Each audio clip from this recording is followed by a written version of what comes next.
que tú ya ni te acuerdas de mí, porque un clavo saca otro clavo. Sé que te fallé, pero wey, no te vayas de mi lado. Dormí en tu culo, mi baby, ahora sin ti se me hace raro. Me desperté, pero todo ha cambiado. Y ya ni me aguanto si no voy ciego, pero te pienso siempre que veo. Baby, don't call, yeah.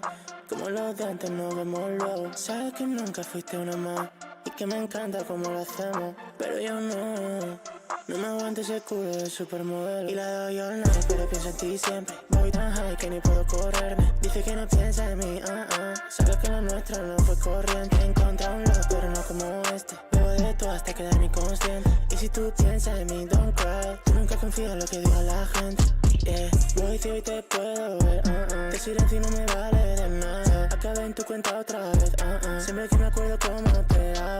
Ahora me despierto con un culo diferente cada mañana. Siempre que te enteras más me pides que te cuente, pero no recuerdo nada.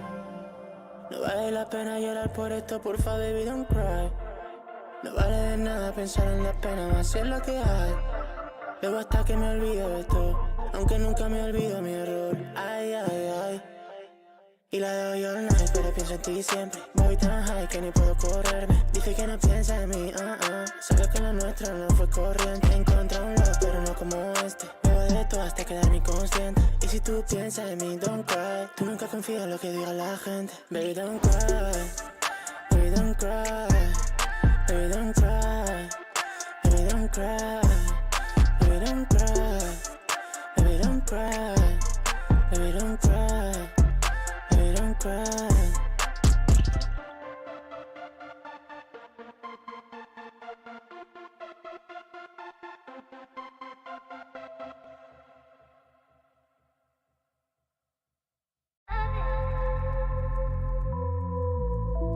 Said I will find you, but it's not the time to make a mistake. You're calling out the name, I'm falling down again. You're calling out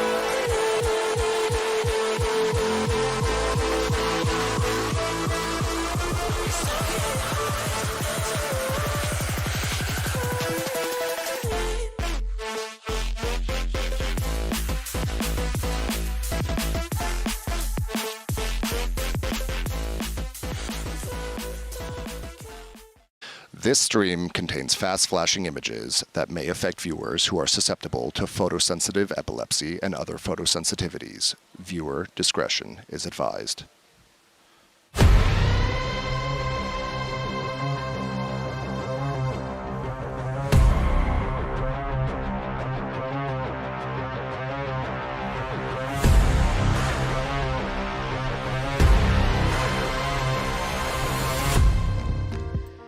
New faces are set to make their debut on the world stage, and former champions are ready for another run, and it's anybody's game. In a year already full of upsets and surprises, it's time for the next chapter of VCT. Hello, everyone, and welcome to day one of Masters Madrid. We're coming to you live from the Madrid Arena for the first global event of the year. I am your host, Yingsu, and I'm delighted to be joined on the desk by Mimi and Kukuka. ¿Qué pasa? We're in Spain, finally. Bienvenidos a España. Yo creo que podemos hacer todo el programa en español y si no os enteráis de nada, pues simplemente os echamos. I agree with everything she just said. Vale. Spain's great thus far. This city is beautiful. I think the crowd is going to be amazing. I'm so excited to be here. Oh, I can't wait. I cannot wait. But we are changing the game in 2024, and Masters Madrid will have a standard, will not have even a standard double elim bracket. Check out this quick format explainer brought to you by the one and only Mixwell.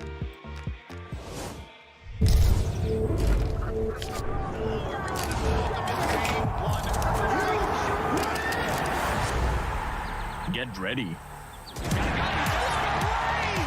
From March 14th to March 24th, the best Valorant players in the world will converge for Masters Madrid. The first global event of the 2024 VALORANT Champions Tour will feature 8 teams representing the 4 international leagues.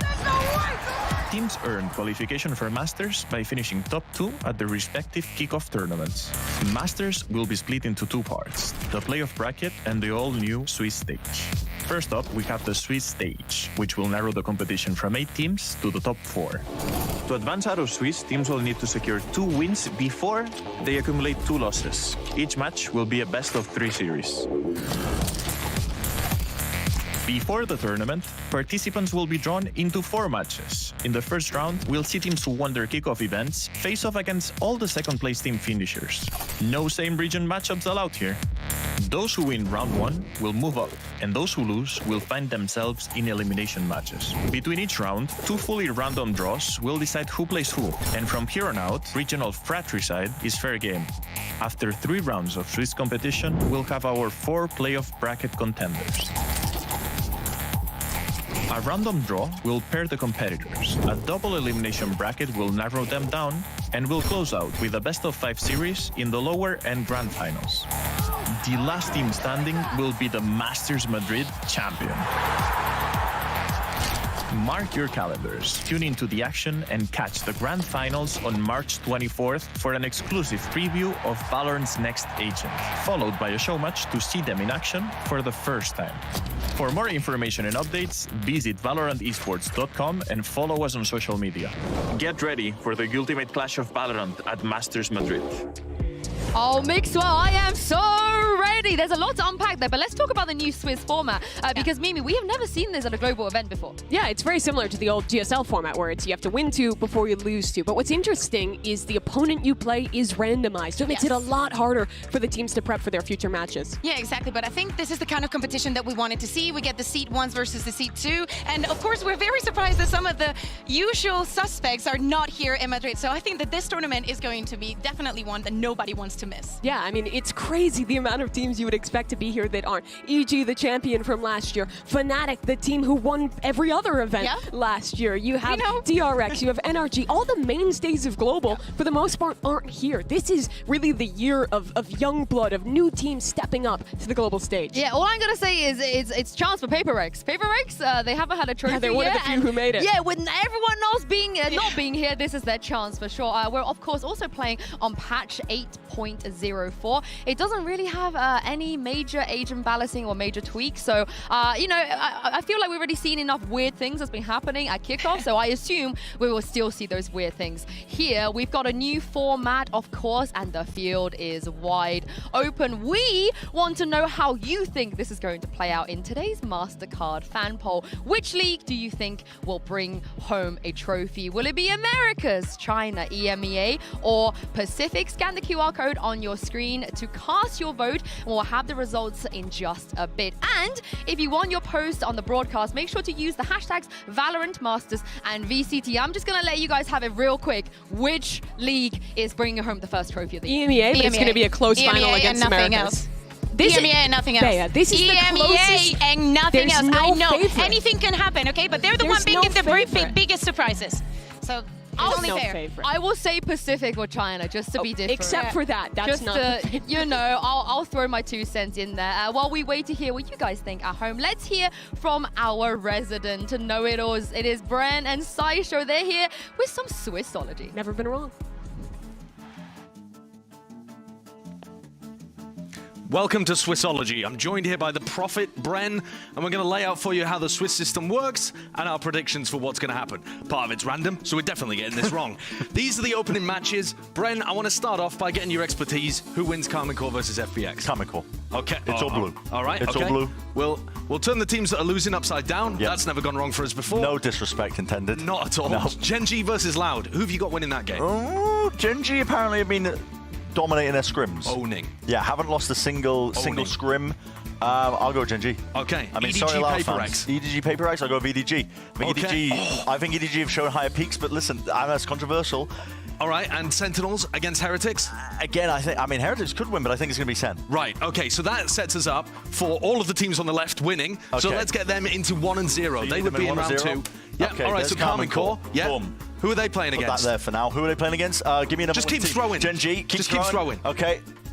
Okay, right. They might be Karmine Gen.G, Corp I up don't here. know. Okay, and then give me another Gen.G winning there. team. EDG. EDG Sentinels. Another winning team. Okay, Where are EDG playing against Gen.G. Gen.G, okay. So that means And then Sentinels playing against Karmine Corp to open. Who wins? Send Karmine Corp. Send Karmine Corp, that's such a hard one. I mean, dream matchup for me as well. Pick. Sentinels. Sentinels win. Karmine Sure, Corp upside sorry. down. Gen.G, EDG. Gen.G. Gen.G win. EDG upside down. The 0 and 1 teams. Get them. Zero. Get them. Loud. Whoa! Paper Loud. X. Paper X? I've picked up Heretics instead. Well, They yeah, go okay, there. that's fine. That's also fine. Paper X. Paper X. They go down there. And who else? FPX. FPX. Who wins? FPX Heretics. Heretics. Okay. Sorry, FPX. Who wins? Loud. Paper X. Loud. Okay. And who goes through? These are one-on-ones? All right, these are the 1-on-1 teams. That means that Heretics, Loud. They go Heretics, through. Loud. Heretics. Okay. Loud up 10 here. seconds? Heretics? Against Heretics. Again, what? Karmine Corp, EDG. Karmine Corp, EDG. The Karmine Corp's already there, Karmine man. Corp's already there. Come on, EDG. Who wins? Who wins? Karmine Corp. We're out of time, man. We're out of time. Who wins the whole tournament? Pick. I want to think about it, actually. Unbelievable. This guy is not the Lisan Al Gaib. Unbelievable. Yinsu, back to you. If he's not the Lisan Al Gaib, we gotta find one. We I gotta feel like find we gotta one. find one. Swissology is my new religion. I'm sorry. That's what it is. You're the Stilgar? You're the Stilgar of this test? You're gas in the mouth? My religion is chronology. I mean, they've never been wrong, right? They've never been wrong. Except for, well, but I mean, that's how in right do you Tokyo think? and I think that everybody at home guessed how we made the brackets, and we finally shown that it's just Brang smashing. That is actually what the admin does in the back. Yeah. It's actually Brang. Yeah, he's the script writer. No, but not many people He's know the about script writer. this. He's the admin. It's just him. Yeah, well, let's see if they're going to be right about this first matchup of today, because Karmine Corp will be taking on FPX. They did face each other at lock-in, but so much has changed since then. And Mimi, who would have thought that this team will be the one to come into this tournament as EMEA's #1 seed? It's unreal. Last time these teams played, it was like the silly match, right? It was like, oh, no one's looking forward to FPX Karmine Times Corp. they are changing. Yeah, now we're going back, and Karmine Corp have completely reinvented themselves, rebuilt the team around Shin, and completely reinvented their style, and they dominate in EMEA. They played more matches than all the other teams in playoff. They beat Fnatic, they beat Foot, they beat pretty much every top team in EMEA except Na'Vi. They just look unbeatable right now. And I think it's important to also say that Shin, it's not even that it was built around him. He also had to go through that trial process. He also had to be selected. And every single one of these players has a very specific mission in the team. And the way that they're playing, like fundamentally, is just beautiful to watch. And they are one of the reasons that EMEA on itself, it's changing, and how everything is going to be different. And probably the reasons why we do not see the usual suspects here. It's also a very different way to build a team. We saw, I think, last year when we started our international leagues, a lot of teams building super teams, focusing on getting the best players who have proven themselves. That wasn't K-Core. They picked up tier 2 players. Magnum hasn't played in tier 1 in ages. Narrate was on the worst NA team in Challengers, and now he's dominating EMEA. It's all fresh talent on this squad, but they have made a monolith. Yeah, and I have to mention the man that ties all this together. Any opportunity to talk about Gambit, I will take it, because N is back, and Kukuka, it is the same formula that saw him succeed the last time he was here. Exactly. I don't know if you've been living under a rock, but Eng did it again. In Gambit, he picked up 3 duelists, gave them different roles, and created a super team. The same way that we were hearing Brent talking about how Gen.G didn't lose his cream since they got to Madrid. Gambit was that team every single event. They couldn't perform in the international stage, but then it scrims, they were winning everything. And it's that formula, that hard work, that actually finding and studying the player, learning what is best for them and how you can get the best out of them, especially picking up so young, because it's so easy to, so difficult to unlearn things, that if you get these young guns that can shoot and are definitely willing to learn, you put Eng there, it's literally a win. Exactly, right? This team wouldn't be the team they are today without strong leadership to develop it. You still have Zaish, who was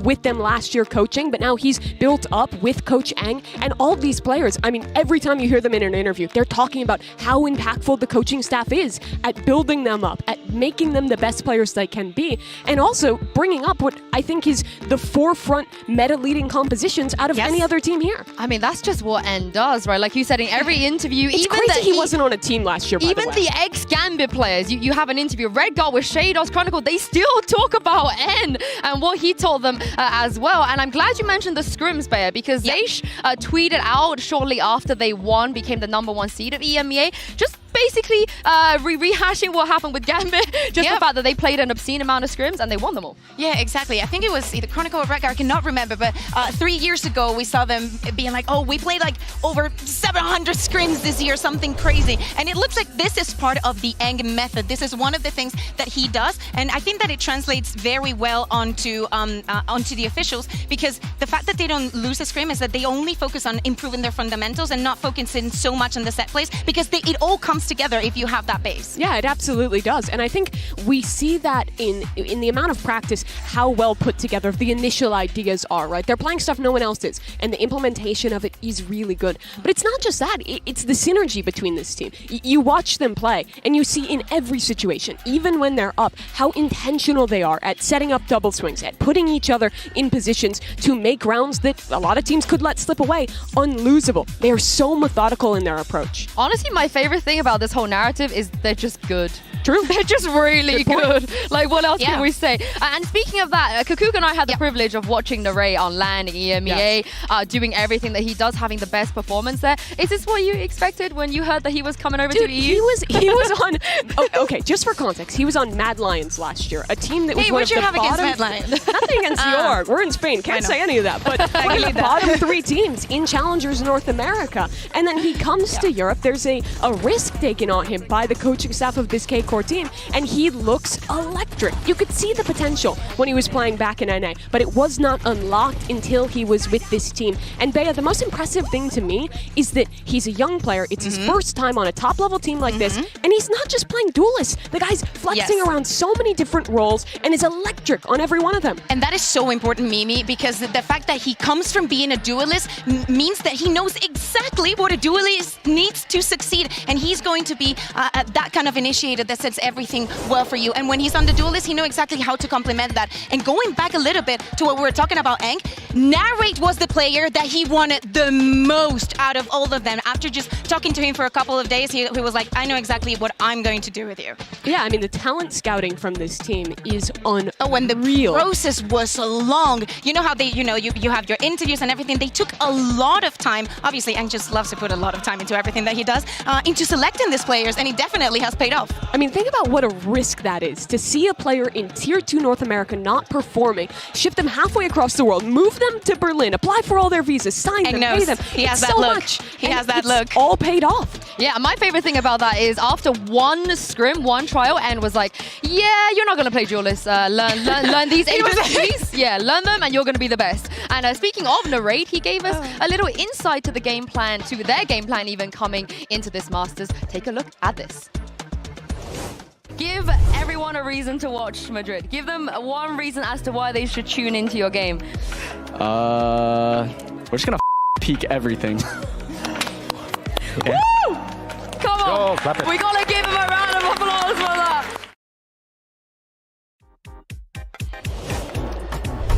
Do you think that's a good game plan? I think for such a young player, the guy's only 21, such maturity being shown in that statement. Yeah, you can take him off the duelist. You can't take the duelist off him.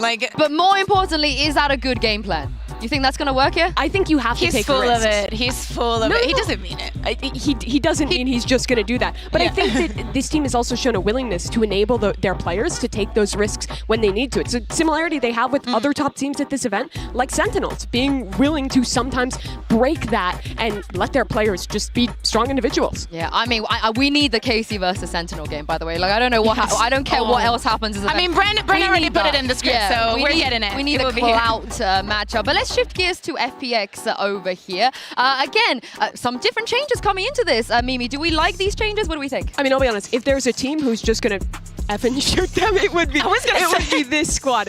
This is their first year in the Chinese league now that it's kicked off. But we've seen this squad before at previous global events. But they've made some changes since then. Picking up Life, who you might be familiar with from his time with EDG and with Attacking Soul Esports, noted a teammate of HFMI 0DZJC. the long name guy. But he's now on this roster. Yeah. I almost got it. It's been a while. But they've also picked up Autumn from Tier 2, or from the OCE scene, that is, and moved him into this roster. But they still have the kind of identity of that old FPX. Yeah, exactly. It is funny because I think they interpret the game in a different way. I think that the regions are very different in that sense. You know, playing the double duelist, the double controller, just focusing on those surprise plays and being very aggressive, not giving that value also to the information. We don't see the Sova, we don't see the Sky, we don't see all of the things that we have seen in the past. They interpret the game in a different way, and that is what I'm very excited to see, because as you said, probably this is one of the teams that's going to pick them a lot. So if Narrate wants to go into those aim duels, he's going to get them day one. Yeah, and on their map pool, 4 out of 7 of the maps they play, they're playing double duelist comps. All the other comp, or double dive comps, that is, it's not double duelist because they're playing arena or a chamber. Yeah, right? I mean, like, these guys have compositions that kind of remind me of like early days Paper X, where they just will put something ridiculous together and they will just run at you, but they have incredible aimers and solid enough synergy to make it work even against some impressive teams. I mean, I'm glad that you guys mentioned Autumn as well, but I was sitting in the press conference yesterday just listening to some of the answers coming from Berlin. One thing that I am extremely impressed with, and also a tiny bit concerned with, is that Berlin is making all of his calls in Chinese and then translating himself into English before every round to make sure that Autumn knows what the game plan is. And he said that some of the other players are also chipping in with that communication, but he feels that the comms get really, really flustered when they are not sure if they're trying to speak Chinese or trying to speak English. But Mimi, the fact that they're making it work is pretty impressive. Yeah, it absolutely is. And you have to give a little history on this guy, Autumn. He's the first player from OCE, the first Australian to ever qualify to a global event in Valorant, which is pretty cool to see that come through. But it is definitely a challenge, right? Moving up that language barrier for players who have only ever been speaking Chinese in comms. It's very different to have to make that change. I mean, everyone is adapting. And speaking of a challenge, earlier I spoke with Autumn about the language barrier he's had to overcome and put him to the test. Take a look at this. Hello everyone, it's me here, Yingsu. I'm now joined by Autumn from FPX. Hi Autumn, welcome to an international event. Now, you joined a Chinese team last year, so I wanted to ask you about how the comms, how's your Chinese going? What's it like to be on part of FPX? Yeah, so to answer the question about the comms, it's I think it's pretty good now, but when I first joined the team, wasn't like super good. There was a lot of like my other teammates trying to comment in English, and then sometimes in Chinese I didn't understand exactly what was going on. But now I think it's getting a lot better. Just some rounds in clutches, it's not perfect yet, but I think it's getting there. Like the more we play, the better it gets. I think within a few months, or like towards the end of this year, it will be like perfect. Are you studying hard?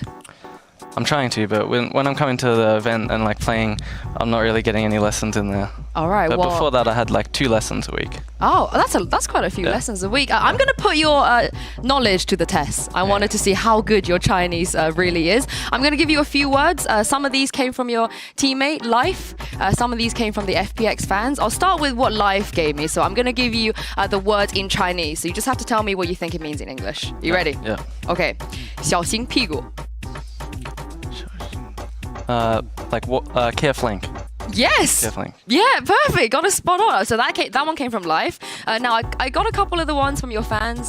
They wanted to test your Chinese as well. I'll start with an easy one. 秋天. Autumn. My name. Perfect. These lessons are great. 粉丝. 粉丝. 粉丝. 粉丝. I'm not too sure on that. Like it kind of sounds like what it is in English if I give you a clue. Fans. Yes. Perfect. Fans. There we go. Australia. Australia. Is there anything that you don't actually know? I feel like I need to make these a little bit harder. 队友.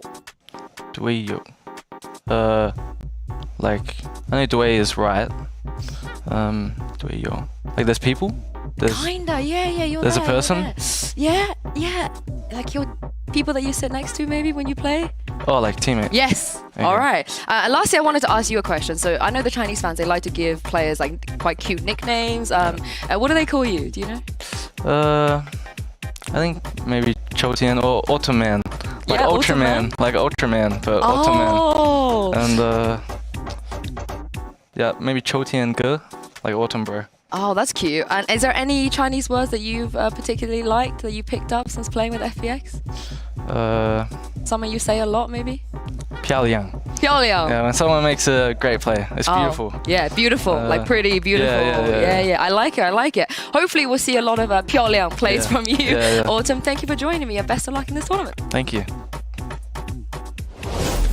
Honestly, I know they're still trying to get their comms up to scratch, but his Chinese is really good. I was surprised, but also knowing that, you know, he's playing on the jet, he's playing on the most explosive duelist, and he needs the most important comm, you know? He needs to communicate when he's going to go in, or he needs to be reactive to that information. You know, he may say that he doesn't speak it, but I was very surprised with the level that he showed. The thing is, though, that it's very different sitting in an interview on a couch versus all of these words being yelled constantly in hectic comms. It's definitely really hard not just to adjust to a new language, but to adjust to it in that environment of a live match. Yeah, I can't wait to see if they're going to be able to bring us something new as well when we get to see them on stage. But speaking of new things, Life, we've seen him on the international stage before. Kakuga, he is back. And what is he bringing to this roster? Yeah, exactly. After his team not making it through Ascension, he joins this team, and he's like the other half for Autumn when we talk about the duelist and when we talk about a little bit more of a passive aggression, to say it in some sense. And he's going to be the Yoru player that we're going to be seeing for the most part. So he's taken not only that duelist, that operator, he's also part of the initiation that this composition is lacking. His communication has to be very, very good, and he has to be in a lot of sync with the rest. Yeah, absolutely. For Life, though, I think what you can always expect out of him is just electric performances. The guy is a fantastic gamer. He has been since the first time we saw him back with EDG. The thing is, with how this EDG team, or excuse me, this FPX team plays, they are very explosive. They're playing these double duelist comps. They take a lot of risks, and those risks rely on Autumn and Life being successful when they're going for these double entries, because there's a lot of times where there's not the normal initiator utility, not the normal player there to trade. They have to be good for FPX to win, really. Yeah, and let's just talk about the Yoru. We mentioned it. Yes. We're going to talk about it more. Both these teams. Yes, but what kind of Yoru do we get out of them? I think they're very different. Yeah. For Karmine Corp, they play Yoru kind of like half KO, half a jet, right? You're not seeing them very often go for like deep TPs into their opponent's spawn. Instead, they're setting up with Fade Yoru flash combos or double flash combos on the entry, and then diving in with the raise. On the other hand, Bea, FPX's Yoru is teleport wherever you please, go crazy, go ridiculous. It's a lot more chaotic, to say the least. That's the thing. How is that chaos going to affect KC way of playing? You know, like taking the duels in couples, being very methodical in how to approach the retakes, for example. I think that FPX is going to be on the surprising side, and I think that might be a big upset for them, and probably we'll have to, you know, call in some pauses being like, oh, what is going on? But hear me out. If someone can study a Yoru, it's definitely Aang. I know that they know exactly what to expect from FPX. The thing is, though, I think today for Karmine Corp, compared to their run in EMEA, where they're very prep heavy, they have a lot to kind of specifically counter strat teams and be ahead of the curve on. They're great at that, given the coaching staff of this roster. I think today is going to be a lot more reliant on just the individual players being able to adapt in the server and not getting flustered by the craziness of FPX. That's the thing. They'll drag teams down into the chaos. Yes. It even happened to EDG in the finals in China. They're very comfortable with it. They will go with the fast rotations, with the fast decisions every single time. So that is the kind of thing that can get into your head and definitely get in the way of your plan. So let's see if KC is ready for that. Yeah, and remember, KC, still all these players really young. Most of them, their first year playing on the tier 1 level on a big stage like this in front of a crowd. FPX is a squad that applies a lot of pressure. Karmine Corp heavily favored to win this game, but I still think it'll be a test of how they can perform on the stage. I mean, Narrate wants to peak everything, so surely they're going to have to be ready, or other people This might be the fastest match ever. You just jinxed it. You just jinxed it. But it's time to get the results of our MasterCard fan poll. Earlier, we asked you which international league you think will win it all between Americas, China, EMEA, and Pacific. And I can reveal to you, it has been overwhelmingly Americas. 49% of you voted for Americas, 10% for China, 26% for EMEA, and only 13% for Pacific. Is this your doing, Mimi? Did you rally the troops? Okay, let me just say, I literally said there is no favorite to win this tournament. I think the finals is Sentinels Karmine Corp. I think that is the hardest match to predict. I think that is such a hard match to predict. I think Americas looks great right now, though. Sentinels is in the best form we've ever seen from them. Loud, as always, is back at an international event. They're innovating. They have a strong new player in QCK, and they're living into Sonic's vision well. But I think EMEA looks great. I was so impressed with both Heretics That's why you're wearing blue they have a lot of today. experience. That makes so much Wait, sense. what color is it, Yansu? It is blue. It's blue. It's blue. And it might just come down to some mind games today as well. Coach N and Coach Nathan are standing by for map selection. So let's send it down and see where we're headed. All right, welcome to Map Select presented by Omen. First match for this entire event. Congratulations to both teams for being here. Let's go ahead and get started. KC, you are higher seed, Team A or Team B? Team B. Team B. So FPX, you will be Team A, and we will start with your first ban. First one, Split. Split. Your ban, Casey? Ban Breeze. You ban Breeze. So map number 1 from FPX. Pick Icebox. Icebox. Side on Icebox. Defense. Defense. And map number 2 from Casey. Pick Lotus. Lotus. Side on Lotus. Attack. Attack. And then we will go into the next set of bans, starting with FPX. You have Ascent, Bind, and Sunset. Ban Band. Ban Bind. And then your ban, you have Ascent and Sunset. Ban Ascent. Ban Ascent. Map number 3 by default is going to be Sunset. FPX, side on Sunset. Attack. Attack. All right. Great, guys. Good luck to you both.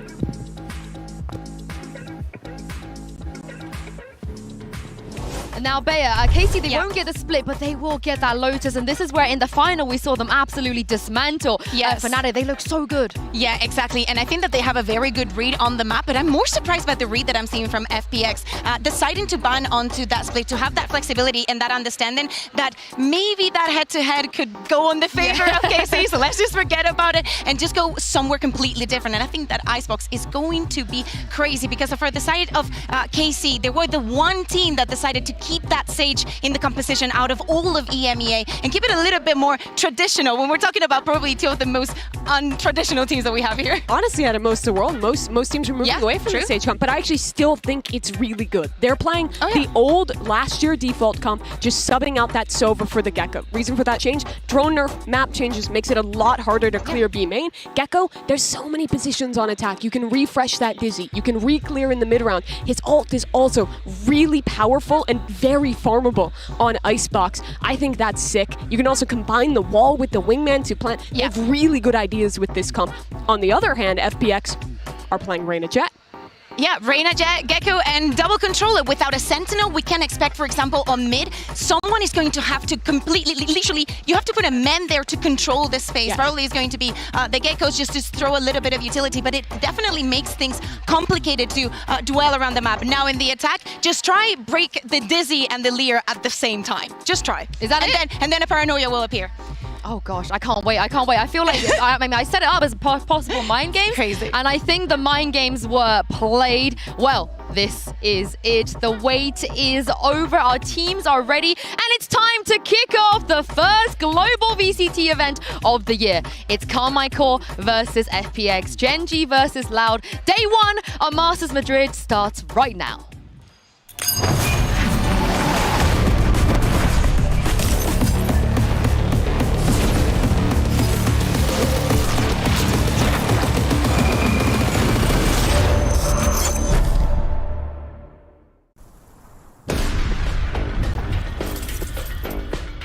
So this is how it's gonna go.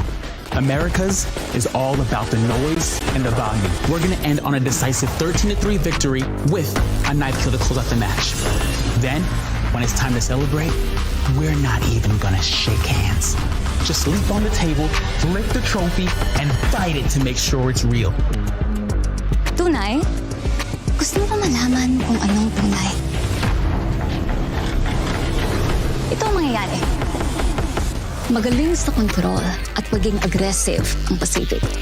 Maaaring isuko namin ng ilang rounds, pero tatapusin namin ito sa 13-10 na panalo at jet knives sa buong mapa.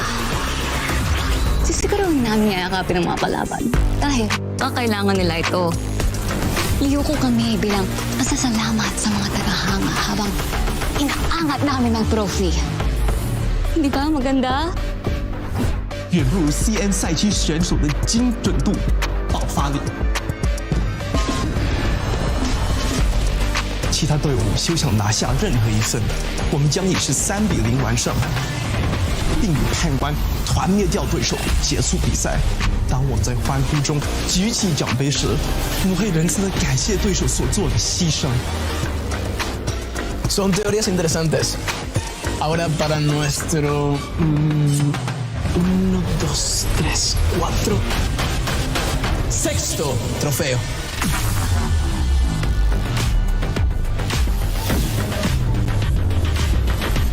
Welcome to Masters Madrid.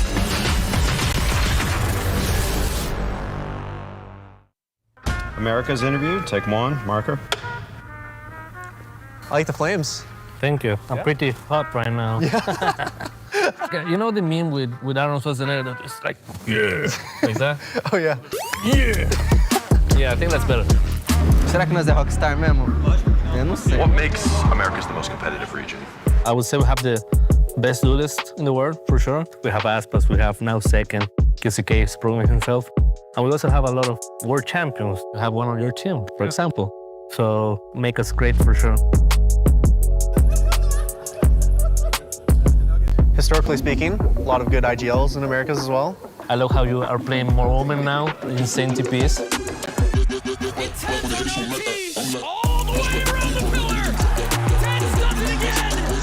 Definitely, like, your team is, like, I would say, like, scary to play against because you have, like, world caliber players, world caliber strats. I'm super happy you guys are here representing NA with us.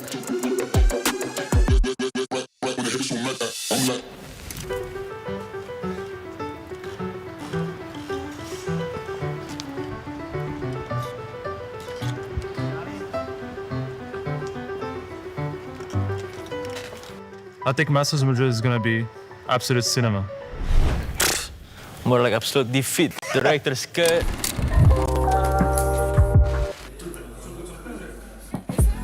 Celebrity coming through.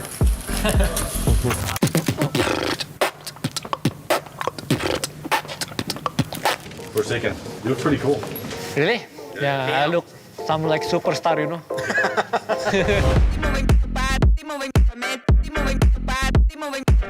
Can you guys tell me about the Pacific playstyle?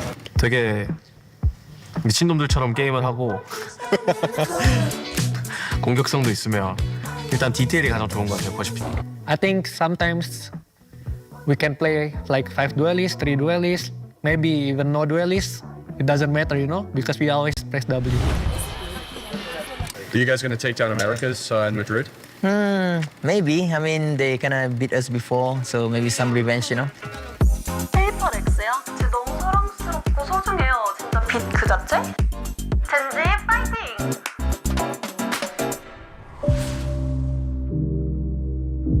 The EMEA regions, I would say our strongest part is the balance between macro and aim.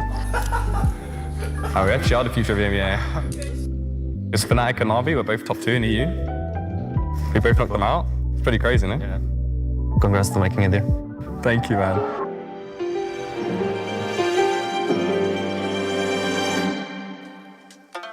You're expecting Boaster, right? Spanish org, Spanish crowd and everything. I feel like it was destined that Heretics were at Madrid. Here we go. Ready and... People, they think it was a fluke. We're gonna show them that it's not. It's time for the new generation to take over. Hey, you got this, bro. One of us will make it to the finals, mate, I promise you. 今天特别开心，能够跟 FunPlus 他们一起来到这里跟他们拍摄，然后今天也能跟 Life 在一起，然后在马德里又相见了嘛。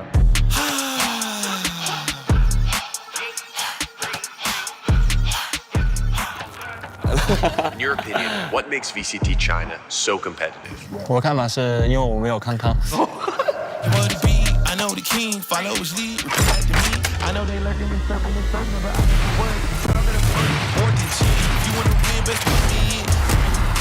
然后更多不被更多的爆发力，还有那些不被他们所预测到的那些东西。我觉得 VCTCN 大家的这个环境都挺好，不仅是你跟我，是整个环境其实也更像一个家庭 family 那种感觉，对，兄弟。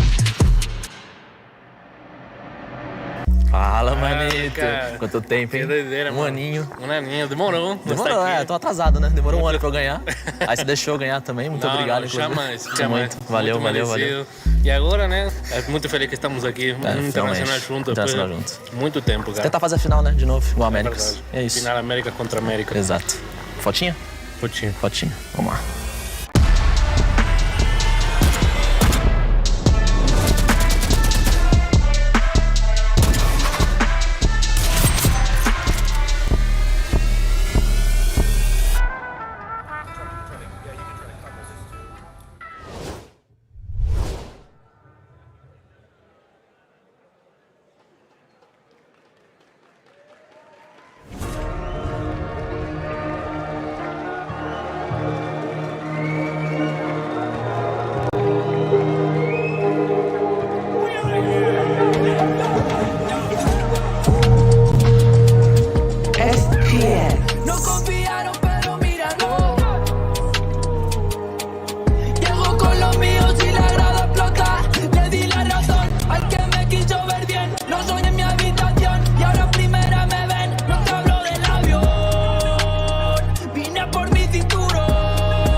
Upsets, surprises, we've seen it all on the regional stage, but can these teams continue their dominance when the stage is so much bigger and the stakes are so much higher? For Karmine, most of these players were picked up from Tier 2, were new prospects heading into this year. They've done something incredible by beating the best in EMEA, coming out as champions from that region. But now it's a new pressure, it's new opponents, it's new styles on a big stage. And FPX, if they are one thing, they are a team that can upset, that can surprise, they can push you off guard. And every single team, because of the opponents that they're going to be facing, are so hungry to be the winners of this tournament. You were saying it, Mimi. Anybody can win this tournament. The favorites are very, in the air. Anybody can take this game. And I think the FPX is hungry, is devoted to change our minds, to just not thinking that China is just EDG. Yeah, we've seen a lot of rookies this year, It seems like the rise of all the rookies, but it's been such a long time since N was on this stage. And just to remind you, the two tournaments that N made globally, he won one of them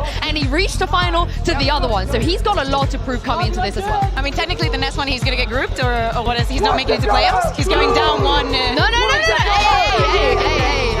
I'm not about that life. For FPX, it's been a while since they've been on an international stage. This team has represented at previous events, but they didn't make it to Champions, the big event at the end of last year. They made some changes, picked up stars into this year, and I think are looking better than they used to, but still have that same identity, right? They play weird comps, and Icebox is no different. They're playing a Jet, Reyna, Gecko composition. Well, at least we expect so. Yeah. Could you imagine changes? They could definitely change it. They've had time to do so.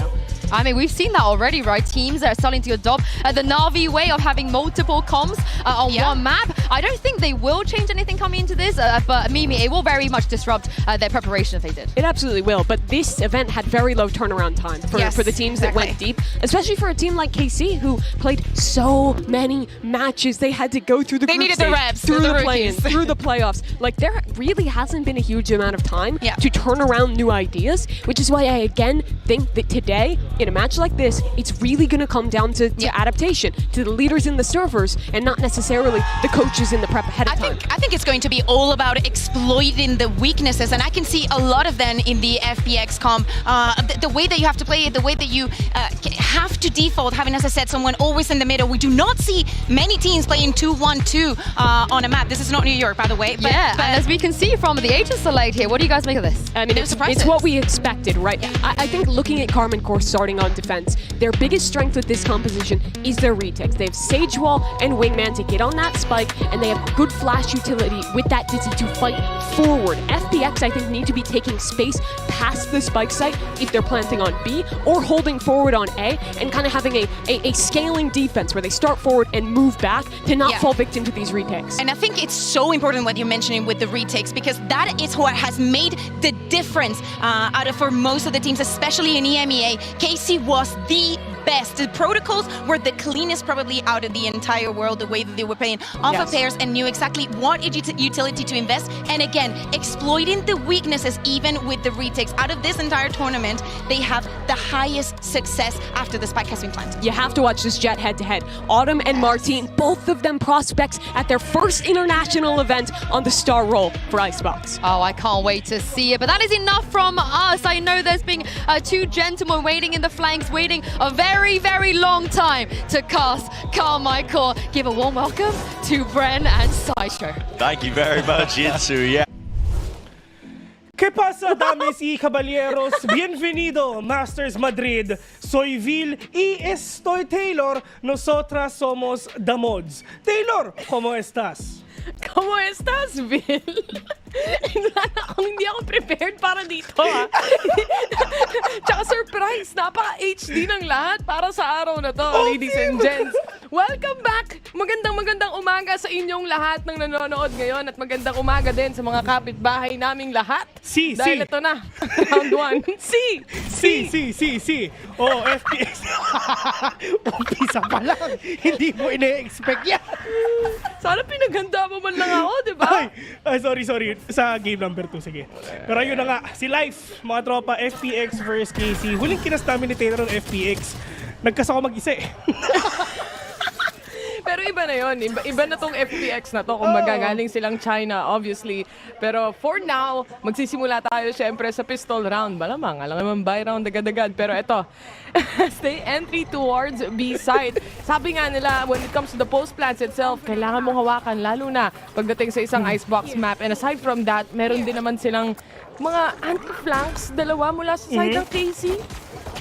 Pero yung mga players ngayon ng KC, dire-diretso na. Sige, Magnum makaisa pa together with Martin as well. But it's all up to Lysol, ladies and gentlemen. It's gonna be really hard for him to do so. The clock is ticking. Yes, ang tanong ko, meron ba siyang line-up? Meron ba siyang Snake Mart? So pwede nang gamitin to. At yun nga feeling ko meron. Pero napakadito dito kasi meron pang wall sa harapan niya. Tatlo pa kalaban niya at magpupush siya. Diyos ko, si Martin muna makikita nga niya. Pero si Shin, talagang dinidefuse lang yung spike. At yun na nga, Martin from KC, from Karmine Corp. Ito, Bessie, they have 5 winning streak already. Pinutumba nila yung mga top teams nga na EMEA. At kita mo naman, ang FPX, syempre nandito sila para makabawi.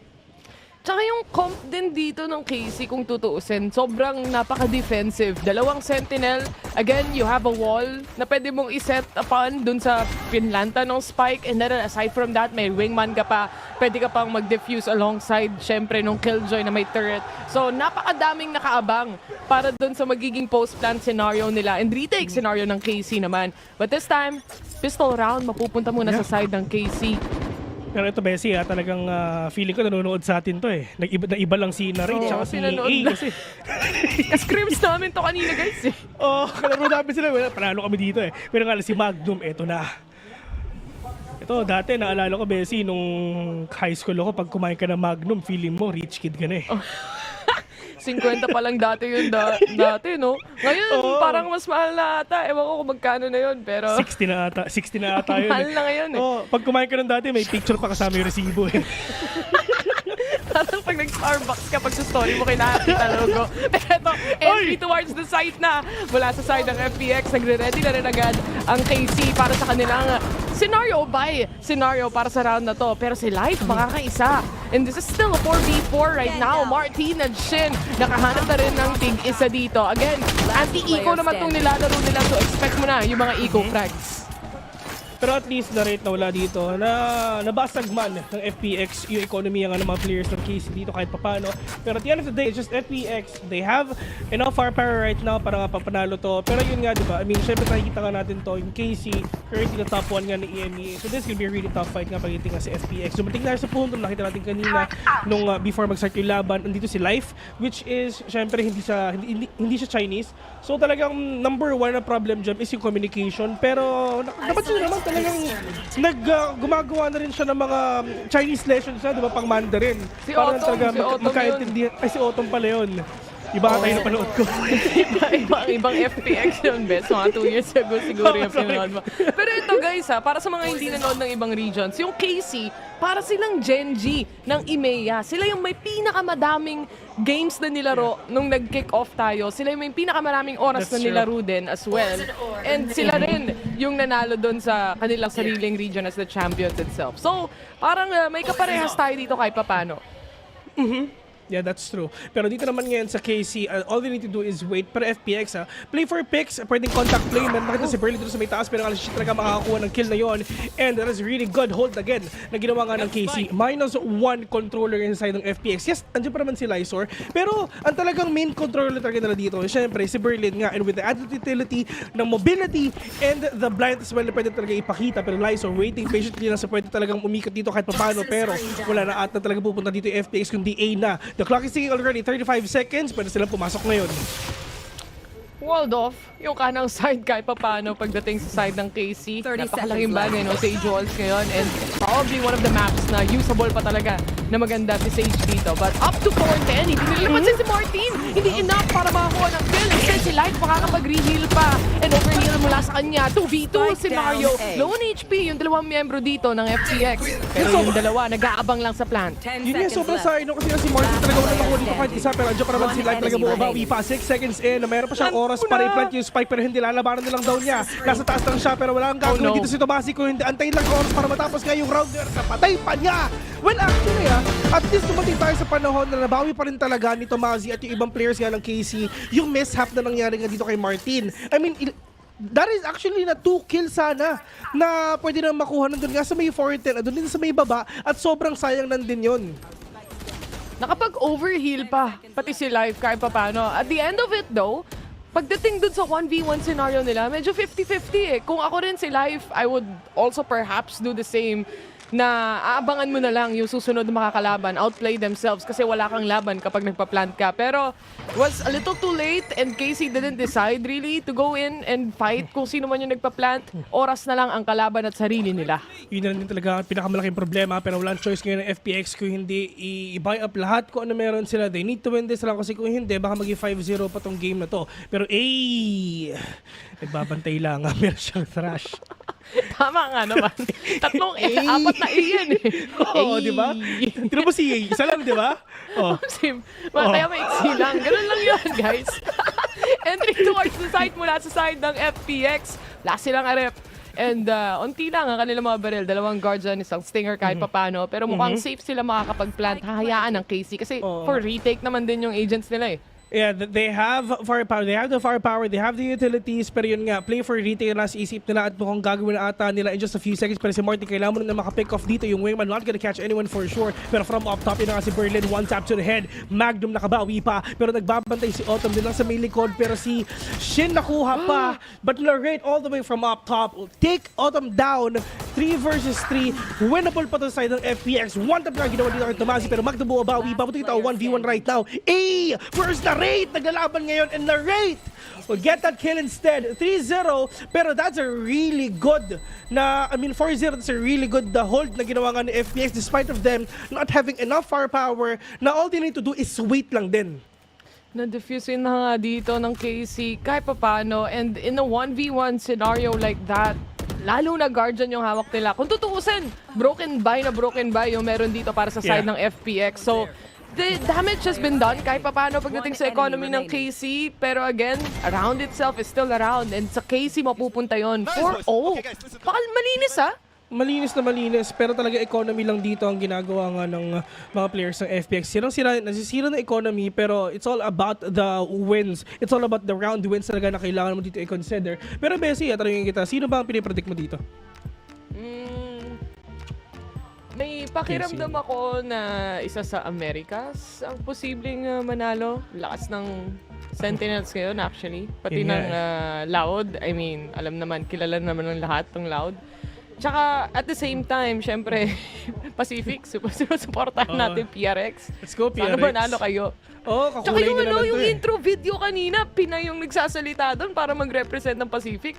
Yun nga parang tunay. Gusto mo ba malaman kung anong tunay? Ito ang mangyayari. Magaling sa control at maging aggressive ng Pacific. Yun ang sinabi. Maaring isuko namin ng ilang rounds pero tatapusin namin ito sa 13-10 na panalo at jet live sa buong mapa. Yun ang sinabi ni Ate Girl kanina. Alam mo ba, Sia? Sa buong buhay ko, never ko pa nakas sa Sentinels. Feeling ko ito na yun. Feeling mo ito na yun? Tapos hindi ka nakaschedule, no? Yun nga, sana mapunta sila sa Grand Finals, man. Baka sakaling ma-schedule ka doon kahit pa paano. Oo. Hello, PPG. Yeah, Sentinels. 4-0, tol. May Thrash si A. Meron din naman daming utility sa side ng KC dito. May rest pa silang kasama. Tsaka may sariling trash and pati na rin lockdown and si A. Nabawasan na.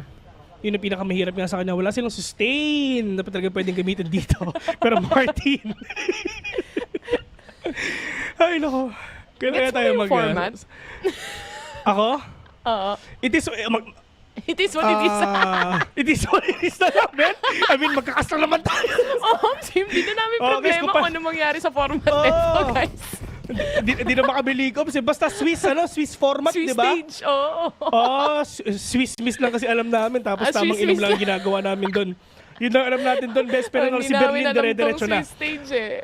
Anyway, si Berlin. Long time no dito kay Berlin eh. Ulang nakas natin to. Di ba? Talo sila. Tagal na yun, men. Sobrang tagal na. 2021 pa. And 3 towards B side. May tumumba. Si Life na wala na agad ang buhay. Yun talaga. Lifeless na siya. Lifeless. Sad. Ang ulam mo kanina. Parang ang taba ng utak mo ngayon,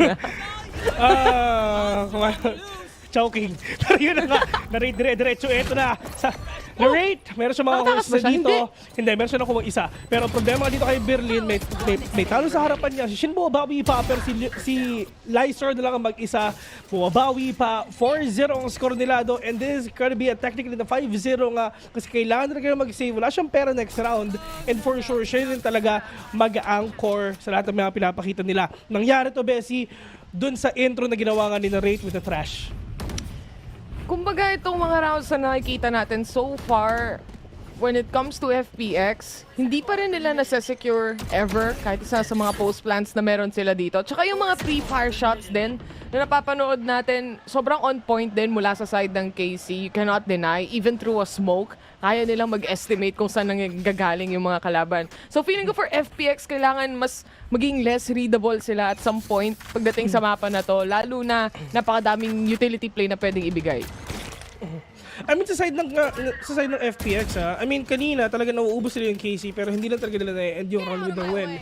And hopefully talaga makabawi na rin sila to the fact na si Otto, meron siyang Blade Storm ngayon. Let's see if ever na talaga mag-explode dito sa B. They need to catch these players one by one in order na mas madali nila makuha yung win na to. But for the side of KC, I mean, lagi na sila nag-default play dito eh. They're not doing any na mag-overextend. All they need to do is wait na ginagawa nga ni Tomazi ngayon. Pero nga lang, si Autumn nasa loob na. Naghanap siya na pwede mong pick-off ngayon. Pero nga lang, may maraming players na nagbabantay dito sa B. Yung iba nagro-rotate pa.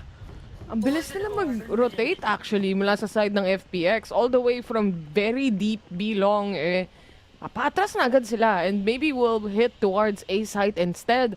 And hindi gagalaw masyado yung mga nasa B side. Kung mapapansin mo, 4 na halos yung nakatingin towards B.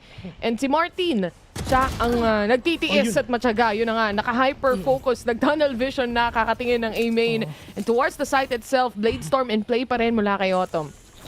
Autumn pa rin siya dire-diretso ngayon pero tamang wingman plant muna ang gagawin nila ngayon. Lahat ng mga players ng KC nasa labas na pero mukhang papasok na ata sila pero si Autumn nandiyan pa doon sa may 2F and waiting if ever may siya will pick off ngayon. Snakebite in place. Lockdown as well. Magnum will catch one pero dire-diretso na sila. Yung 2F just ko buhay pa. A will catch one too. But Shen, kailangan na makabawi dito kasi lockdown nandiyan na. Pero saan ba nakaplant yung spike? Nasa 2F ba? Oo, nasa taas nga pero paano? Ay hindi planted, bes. Napigilan hindi nila. Hindi pala planted. Tapos with the lockdown itself, force out off pa sila sa positioning nila. And without time, FPX again loses a round. Grabe naman. KC, sobrang solid nga nila mag-hold talaga dito sa site na to. Just using every utilities that they have in order for them na talaga mapigilan pa yung aggression na pinapakita ng FPX. Sa totoo lang, ang ganda ng set play na nasa isip ng FPX it's just may lockdown lang talaga at wala silang choice kundi mag-move out. Nabigay yung space. Ito yung isa sa mga cons kapag meron kang wingman to plant. Maiiwan mo yung spike if makancel out to.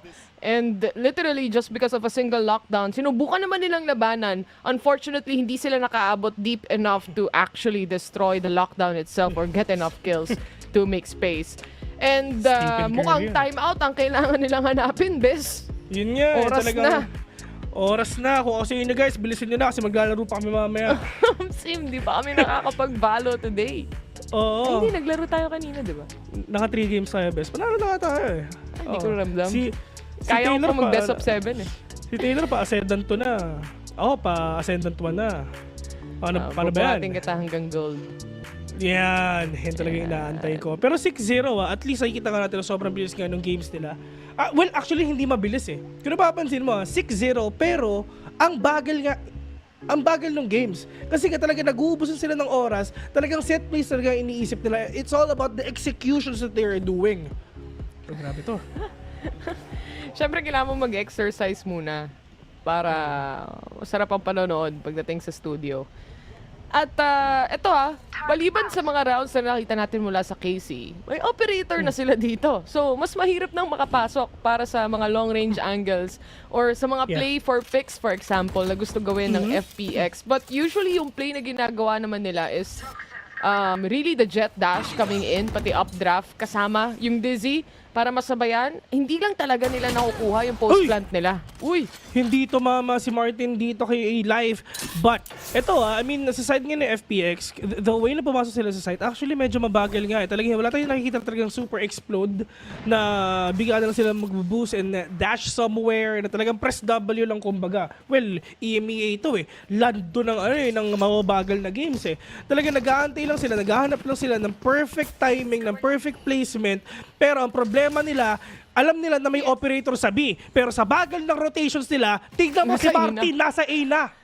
Ang layo na ikutan niya. The way na nag-iikot pa lang yung FPX at nagpe-prepare, tapos na, kumbaga, nag-aabang na sila. And that's gonna be the first kill from Narrate, actually. Getting one, yung dizzy, makikita pa kahit paano kung ilan. Ito na naman yung wall towards right side. And because of that, nagkakaroon ng choke point pagdating sa left. Yeah, and wala silang no choice kundi talaga pumasok na lang dito sa kaliwa. Pero yun na nga, si Martin magandang posisyon nila dito. Pwede siya mag-base from agad-agad yung wingman na-catch na isa. Pero na nga, dizzy muna sa mukha. Narrate, however, nasa baba. 4K already, pero buhay na buhay pa sila. And Shen will get that kill instead. And like what you've said, diba? Talagang nahihirapan dito yung mga players ng FPX kasi literal na isa lang yung entry point nila. That could have been 2. Pero sabi ni Shen, tatakpan ko na lang to. Sa kabila na lang kayo. At maganda kayo position nila kasi nga lahat ng mga players na funnel out din na pumunta na lang dun sa left side at lahat ng pumasok dun mamamatay na kasi may top-bottom silang kalaban din dun sa side ng KC. Ganda mag-placement yung Narrate din dito as well. Up top from basically rafters, makikita mo kagad siya na magda-drop down para makapag-reposition. And alam niya rin yung mga angles to take na hindi siya matatamaan ng dizzy. Getting more advantageous positions here mula kay Martin. Napaka-aggressive na posisyon mula sa kanya, mapapa-atras pa. May kasamang snake bite, mas safe pa. Yun nga, talagang sabi nito Mazi dito, sige, if ever nag-dash ka, don't worry, I have a poison cloud and a snake bite as well para talagang wala makakapush sa'yo. And yun talaga na talagang kitang-kita natin na sobrang well-synchronized yung mga utilities nila dito. And in terms of team play, kuhang-kuha na rin talaga ng KC. Well, sila yung top 1 ng EMEA, di ba? Hindi naman sila maglalaro ng ganito kundi sila top 1. Pero yun nga, hindi makapasok yung KC. Actually, hindi nga sila makapag-plant ng spike Para isang beses pala kata sila makapag-plant ng spike But now, Martin, missing that shot again. Pwede siya maging aggressive ngayon, pero tamang short lang muna yung harap niya. Pero auto muna pupunta sa harapan niya. Pero Tomazi, napakadelikado nito. Just waiting patiently dito lang sa likod ng smoke. Pero in terms of utilities, may trash pa si Narrate ngayon.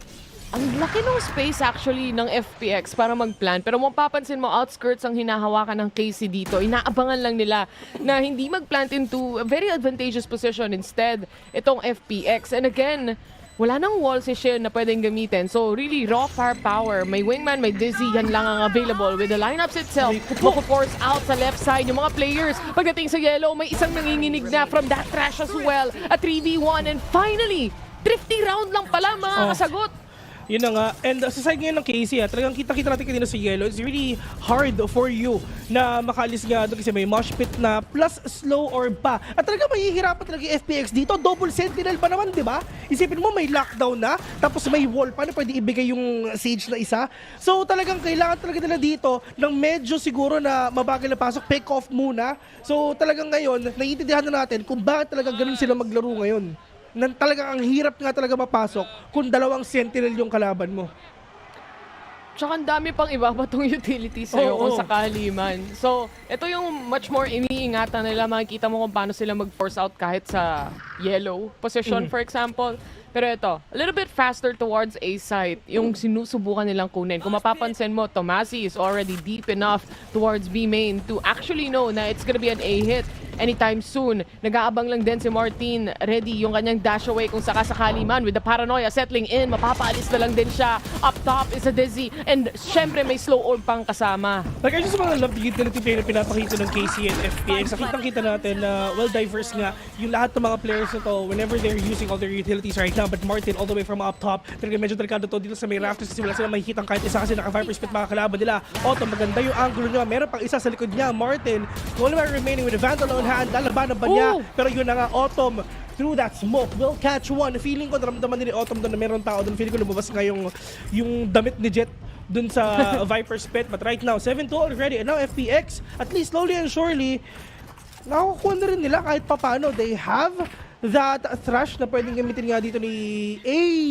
para makita nga yung perfect timing, yung perfect placement niya kung saan pa sila pupunta.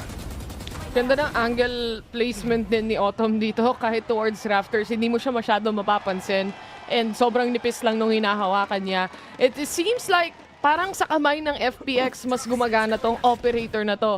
Sa attacking side pa, dito sila nakakahanap ng pick-off. For the first time in how many rounds, magkakaroon ng broken buy ang KC. At ngayon, di ba, at least nakakabahan na rin talaga yung kalaban nila kahit papano at mukhang B-hit na muna sila in terms of sounds. Naririnig ba nila? Feeling ko hindi pa. Hindi pa naman nag-react dito yung mga players nga ng KC. Pero once meron makita si Tomasi, feeling ko game na. Yung Blaze Storm ni Autumn up na ulit for the second time around. And yung Lear nandiyan na, dash as well, Dizzy, Paranoia, Smoke, lahat na, nilabas na nila. Ang maganda si Autumn, may updraft pa. So talaga pwede siya makapitas dito ng isa if ever nag-push yung mga players dito ng KC. But Autumn, waiting patiently. Siya naman yung may operator ngayon, pero yung isa nakuha na ni Shin, wallbang pa. Alam niyang may mid as well. Pero rotation-wise, inaantay pa rin ng KC. Mawala yung mga smokes nila. Ito na yung first wingman na ilalabas muna nila rito. 3 towards Kitchen as well.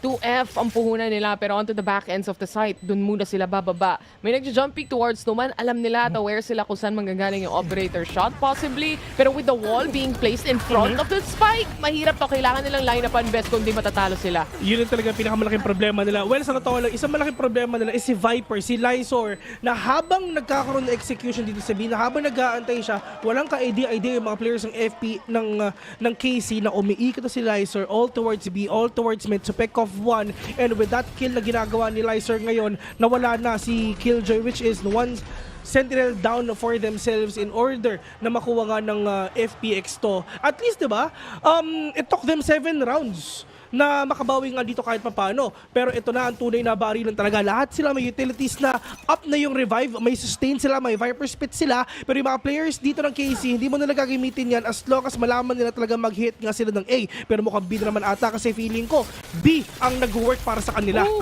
Mapapaalis si Martin dito sa posisyon na to. Nakaslow din yung left side. Unquite sure. Pero may vulnerability mula sa isa. Quick trade-off mula kay Lysor kahit papano. Yung 4v3 scenario trash being used up. Creating space para sa team na meron ng FPX ngayon. And now, Wingman, I think, isiset na rin nila para mag-plant ng spike. Andiyan na rin yung Dizzy ngayon. May mosh pit pa sila naka-line up ngayon and they need to clear out yellow, which is yung ginagawa nila. Pero alam nila na meron nag-dismiss nga dun sa may yellow, but it's gonna be really hard for you to commit to the kalaban mo. At to the fact na yung isa naka-operator pa, may from the shadows pa, pero barely nasa harapan niya, nagpalit ng barrel para mapatay si Magnum sa harapan niya. Grabe naman. Quick thinking para sa kanya, men. Palit siyang baril agad. Started from 7 rounds, continuously winning itong KC. Pero ngayon mukhang nabasag na nung FPX yung code pagdating sa protocol ng kanilang defense dito. Kumbaga, yung mga ultra-wide swing na ginagawa rin nila rito so far hasn't been working out. Kahit yung last round na nakita natin, kung tutusin, ang ganda ng pagka-setup ng wall ng Sage para sa defuse eh. Pero masyadong malayo yung angle na tinitignan pa nila, akala nila may mid a while ago. But this time, I think FPX, they finally figured out the code. Ito mas mabilis pa tong 5 rounds na to sa buong 7-0 na nangyari dito nga sa game na to. Ang bilis ng pinapakita nga rin talaga ng FPX dito na hindi nila binibigyan ng space ang KC na makapag-retake, na talaga mapigilan nila yung mga players ng FPX. Minamama na ng CN ang EMEA dito talaga, which is yun na nakikita natin ngayon. Pero they closed up B already.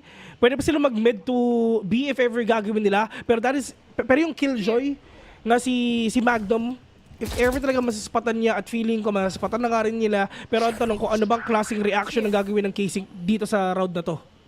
Uy, kita yung paa! Kita yung paa! Ayun lang. Yun na nga. Autumn secures the shot quite cleanly as well. And safely, I would say. At si Martin, which is naka-Bladestorm sana, namatay pa. Yun lang. Sobrang sayang. Pero puti kita 4v5 already, mukhang babawi pa talaga yung mga players ng FPX ngayon. Magnum will catch one, pero meron pang iba na talaga nasa loob ng site na. At paano nilang gagawin retake to? May lockdown sila, yes. Meron pa silang revive. Pero let's see if ever sila bang bubuhayin ni Shin dito. Medyo malayo na nga yung isa. Pero right now, si A, talaga meron delikado siya dito kasi yung lockdown nakapag-set na. Pero siya mag-aggressive dito. Pero nga ng Autumn and Yay doing the job done. Na-dizzy pa siya. Narrate mo, bawi pa. 1v2 mga tropa. At yun na nga, nakamamba out na sila. Pero yung spike planted na.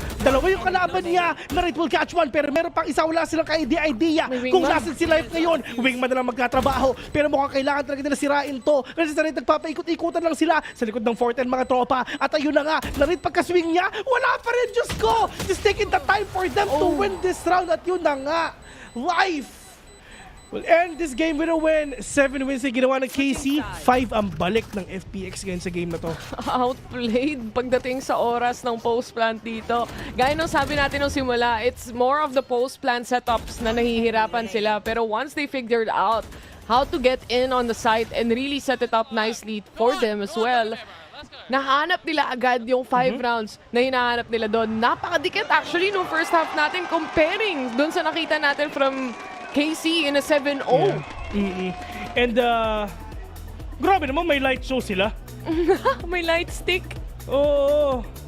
Shoutouts nga pala kay Ray, nag-Taylor Swift. Ganito yung ginawa nila ata. May ano sila, lighting. Oo, kasama ko lang si Taylor Shish eh. Ang hirap nito pag napunta sa attack yung KC Killjoy, Sage, napaka-slow play yung makikita siguro natin. Kasi kailangan nila sabayan si Martin, for example, and might take a while. Pero at least sa post-plant, baka magkaroon nga sila ng pwesto. They have the wall, you have the threat for information, you have the nade as well, you have the slow, you have the sustain. So yun na lang yung nasa isip ngayon ng KC na kailangan nga nilang gamitin ngayon sa game na to. Pero ang sabi ng FPX, talagang like what you've said, nabasa na nila kung paano ba yung gagamitin nila with that timeout that they did nung 6th round. Nakabawi na sila kahit paano. Siyempre, nag-talking stage lang muna sila. Hindi pa ata nagkakaharap to ever itong dalawang team na to. Ever in their lives. So, at least, you have to figure out kung paano maglaro yung kalaban mo. And at the same time, you have very much experienced players like Magnum, for example, on KC's side na dating galing Fnatic as well. Tinalo nila yung Fnatic sa EMEA, by the way, kaya hindi nakapasok yung Fnatic dito. And so they have lots to prove and some experienced players and coaching staffs as well. Pero yung mga players, lahat na nandito, talagang they're well prepared. More than prepared to face each other. They had at least siguro mga 2 weeks. 2 weeks, Benbes. Kailan ba natapos yung kickoff? 3 weeks, no? Pero mas na late natapos tong EMEA and then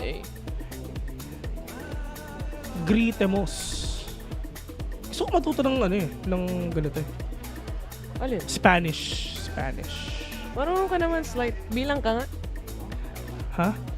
Bilang ka. Isa, dalawa, tatlo, apat, Pinoy na Pinoy.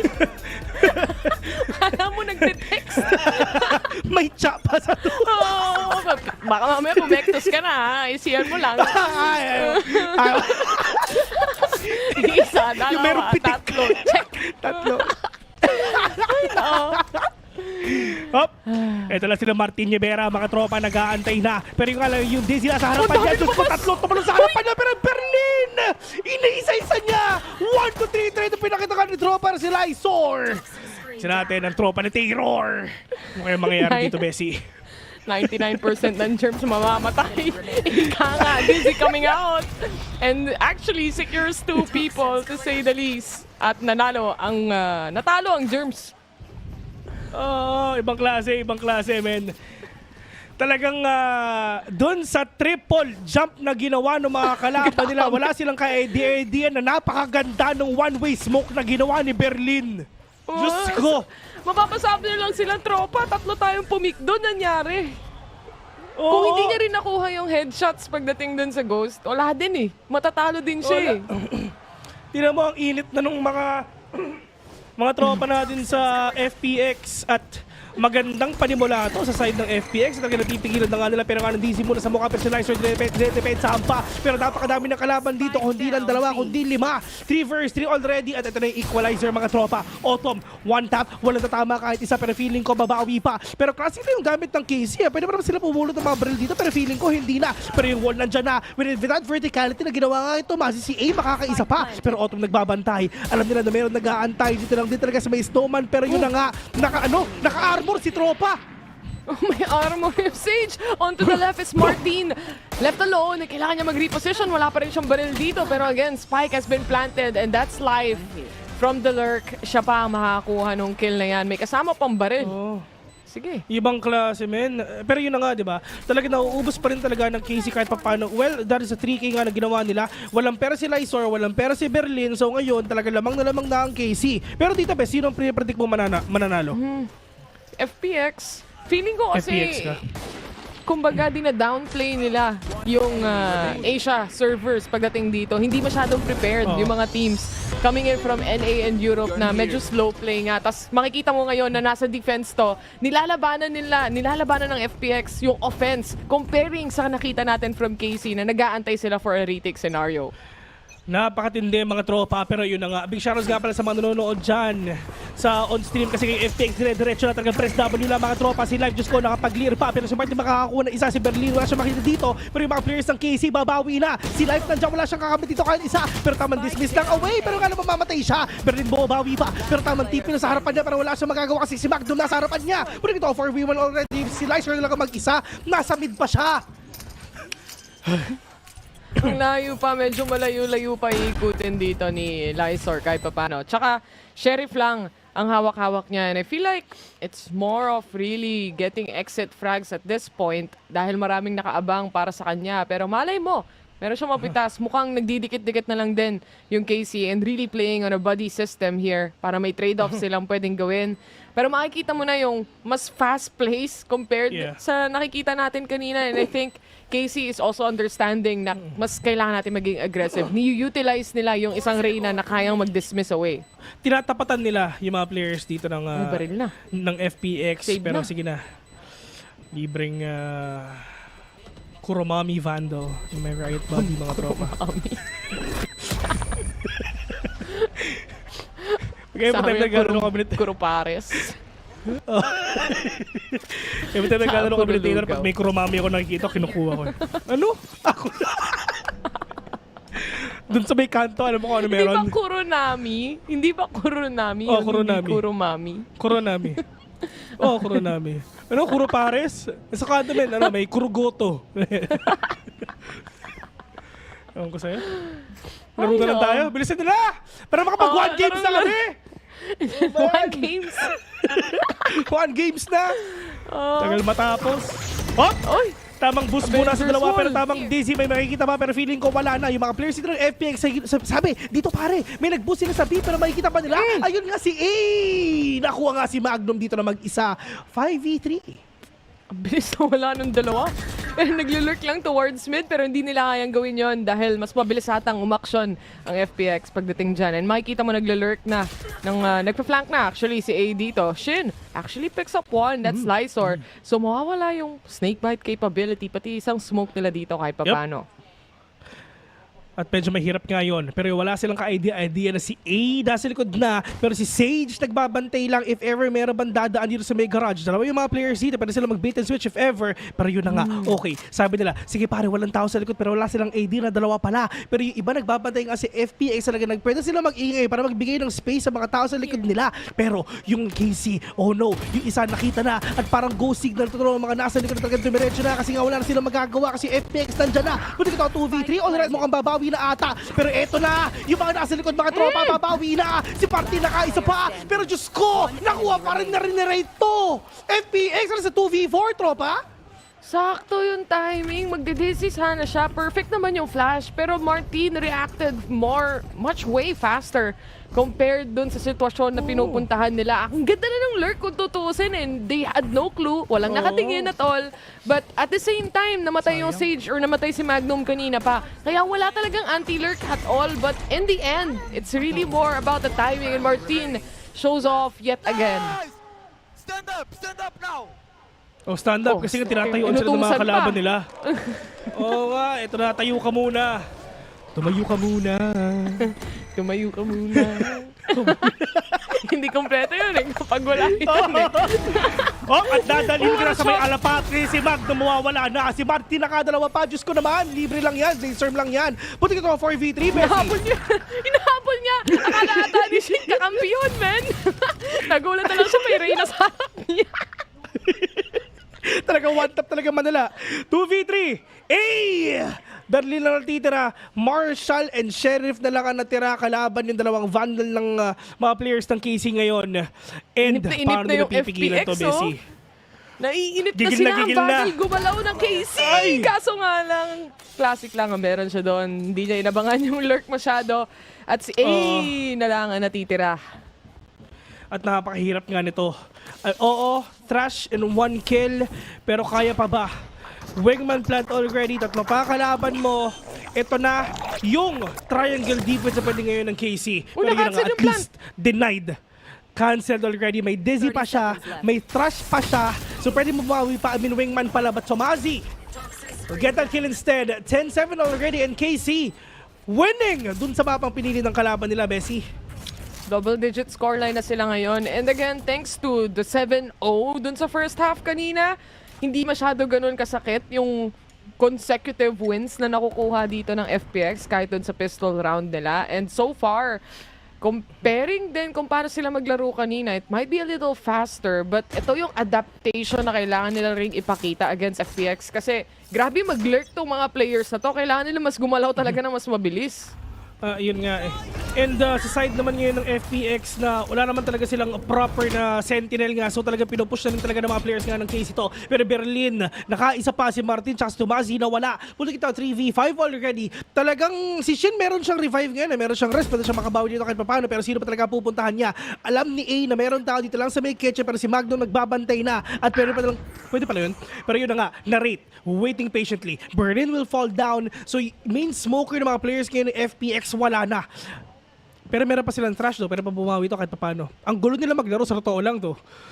May revive si Shin kahit paano, so yung mid, pwede nilang i-rest kahit paano dito ngayon sa round, and I think they will do exactly that. Nabasag yung wall na sinet, sayang naman. Anyway, buhay na siya. Sige, okay na. Forgiven and forgotten. May trash sila pwede makabawi nga dito. Empress as well na pwedeng online para mag-explode nga si FPX Life ngayon. Pero isa lang yung mga players ngayon ng FPX dito nga sa A. So it's gonna be really difficult. Pero once na meron ka ma-pick off si Life, I mean at least makakapag-reset siya. At least pwede siya makabawi dito kahit paano. And magbigay ng time para sa KC, para sa FPX pala. Para makapag-rotate na rin na. Pero si Shin pa rin talaga nakakuha. So sayang yung Empress pa nila nakuha. Pwede kita 3v4 already. And now KC might actually win this round if hindi nila napigilan ang KC ngayon. Hindi nila napigilan yung plant. Lurk of his life. Magnum, alam niya exactly kung nasaan pero makakaabot ba siya just in time para mapigilan ba or yung ibang mga players ng FPX. And kahit hindi mapapatay ni Narrate yun, meron na ring tao towards the back ends of the site. So, it was Casey's round, all again. Sayang yung Empress, no? Akala ko meron pa siyang mapipitas na kahit isa doon and makakapag-dismiss pa siya palayo.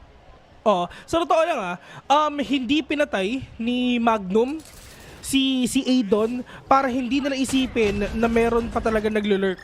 So, pwede pa niyang ulitin ulit yun mamaya at hindi nila i-check yung likod nila yun at likod nila. Kumbaga, information lang yung ginawa nila. Well, lamang naman yung mga players ng KC doon, di ba? So, might as well na hindi ko na lang papakita na naglo-lurk pa rin ako dito sa round na to. Di naman din kailangan dahil lamang pa rin sila dun sa tao na buhay pa kahit papano. Berlin, aggressive positioning mula sa kanya. One and done to kung sakali man.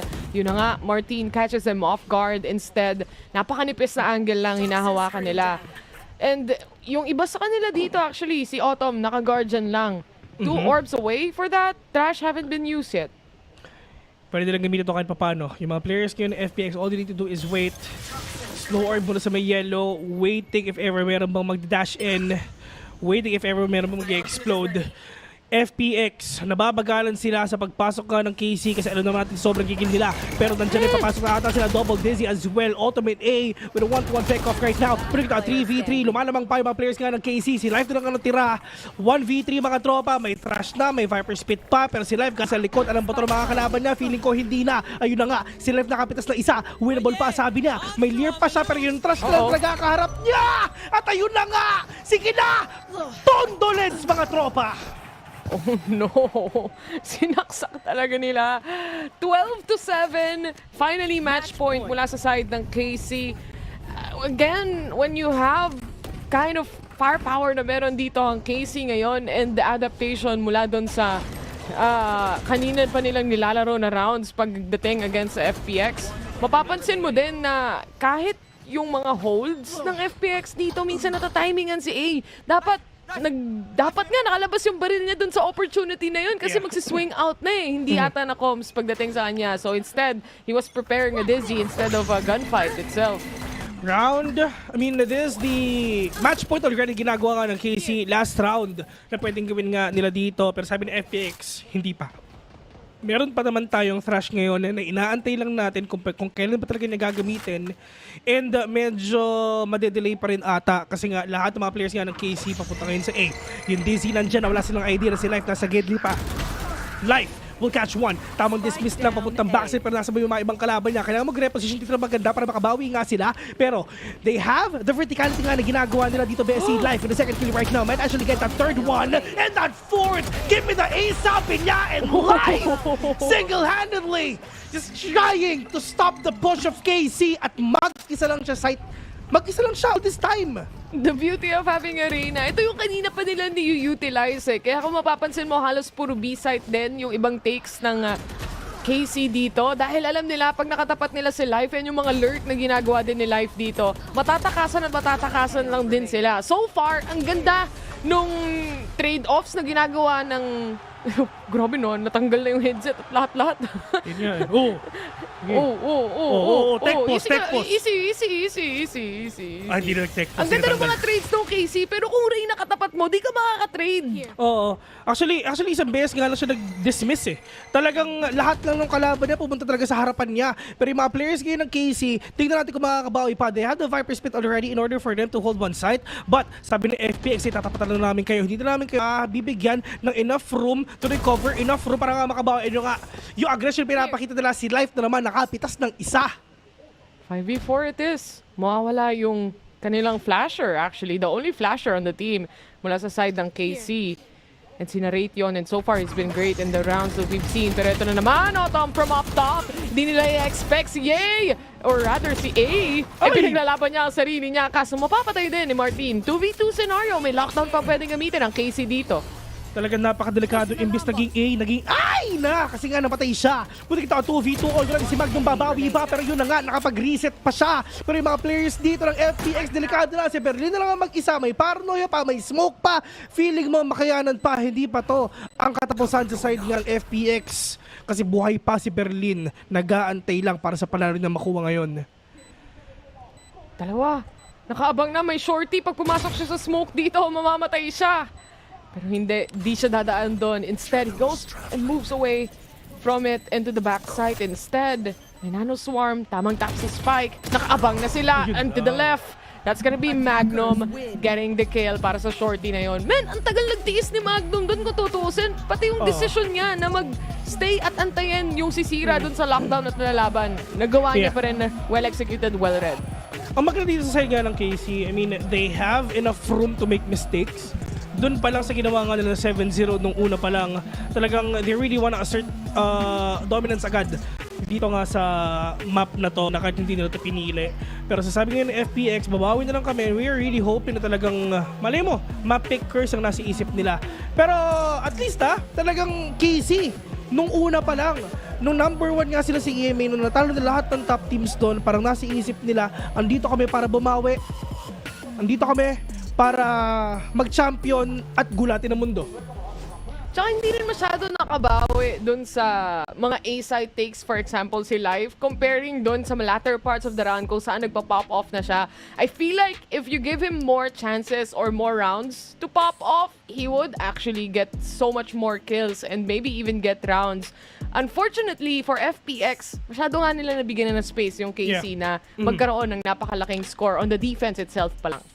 Once again, nung first half, it took them 7 rounds para nga mabasa dito yung mga players nga ng KC. Medyo mahirap nga naman talaga pumasok if ever double sentinel tayo yung lineup nga ng kalaban natin. But at the end of the day, at least nakabawi sila kahit paano. Talagang, actually, nung second half nga, di ba? I mean, tignan mo si Berlin, 3K agad, pero nasagot agad ng mga players nga dito ng KC. Yung aggression na pwede ipapakita nga ng mga kalaban nila. Pero yun, 1-0 already. Ano ba yung next map natin, Bes?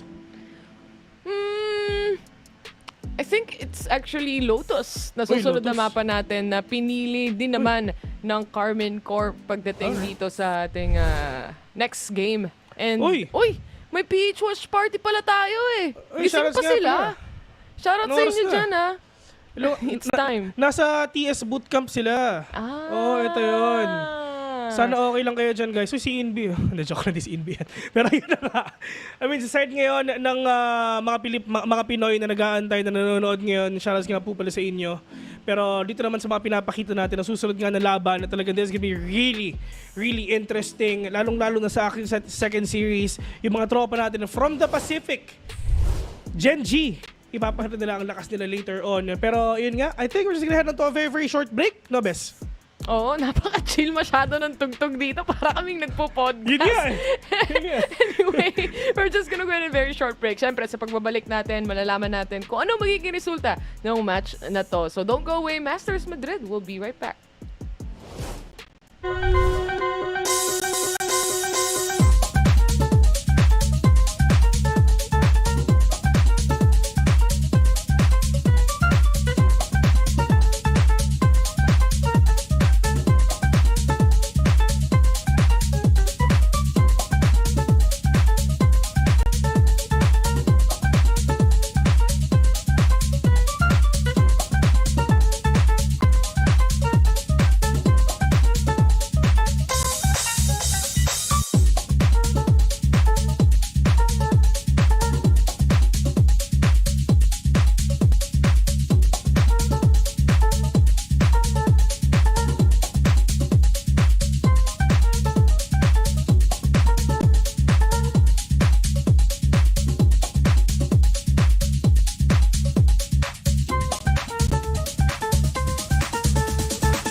Hey guys, it's Jimmy Lin.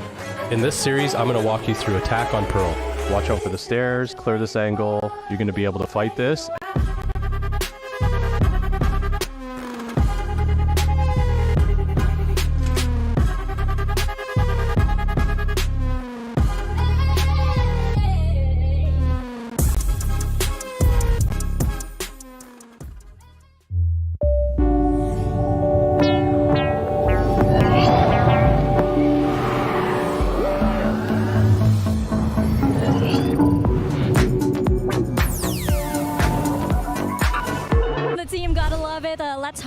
Karmine can close it out in map 2.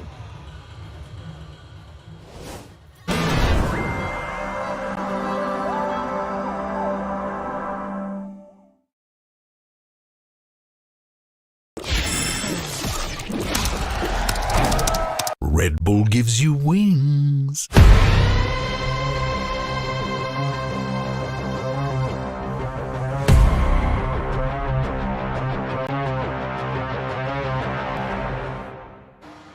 Hey guys, Mega Fabs here, and I'm standing right now with Coach Eng of Karmine Card. Congratulations on that first map, the first map win of VALORANT Masters Madrid. Now, of course, we saw FPX had that near comeback. So how did the boys keep their calm and how were they able to close it out? Let us know what's going on behind the scenes. I'm not gonna lie, I didn't say anything, to be honest. I feel like we are ready, we prepared, and I don't know. People don't understand, but FPX pretty decent team. They're really strong gamers, and yeah, it just I expected that they gonna shoot hard and hit hard. So yeah, it's kind of. But about us, yeah, I didn't say anything, to be honest. It's just all like props to our teams and you and Ahmed. They prepared them also. The mentally wise, that's yeah, we are ready. So I don't know. I'm just happy we won. Full trust in the team. Gotta love it. Let's hope that Karmine can close it out in map 2. Oh, if N is happy, I am happy. What a start it is for Casey here at Masters Madrid. I'm your host, Yingsu, and I'm back here with Mimi and Kakuka. It was a great start at Kakuka, and also a very convincing way for Casey to close it out. Yeah, exactly. It's also not the fact only that they managed to get that first win here at Masters, it's the fact that they managed to mentally reset for what was happening on the server. I think that Eng was very right. FPX can shoot very hard. Like the rounds that Live was having, how they were just pushing onto them and doing this kind of things we were talking about before, how they thrive in the chaos. It is something that Casey had to overcome and did. Yeah, they absolutely did. I think they looked really good in that second half with their game plan on how to shut down the aggression that even on the defense is being brought out by FPX. It's kind of hard to get that initial bit of space and punish people who have pushed up when you only have that Gecko, but I think they play around that one piece of utility, even though you can't combo it with another flash very well. For me, that second half was a showcase of just how strong Casey's fundamentals are. Yeah, Mimi, let's take a look at round 18 because not many people can deal with K-Core's pressure, and unfortunately FPX couldn't do that either. Yeah, not many, including FPX in this game, like you say. But this round was pretty cool for me, the way that KC are scaling together into this site, and also I think it's a showcase of how FPX's comp really does show some weakness. Running no Senti on this map means that if you're hard committing to these rotates, which you kind of need to when you have this initiator comp where you're trying to set up those combos, you leave gaps like this, and Magnum was just taking advantage of this. Yeah, exactly. And if you combine it with a Narrate that was extremely explosive and just going in for the kills, he said that he wanted to pick when he got to Madrid, so he's definitely doing so. And I love that we have this stats for him. We were talking about the versatility, the feeling comfortable, and I think that this was a perfect showing for him. It absolutely was. He said he was just gonna swing everyone at this event, maybe, and you saw take the fine. Take the fine. He did swing in this one. I think that when KC is willing to, in the late rounds, take a little bit of that risk and let him go crazy when he's feeling it is really good and adds an extra dynamic to this team. I mean, this is the thing. He does this on Gecko. He will do this on Fade as we see him later. Which version of Narrate do you guys think is the final boss of the Narrates? I really like his Gecko. I'm on the Gecko train, but I'm a big fan of Gecko. It's so hard to play Gecko solo initiator. Yes. He does it so well. Yeah, exactly. I think that he has a very good balance on how to support the team, how to go on those more aggressive plays, because he's the kind of player that can do it and will do it without shaking or having like second guesses. When we see him moving around the map and taking the right covers and making the right choices, everything is very well wired in his head. So I think that is why I like the Gecko, and also because he can just like do it. You have to do the voice. It's too good. Wait, also she's actually the voice actor. I am actually Carnalito. Yeah, can you please share that, because I feel like it's a way better name than Wingman. Carnalito, yeah. It's not even the Spanish one. It's in Latin America. They call it little boy Carnalito, and he's very cute. Carnalito. Carnalito. I vote that we only call him that from now on. I'm ready for it. Carnalito. But we do have a Narrate here. Can you believe it? Warming up in the AIM Lab shoot around. I need his sense, I need his game sense, everything, you know the meme how it goes, because he's able to perform EMEA on LAN, and it's great to see that Mimi, he's also able to perform on a global stage already as well. He just had to get out of an A.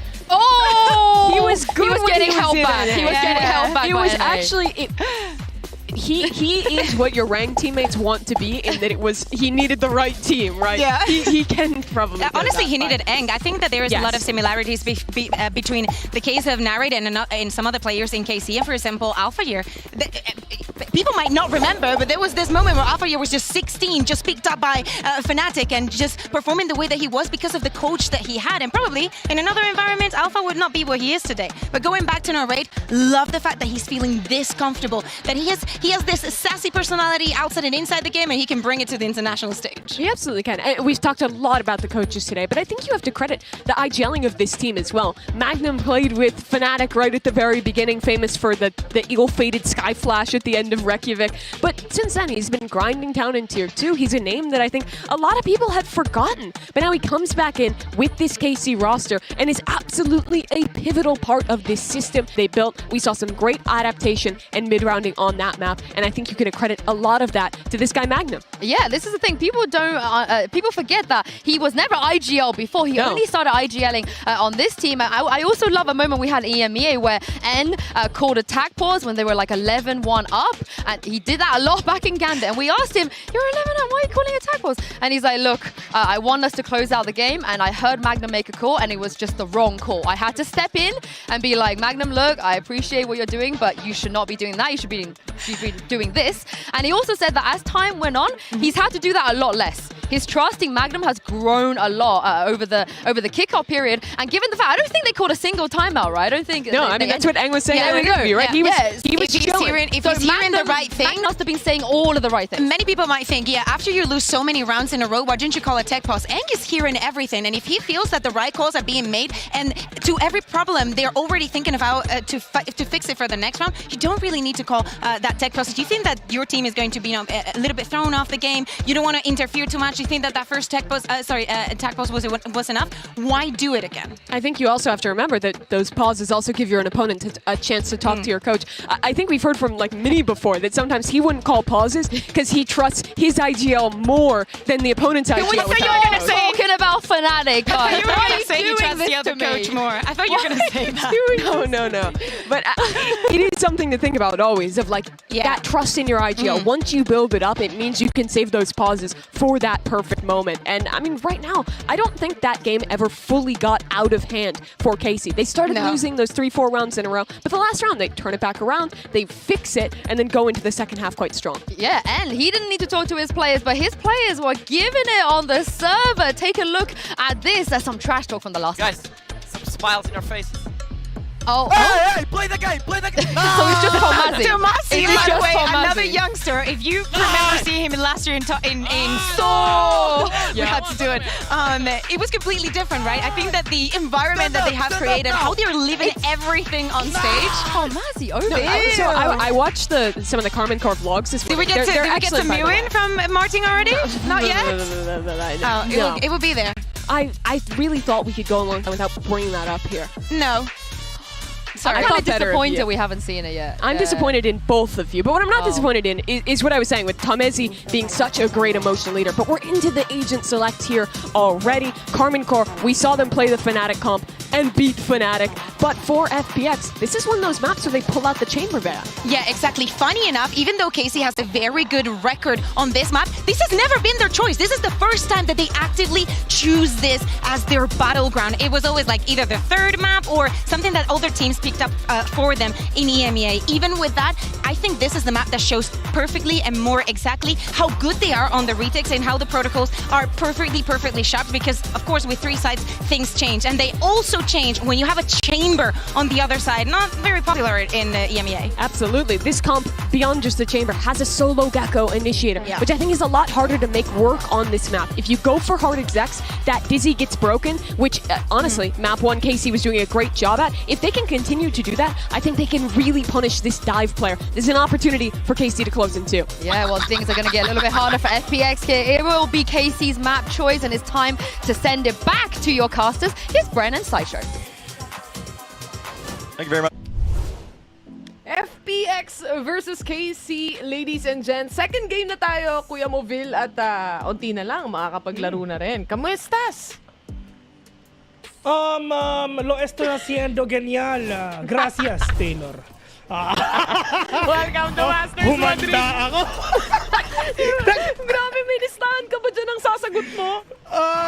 Pinaghandaan ko. Alam ko Parang itatanong mo yan. nagduolingo ka ngayong gabi Si. Sana wag lang tayo magkaroon ng maldesyon de Ray sa araw na to. Alam mo yan? Ray Rakers. Maldesyon de Ray. Oh my goodness. Dizzy, spots 1, at least mapapaatras yung ibang miyembro dito ng KC ngayon. And yung defense, parang same nang nakita natin sa Icebox kanina, best. Medyo waiting lang pagdating sa post plant. Pero dito rin sa mga mapa na to, dito sa mga game na to, sinalit wala silang ka-ED na meron pa ng tao sa likod. Well, actually, buti na lang talaga si Autumn tumingin nga dun sa likod kasi nga literal maiisaan siya. Pero si Autumn nakadalawa na, mukhang babawi pa ang decision ngayon, pero problema mag-isa na lang siya. Pero half team, tatlo ngayon sa mga players yan ng FPX, yung dalawa na wala pa. At give me the ace, sabi niya. Tignan natin kung magagawa ba niya. Super low in HP, literal na 1 bullet lang siya. Kahit classic lang, gamitin ng kalaban niya, si Senyor. May paranoia pa naman kahit pa paano mula sa kanya. Pero once he opts out of the smoke, yun na nga yun. And KC, to lose the first round here. FPX, parang pag nasa attack yung simula nila, parang feeling ko mas maganda yung bigayan para sa FPX. Buen intendo para sa side ngayon ng mga kalaban nila. Nice try, ibig sabihin nun. Pero alam mo sa totoo lang, if ever hindi mitingin si Autumn doon, talagang patay. Yung tatlo doon, men, kasi nagbabantay lang si Fade doon sa likod niya. And with that kind of reflex nga, na lahat sila nag-react agad, taken down, the only man na pwedeng pumitas nga sa kanila. Pero yung mga players nga ng FPX at least gigil na. Once again ito yung pinili ng KC. Pero FPX, sila muna talaga nanalo dito, Bessie. Tsaka nilabas din nila yung chamber for the meantime, para sa map na to. They haven't used it as well. First time ata nilang pinik yung ganitong composition, if I'm not mistaken, dun sa stats kanina. But at the same time, kung si Life nga naman, ramdam niya, feel niya mag-pop off, napakalaking bagay magkaroon ng isang chamber dito. Para kang may dismiss away, pero rendezvous yung tawag. Oo. And at least meron silang mobility dito. Si. Ano ba? From now on, bawal ka na mag-oo. Si. Ayun na nga! Yung mga players ngayon ng KC, gigil na. Tingnan natin kung makakabawi sila. Yung mga players ngayon ng FPX, they have the firepower already. Pero maganda yung mga delaying factors nga na pwede ipakita ngayon ng KC. They have the pain shell, they have the snake bite, they have everything inside their arsenal para nga makabawi sila kahit papano. Double swing pa nilang gamitin yan. Yung kalaban nila nakabultog lang, pero wala silang idea na meron pa tayo sa main link. Pero Lysor will catch one. Will actually get that 2K right now, but Autumn bumawi pa. Doon lang si may upper nagbabantay sila. Si Live naka one tap pa. Si Shin na lang ang mag-isa. Classic lang ang gamit niya. Exit frags lang daw, sabi niya. Exit frags or die off from the spike. Maybe get 1 or 2. Hinahabol na rin naman siya dito anyway.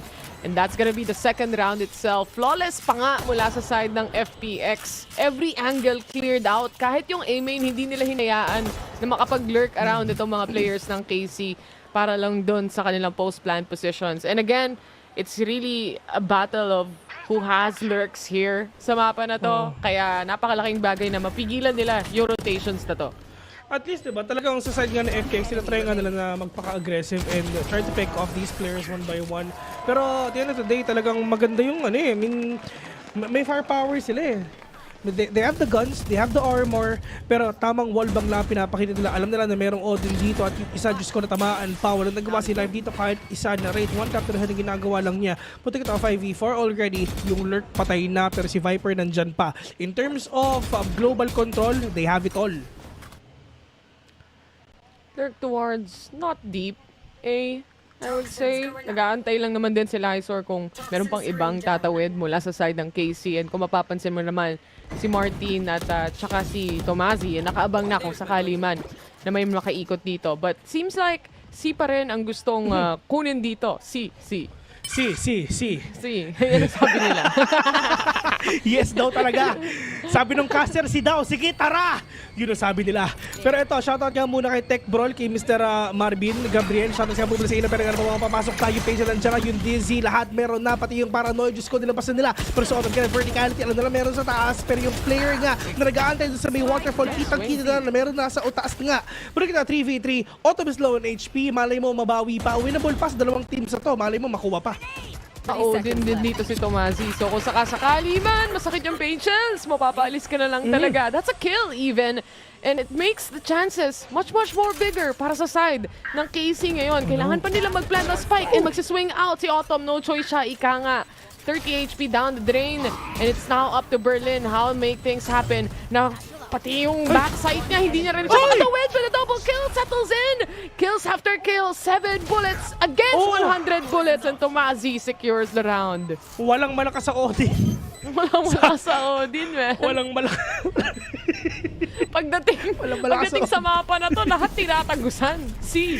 Oh, C. Pero ba't may C? Parang masabing actually Spanish on. 30 seconds. Welcome to the Spanish broadcast. Actually, pero ang mga Pinoy guys, tandaan nyo, lahat tayo, meron tayong dugong Spaniards. Tandaan nyo yan. Si. Kasi yung KC, ang sinasabi niya oui. French kasi yan sila eh. Oui. French yan. Oui. Kaya tayo si. Where we going? Oui. Ay, naku po. Oui. Sa atin, magte-tech pause lang pag mag-oui eh. Sa atin, ihi yun eh.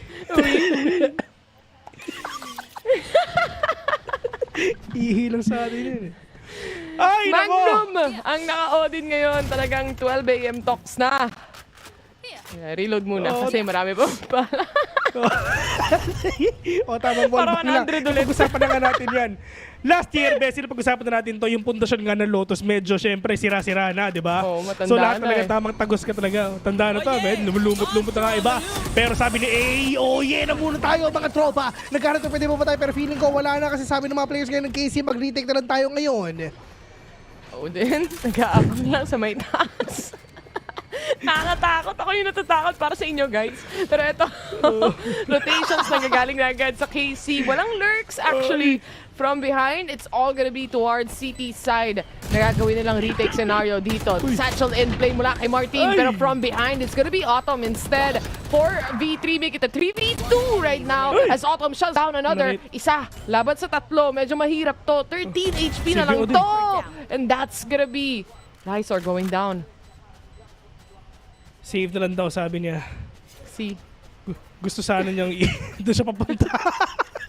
Siya ni Odin man eh, pero wala. Laruan kasi yung Odin, Blast 6 kasi kaya talaga hindi ito matama. Gawin mo River yan, tira masakit mo. Ay no. 3-1 already, FPX, kuha na nila. Well, attacking. Side. Pero ito at least KC kailangan nila makabawi dito kahit paano. They don't have enough firepower. Narrate gonna try to anchor sites alone. One more orb for the Nightfall. Pero right now, ito yung ginawa ng mga players nga dito ng FPX para nga manalo. Started off with all the utility playing na ginagawa nga nila, catching these players off guard. At maganda yung reaction nga nila, di ba? Nung merong nakita si Autumn dito, wala silang ka-idea na si Berlin pala is nasa may tree. So that blind really gave them that huge advantage in order for them to win that round. Ang hirap din kasi walang nag-lurk mula sa kanila. So, there's really not much pressure coming in from a different angle dun sa retake scenario na meron sila. If Martin probably catches one dun sa judge meron siya kanina, then it's a bigger possibility. Pero hindi ganun yung naging scenario. Instead, we're left to FPX trying to find a spot to go in. Si Shane ang unang nila makakatapat kung sakali man at mukhang nakita na rin siya. The showstopper settling in, space created para sa side ng FPX. Spikes regarded by tropang Wingman. 4v5 right now. Halos wala pa rin talaga silang pera and hopefully sila rin makapitas pa dito ng isa-isa. Pero tamang nanosar muna para sa kanila para makakuha sila dito magandang espasyo. Kumbaga, Autumn waiting patiently. Magandang position na dito. Pwede silang mag-trade off dito. Meron tao sa may pet. Pero tamang patient lang din talaga para dito kay tropa. Pero sa Autumn, isa sila talaga kinukuha. Yung isa lumalabas pa. Si Martin lang mag-isa. I mean, sa late lang siya dito. With all that Vandal on hand. Pero Autumn, switch it up with the classic. And once again, maganda yung position nila dito eh. It's just for the players ngayon ng KC, paano nila masisira ang aggression pinapakita ng FPX. And despite of them na si Raze lang yung duelist nila, talagang kuhang-kuha pa rin nila. At andyan si Berlin tsaka si A para suportahan yung pagpasok ni Autumn dito. Tsaka napapansin mo minsan na, sino? Si Autumn, yung Australian? Si Autumn yung, Si. Bloody Siyempre, daw, for sabi Casey, niya. mapapansin mo na hindi sila sanay sa napakabilis na play. Minsan, makaka-catch off guard sila habang nagtatry pa lang mag-setup ng utilities, kagaya na nangyari kanina kay Tomasi, for example, on to upper. One-way smoke. Di pa rin siya nasuspatan, ha? Kahit pa paano. Live, alam niya yung angle na gusto niyang i-take dito na hindi siya makikita. Re-smoke even towards Silong. Gusto lang natin matapos agad to para papag-1 games na kami. Medyo nalulungkot kami mga tropa kasi nanalo ng FPX, pero alam ni Shen na meron tao dyan. One-way smoke lang para sa kanya. Pero yung mga players dito ng FPX nagbabantay. Alam ko nandyan ka, Tomasi! One more bullet yung nga nakuha na niya, pero satchel away lang. Hinahabol siya ng boombot mga tropa, pero hindi siya nahabol doon. Muntik na. Tsaka kung sakali mong habulin pa ng Casey yun, makakatapat din nila si Life. So, I would suggest na, maybe you just stay way more back. Lalo na may setups ka pa naman pagdating sa A site and mukhang A ang gusto nilang i-take dito. Nightfall, perfectly placed actually against FPX. Marami silang pwedeng hulihin dito. Kaso kaya ba nila i-connect yung shots? Mukhang hindi mula kay Magnum. Instead, yung Lurk ang makakahanap ng isa. Paranoia, setting in towards trees. Ito na yung kanyang TP. Hindi nakita! Onto the backside! It's gonna be Shin outplayed mula sa kanyang Omen. At medyo malayo pa to. Wallbang lang ang kailangan niya gawin para makuha to. Pero si Shin magpapakita na ata. Ito yung ace niya. Pero live! Denying the win nga na ginawa nga ni Shin. Umpisahan natin yun, di ba? I mean, Nightfall for Narrate. Tinamaan yung apat doon. I mean, yes, wala silang naririnig. Tapos nakapit siya ng dalawa. Plus yung Paranoia nag-connect din. Wala silang naririnig. Wala silang nakikita. Sharded step in. Nakuha ni Shin yung dalawa. Pero yung isa malayo pa. Malupit. Grabe mag-omen to, na-inspire si Vil. Larong-laro na yan. Oo, men! Nakakita na naman siya ng bagong play na pwedeng gayahin. Sim! Ang ganda ng Paranoia TP niya. Kung tutusin, pag stinik niya ata yun, baka kayanin pa eh. Oo. At saka alam niya na yung dalawa tinamaan. Tayo po. Vamos, sabi nila. Nice try, tol. Kumbaga, buen intento. Si. Ano ba yung nice one? Hanapin mo nga. Bonita. Wow, bonita. 5-1, FPX. Ang pagbango ng API.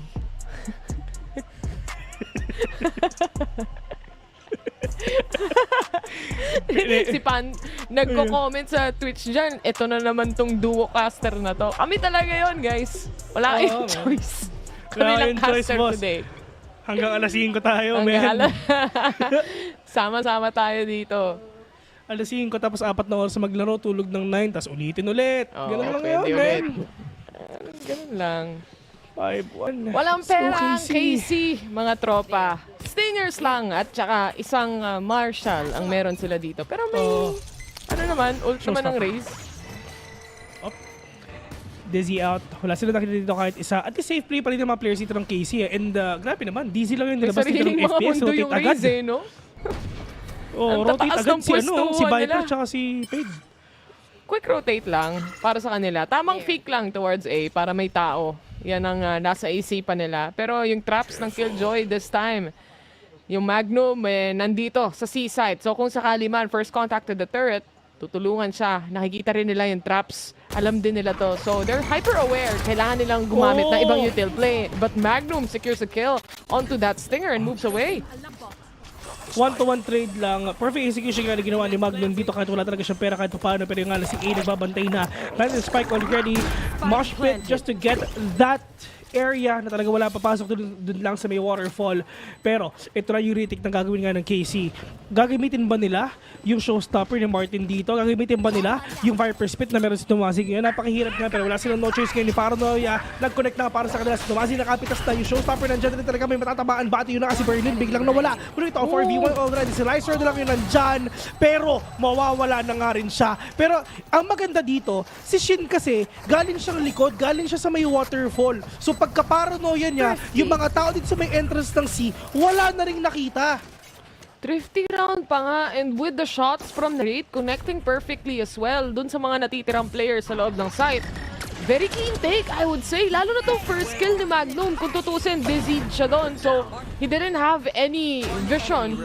Talagang pakiramdaman na lang kung kailan niya ipapop at least yung shots mula sa Stinger. And fortunately enough, it connected para lang mapigilan yung iba or para at least mailang yung ibang players dito ng FPX. 5-2, pero tignan mo naman utilities ng FPX. Parang ikaw na lang yung mapapa-alt F4. Yun nga, online talaga lahat. Pero parang nila gagawin to. Pero ito na si Pastor Chamber mga tropa. Tignan natin kung makakapitas pa sila. Hop. Si Life, okay. Mamba out nga muna talaga yung mga players ng KC ngayon. Just try to take that space. Magnum, one more kill for that lockdown, for that retake na pwede nga nilang gawin. Maganda yung retake potential na pwedeng gawin ngayon ng KC though. They have the Viper Spit, one more kill for that lockdown, pero kailangan pa nila talaga pag-igihin, lalong-lalo na yung Nightfall nga ng Narrate ngayon. Pero yung mga players ngayon ng FPX, they need to wait for that one big execution that they can do. Berlin, pwede siyang malayo. They have them from the shadows anyway. Autumn as well with that showstopper. Pero pwede na feeling ko, si A muna talaga yung mag-umpisa with that Thrash. At least, an information, still a big information for themselves. Feel like mas may-utilize nila yung turret pagdating sa B site compared sa C. Kasi alam na nila yung placement and hindi pa nakikita yung kalaban before masira. So at least yan ang ginagawa muna ng FPX and then they try to take space onto B again with Life already inside. Tumama po yung shot! Quick scope lang yun mga tropa.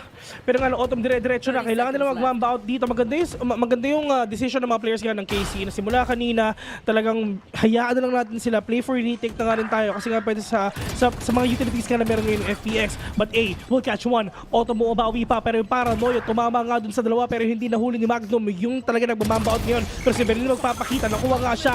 Denying that dizzy. Pero isang opportunity sa kasi malay mo makabawi pa. Buti kita 1v3. Si Shin andyan. Buhay na buhay pa. Pero medyo low na rin siya. Dalawa pa nagbabantay sa kanya. Yung Viper Spit pwede pa. May snakebite ba si Lysor ngayon? At saka si Life on point nga. Save ba ang gagawin ni Shin dito? Instead, kiniklear niya pa rin yung ibang mga angles. Pero it seems like it's gonna be a save. Kahit marami pa siyang pera para sa susunod na round. I guess, this is what it is. They try to really pick up rounds after rounds here against FPX. But again, dun sa round na yun, napakadaming ultimates na pwedeng ilabas. So, nilalaro nila more on the back ends of the site but didn't work out. FPX 6-2 and grabe tong quick shot ni Life. Yeah. Pag tayo nagche-chamber, hindi ganun kabilis lumabas yung baril. Yun nga eh. Daya. Ganda ng one-way smoke, no? Yung best nanonood ako eh. Di ba? Ako rin eh. Meron ba kaming kapalit dyan, guys? Sino gusto mag-cast? Hatian na lang namin kayo. Sharings na lang namin kayo, guys. Gusto ko na maglaro. Gigil na ako. Never ako naging gigil na maglaro. Sa totoo lang. Pero yung mga players ngayon ng FPX, nagbabantay. Split muna sila. 3-2 split. 3 sa A, 2 sa C. Just trying to make sound cues para ma-force out na yung rotations dito ng KC. Poison Cloud, napaka-aggressive nga nito. Pero magbibigay ito ng espasyo para sa mga players nga ng FPX para makapasok ngayon dito lang sa may rubble. But for the side of KC, maganda yung execution. Pwede lang gawin dito sa A. Maganda rin yung information nila. Maganda yung crossfire nila dito kahit papano. Pero paano nila gagawin to kung merong Thrash si A? Swarm agad ang makakasalubong nila towards doors pag open pa lang ng switch. And at the same time, makikita mo na nagbibigay sila ng initial presence sa silong pero iiwan nila agad para lang hindi bitawan or hindi magkaroon ng fast lurks mula sa side ng KC.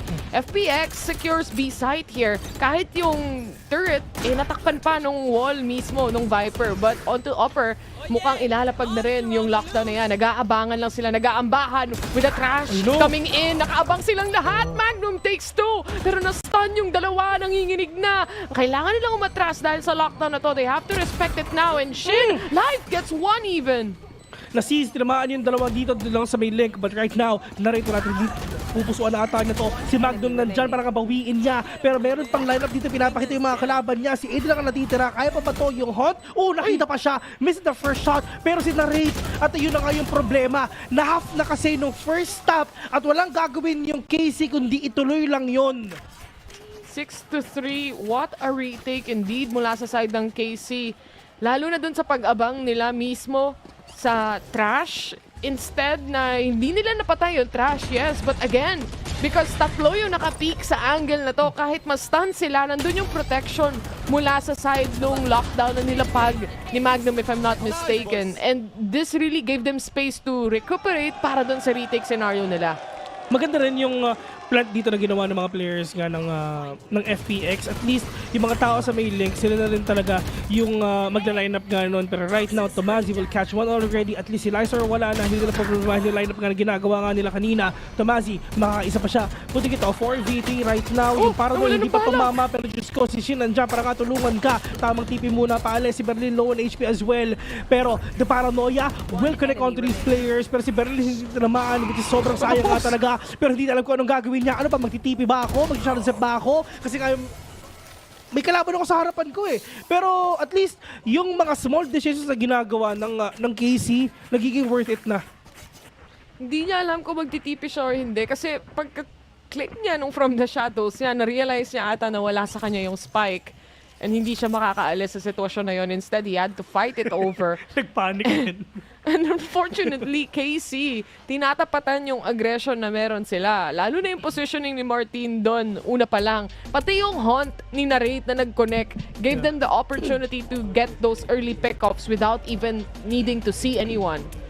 And with that, walang choice ang FPX kung hindi magsiakabo el tiempo. Kasi nga, itong isang minuto na to, kailangan nila para makapag-usap-usap sila. Kahit tahimik lang sila no? Nakikinig lang sila kay coach. Si Acabo el tiempo. Ang magandang laban dito, bes, pag naglaro yung Team Heretics. Kasi Spain team yun eh. Oo. Spanish team yung Team Heretics. So maraming home court advantage na naman, mga nagsisigawan. Kumbaga, Brazil loud. No, Brazil loud, ganun. Ay, sabi nga, tanong ni Francis Ginto, ano sa Spanish ang pos? Posa. Palitan mo na lang yung E ng A, Spanish ka na. Flex mo na yan, man. Ay, naku. 6-4. FPX. Hindi ganun kalayo I mean, at some point baka 6-6 pa yung mangyari sa scoreline na to. Malay mo talaga mangyari yan. Kasi sabi ng KC, babawi kami. Hindi pa talaga yung mga kalaban namin, puso pa kami. They have the Viper Spit, they have the Nightfall. So malay mo, ma-retake pa nga. One-way smoke for the side ngayon ng KC para magkaroon ng doubts yung FPX talagang papasok pa talaga. Pero ito na yung Viper Spit na totally closing. C already para hindi na napasukin ng kalaban nila. So it gave them parang two choices na lang. B and A. Unless they wanna take C still. Dahil usually yung isa sa mga, pag may Viper Spit kang nakaposisyon, usually mag-isa na lang yung Viper sa loob ng isang site. So kung mahahanap nila yon, malaki yung chance nila. But it seems like they would rather take a different site instead. And A-main, binubiluhan na nila. Once the smoke dissipates, mukhang itong dalawa sa B-main nagbabadya na. Mukha parang kumbaga hindi nila mahihirapan yung mga sarili nila, pero yung isa nag-TP na pero uubuhay pa ba? Sila Red Cash 1 already, pero yung Shane talaga narrated ng pangalawa. Pero si Magnum Disco po, ang problema nga talaga, si Magnum nahuli lang dito while using all the utilities, but putting it on 2v3, malay mo makayanan pa. Wigman is right there, planted the spike already, and it's time na mag-retake na nga.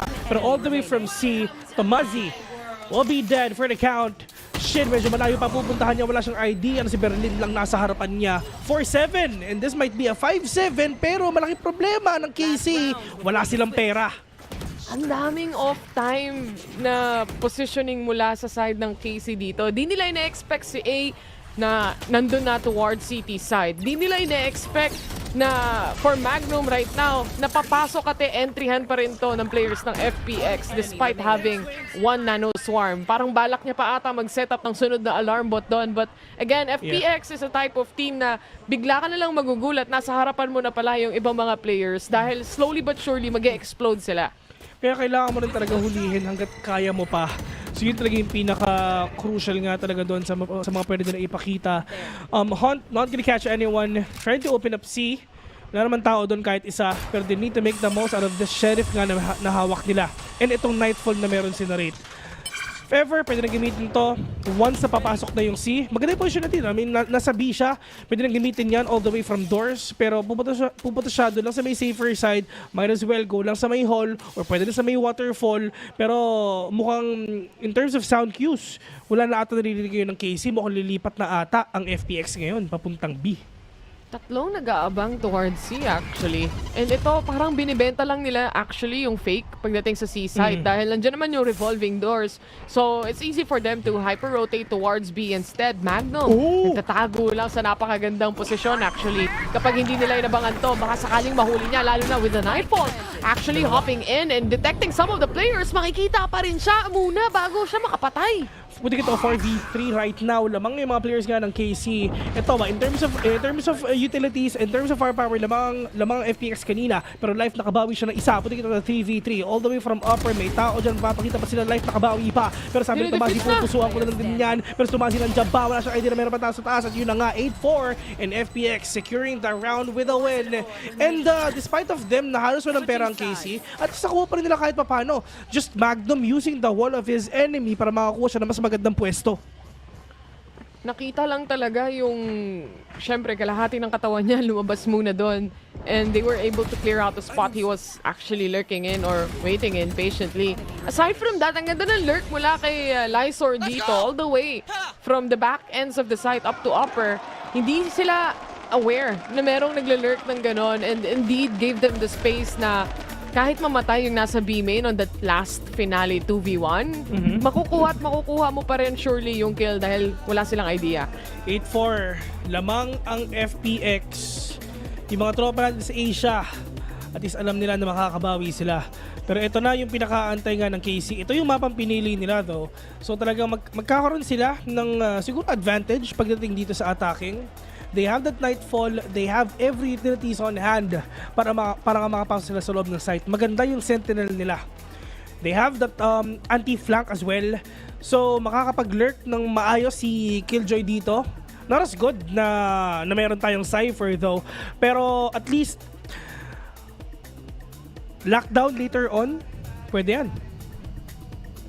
If I'm not mistaken, available din yung trash kay A doon sa pagkuha or pag-pick up niya ng orb. But aside from that, so far, ang ganda nung workaround nila pagdating sa attacker na nagpaparamdam muna sila sa silong and then mag-hyper-rotate para magbenta ng fake. And makikita mo, doon sa moment na yon, tatlo yung nag-aabang towards C side and it was a complete change of route para sa side ng FPX. Instead, they go and secure B. And for that, syempre, kailangan matapatan to ng KC the other way around dahil magsaswap na tayo ng sides. Medyo kinakabahan pa tayo pero for sure kinakabahan din talaga yung mga players nga nila kasi malay mo talagang makambak pa ng KC to. Isang round, isang pistol round lang best. 6-8, tapos pwede maging 6-9, tapos magiging 7-9. Yun lang din talaga yung scenario na makikita nga natin unless manalo dito yung yung KC or malay mo makabawi pa ang FPX. So itong pistol round na to is sobrang crucial sa side ng EMEA. Let's see. Sheriff, bibili ni Magnum. I guess really good buy coming in from a Sentinel. Pero would you really want to do... Syempre, attacker sila. Okay, I would say yes. Pagdating sa ganun, pag defense, I would rather buy the utilities off. Pero ito, mukhang fast take ata ang nais nila dito. Besi, hot agad towards B. Tamang satchel in play at nasa upper na agad si Martin. Pero wala ata siyang makikita. Yay! Or rather, A. Atras na lang muna. Oh, pero Hoy, ito dalawa. na, si Narrate nandiyan na sa harapan mo, nahuli pa si A ngayon. So -1 sa depensa ngayon ng mga players ng FPX at magandang simula sa side ng KC. Paranoia, not gonna catch anyone. They have an idea na meron nga tao sa may lick, pero Magnum will catch one as well. Pero ito na, babawi na ata yung FPX. Isa nakapitas pa, Magnum nakadalawa na. Buti ito, 4v2, already si Otto na si Berlin na tira, isa naka-sheriff pa. Pero paano nila gagawin to? Hindi sila magkapakita as long as talagang alam nila na kaya nilang i-wallbang to. Pero na-half nila yung spike, napakahirap nga nito. Berlin, andyan na, nag-aantay, buhay na buhay pa siya, pero sabi ni Magnum, parehin na. Despite of them not having enough HP, that is a 4v2, 3v2, so talagang kuhang-kuha talaga nila yung round na yon. Wait and switch na lang, ika nga. Tsaka may control sila pagdating sa upper and B main. Sa panahon na yon, they were able to clear out upper completely and maaga sila nakarating deep into the site, really securing the pulse plant itself. Plus may lineup pa na snakebite. So halfway lang talaga yung makukuha nilang defuse, but nonetheless, it was just a bait and switch up until the very end. Clean round coming in mula sa side ng KC ngayon. 5-8 at baka nga kagaya ng sabi mo, Bes, mabilis na 8-6. Oo, mabilis na 8-6 yun talaga yung makikita natin ngayon. Si Stephen Curry, gigil na basketball player sa umaga, coach ng Valorant sa gabi, pinapakita niya yung Dizzy nandyan, tinamaan yung isa si Shin, kailangan niya makabawi ngayon, pero yung Paranoia din talaga nasa harapan niya, at grabe naman talaga, classic na yung gamit ni Ottoman Lash, nakapitas pa rin dalawa, abutin ito 3v2 already. Berlin and Life medyo malayo pa, pareho silang nasa may A ngayon, yung isa nasa may stairs, pero itong Prowler not gonna catch anyone, pwede pang lumipat ngayon yung mga players nga ng KC para magkaroon sila ng enough advantage if ever, pero Magnum, alam na meron tao nga na nagbabantay doon lang sa may stairs, pero si Berlin trying to be aggressive as well, asa ba yung mga kalaban niya, nasa labas, baril para sa kanya at mukhang binaata ang sabi ng KC ngayon. Muntik pa sila manalo sa contest pagdating sa revolving doors. Ang ganda ng Paranoia, ang ganda ng Dizzy. They get the kills that they need. Damage has been done. That's what we would say. Pero again, may baril pa rin si Berlin and anything can happen at this point. Isa nag-aabang towards a link and yung turret, nararamdaman niya rin. So, feeling ko, aware din siya na baka may lurk pang nangyayari dito but he might spot the killjoy. Magnum, first contact, hindi pa rin nakakasilip. Medyo off time. May smoke pa siya dito pero gamitin to. Pero yun nga, best, triangle defense, kompleto na. Mag-isa ka at yun na nga yung problema. Walang malakas sa ganyang klaseng posisyon at naka-bulldog, vandal pa kalaban mo, baka. Tapos ikaw, yun lang yung baril mo. 6-8 already. And talagang baka maging 6-9 nga to. Kasi nga, lamang yung players ng FPX. Pero hindi natin mababasa yan. Attacking pa rin ng KC. So inaantay natin yan. Tsaka mas fast yung take nila sa attacking ngayon. Mas nagpo-push talaga sila. Really utilizing Martin's agent basically. You have a raise. Ang bilis mo makakuha ng site. Ang bilis mo rin makakuha ng backside. So with that map control or with that kind of map control, ang laki ng possibility para sa side ng KC maging aggressive dito. And that's exactly what they're doing. And Berlin, Odin na ang magiging puhunan para pigilan yung pag-rush. Meron mo makikita dito. Hindi na talaga sinisira, bes baka masira yung revolving doors. Baka magkabutas yan. Ingat-ingat kayo, dami nag-wallbang dyan. Baka masira. Baka biglang mag-patch yung banner. Pag ako yung nag-Odin, bad trip, lahat ng kakampi ko wala marinig eh. Puro brrrr, ganun lang eh. Eto na. Yeah. Shin. Takot. Uy, lumabas! Timing, mga tropa! Tinulak siya ng door! Ay, naku po. Sabi ko sa'yo, barilin mo na para masira yan eh. Ay, naku, nakuha pa rin Shin. Nako po. Odin for free! Angle isolate, fix for fix. Pero ito na naman sila. 3v2 pa din Oo. Buhay pa, puso lang. Sabi nila, si Life, wala silang idea na nasa likod lang siya, nasa may stairs. Diyos ko po, si Narrate nakuha pa. Buti kita 2v2 already at kailangan nga nila dito mag-recover. Kailangan nila mag-fall back. And ngayon, babawi na. Pero wallbang it is. Odin it is a gamit nga ni Shin ngayon. It's gonna be really hard for them na makapasok. Life, literal na 1 bullet lang shot. Kailangan na talaga makabawi dito. Pero paano? Lysor with Vandal on hand. Malay mo makuha pa. Pero in terms of crossfire, maganda ang position nila. Oh no! Malay mo makuha pa rin Shin dito. Pero yun na nga. Wala siyang idea. Pero Shin all the way from upper, all the way from up top, from heavens above. Get that kill. 7-8. Imbes na si Berlin ang magpapasakit sa ulo ng KC, sila ang sumakit ang ulo pagdating sa Odin na yon. ang daming kills na nakuha ni Shin dito. But aside from that, I don't think Berlin was supposed to go out the doors here. Feeling ko nadamay lang siya sa pagpupush ng doors as well. And at that very end, kahit na naging 2v2 yung scenario and mukhang maipapanalo pa nila, hindi mo pa rin may expect yung walking Odin na yan na aakyat bigla. Best, ito may naalala ko nun, si Kev C dati. Yun yung nangyari sa kanya dati ng Zol. Na dito ngayon sa mapa na to, tapos na tulak nga ng revolving doors. Pero it is what it is for themselves.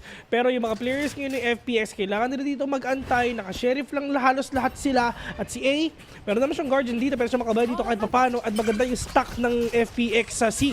Apat sila dito, walang ka-idea yung KC, pero papasok na sila, sila pakialam. Si Martin nasa loob na, pero sila hindi tumatama. Diyos ko, yun ang pinakamahirap sa kanila. Pero mukhang babawi na ata sila. Si Aiden naman na yung guardian na nakapitas pa ng isa, pero si Tom silang jump pa. Babawi pa, pero yung Pager papunta kay Autumn. Kaya ba to? Matatamaan ba siya? At yun na nga, sumabog na talaga, gubas na. 1v3 already. Narrate, low in HP, vulnerable pa siya. Planted na yung spike, at paano na to? Wala siyang baril kahit isa, yung prowl na sa harapan na niya. Ang daming utility play mula sa KC na kailangan mo sagutin with the gunshots itself. Kahit utilities, magagamit mo pa.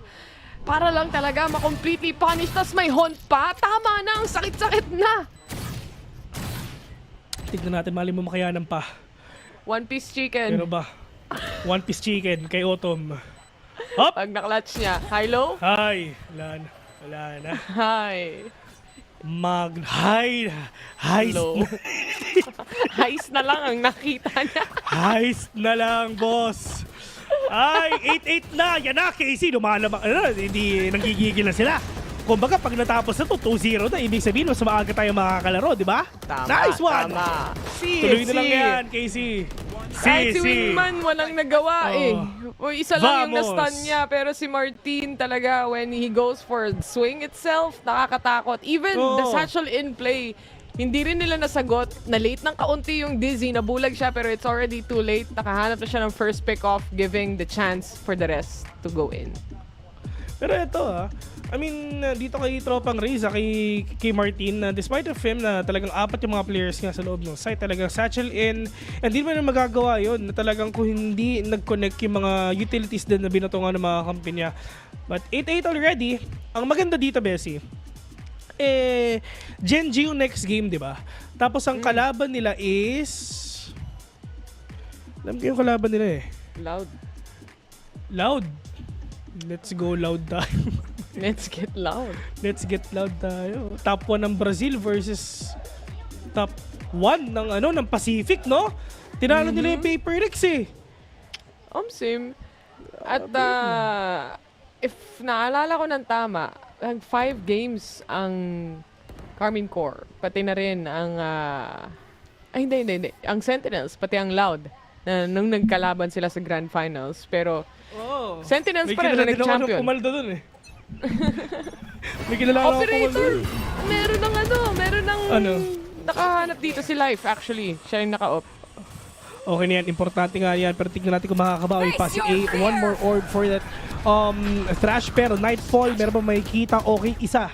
Pero tignan natin kung actually walang nakita yung Nightfall kahit isa. So okay, bukas ito para sa atin. Kunin na natin to at bigyan na lang natin sila, napahirapan na lang natin sila dito na wag na nga sila makapasok ngayon. We have the lockdown as well na gamit nga ni Magnum dito. So in terms of delaying factors, meron talaga sila. Pero paano nila gagawin to, Bessie? Itong operator nga ni Life, sayang kasi hindi na talaga na-utilize. Pero once na may maramdaman sila na may papasok na, yung lockdown nandiyan na at ang hirap kasi ilang segundo pa bago masira yung lockdown na yan. Kailangan nila i-respect yung lockdown. 2 seconds remaining.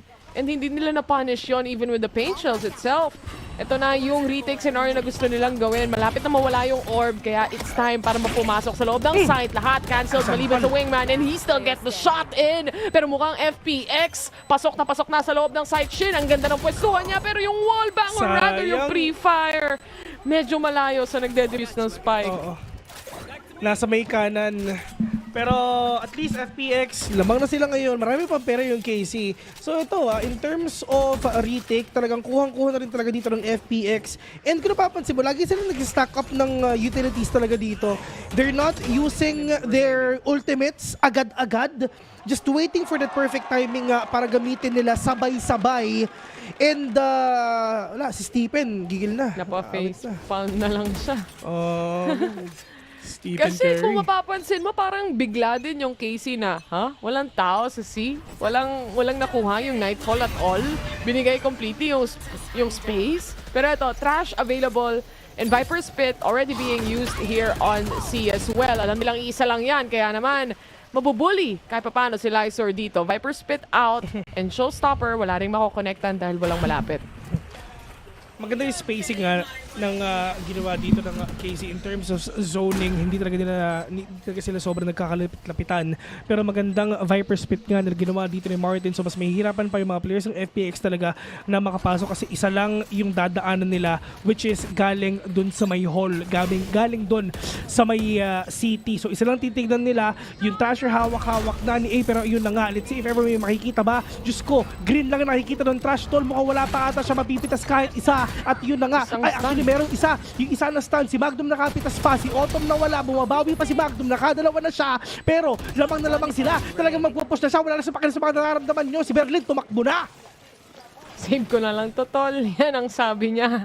Wala na siyang magagawa dito. 5v1 scenario. Ang ganda ng placement nung Viper Spit. Actually, ang linis ng pagkaka-place dahil ang laki rin ng space na nakuha nila doon. And with the kind of or how they place the Viper's Pit, mayroon silang pillar na kayang maikutan na angle para lang maiwasan yung mga bala kapag masyadong pinasok na rin sila dito. And I'm not quite sure kung makikita yon sa replay.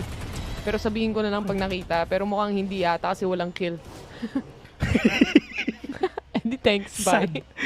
Gracias. Gracias.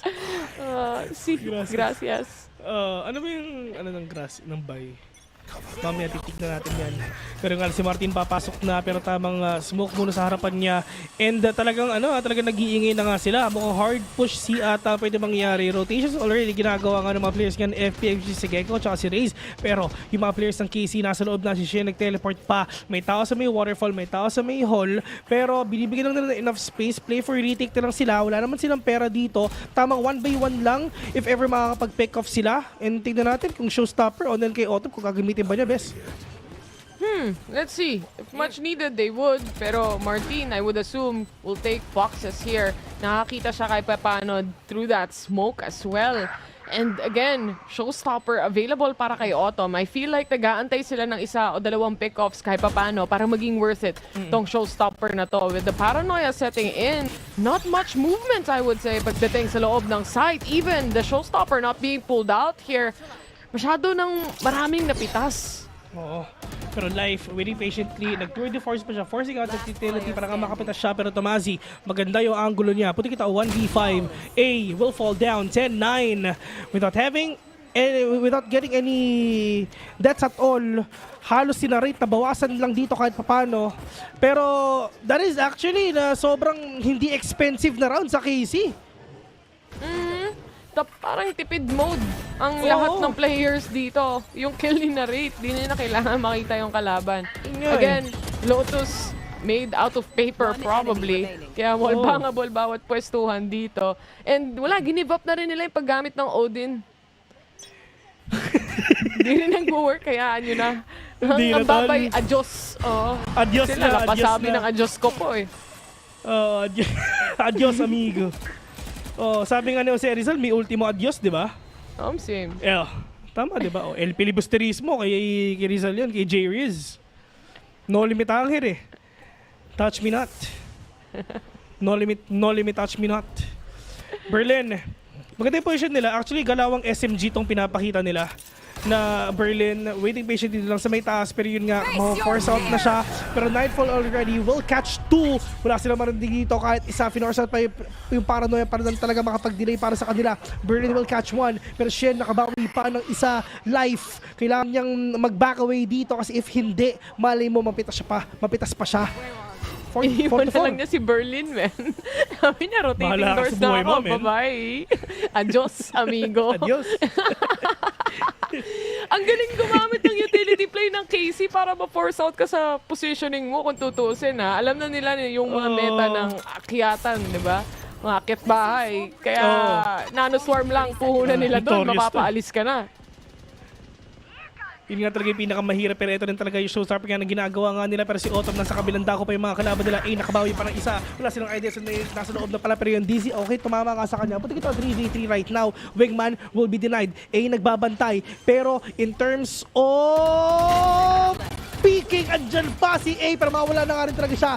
Pero yung mga players dito ng KZ, nagpa-plant na. Buti ito 3v2 already si Autumn. Sayang kasi walang bisa yung showstopper niya. Nasa kabila pala yung mga kalaban niya. Hindi niya na-realize. Autumn spotted by the turret. EV2 scenario pa rin to. Hunt spotting him out. Hindi pa rin natatamaan ng wallbang. Pero this time around, kailangan lang makita ni Narrate yung ulo ng kalaban. And that's gonna be the 4K settling into an 11-9. Iba na rin talaga, no? Pag meron kang fade as an initiator pagdating nga dito sa mapa na to. I mean, you have that prowler to find those people. Nightfall, area of effect, map, matinding laki ng mapang pwede mong makuha, mababawasan pa, wala pang maririnig. I mean, in order for them to get those mga synchronization of skills done, kailangan talaga na sobrang tindi nyo as a team at yun yung pinapakita na ng KC. Hindi naman sila tatawagin number 1 na EMEA kung puputso-putso lang sila. Tsaka kahit kung isipin mo may Viper Spit, then Prowler out, possibly mahanap mo. Ganun exactly yun nangyari sa isang round nila kung saan naiwan lang mag-isa si Lysor na nag-aabang with the Viper Spit on site. But Tomazi, already with an early pick-off here towards Berlin. Mababawasan sila ng isang controller. Lalim. Magnum. Yun lang. Nahuli agad ni Magnum. Gusto sana ni Lysor naman dito mga pick-off ng isa, pero ang problema, wala siyang idea na si Magnum nasa harapan pa niya. 5 versus 3. Tapos medyo hindi pa maganda yung buy nga ng FPX. Si Life nila nga natitira. May headhunter pa siya though. Pero kaya pa ba niya? Pero in terms of positioning ng KC, si Life, malay mo, mahuli pa. Wala silang idea. Oh no, matatimingan pa nga. Nasa harapan mo ng mga tropa, pero yun na nga yung problema. KC is on the match point already. Malay mo, mag 2-0 pa. Walang pera kalaban nila. Makakapaglaro kami ng maaga.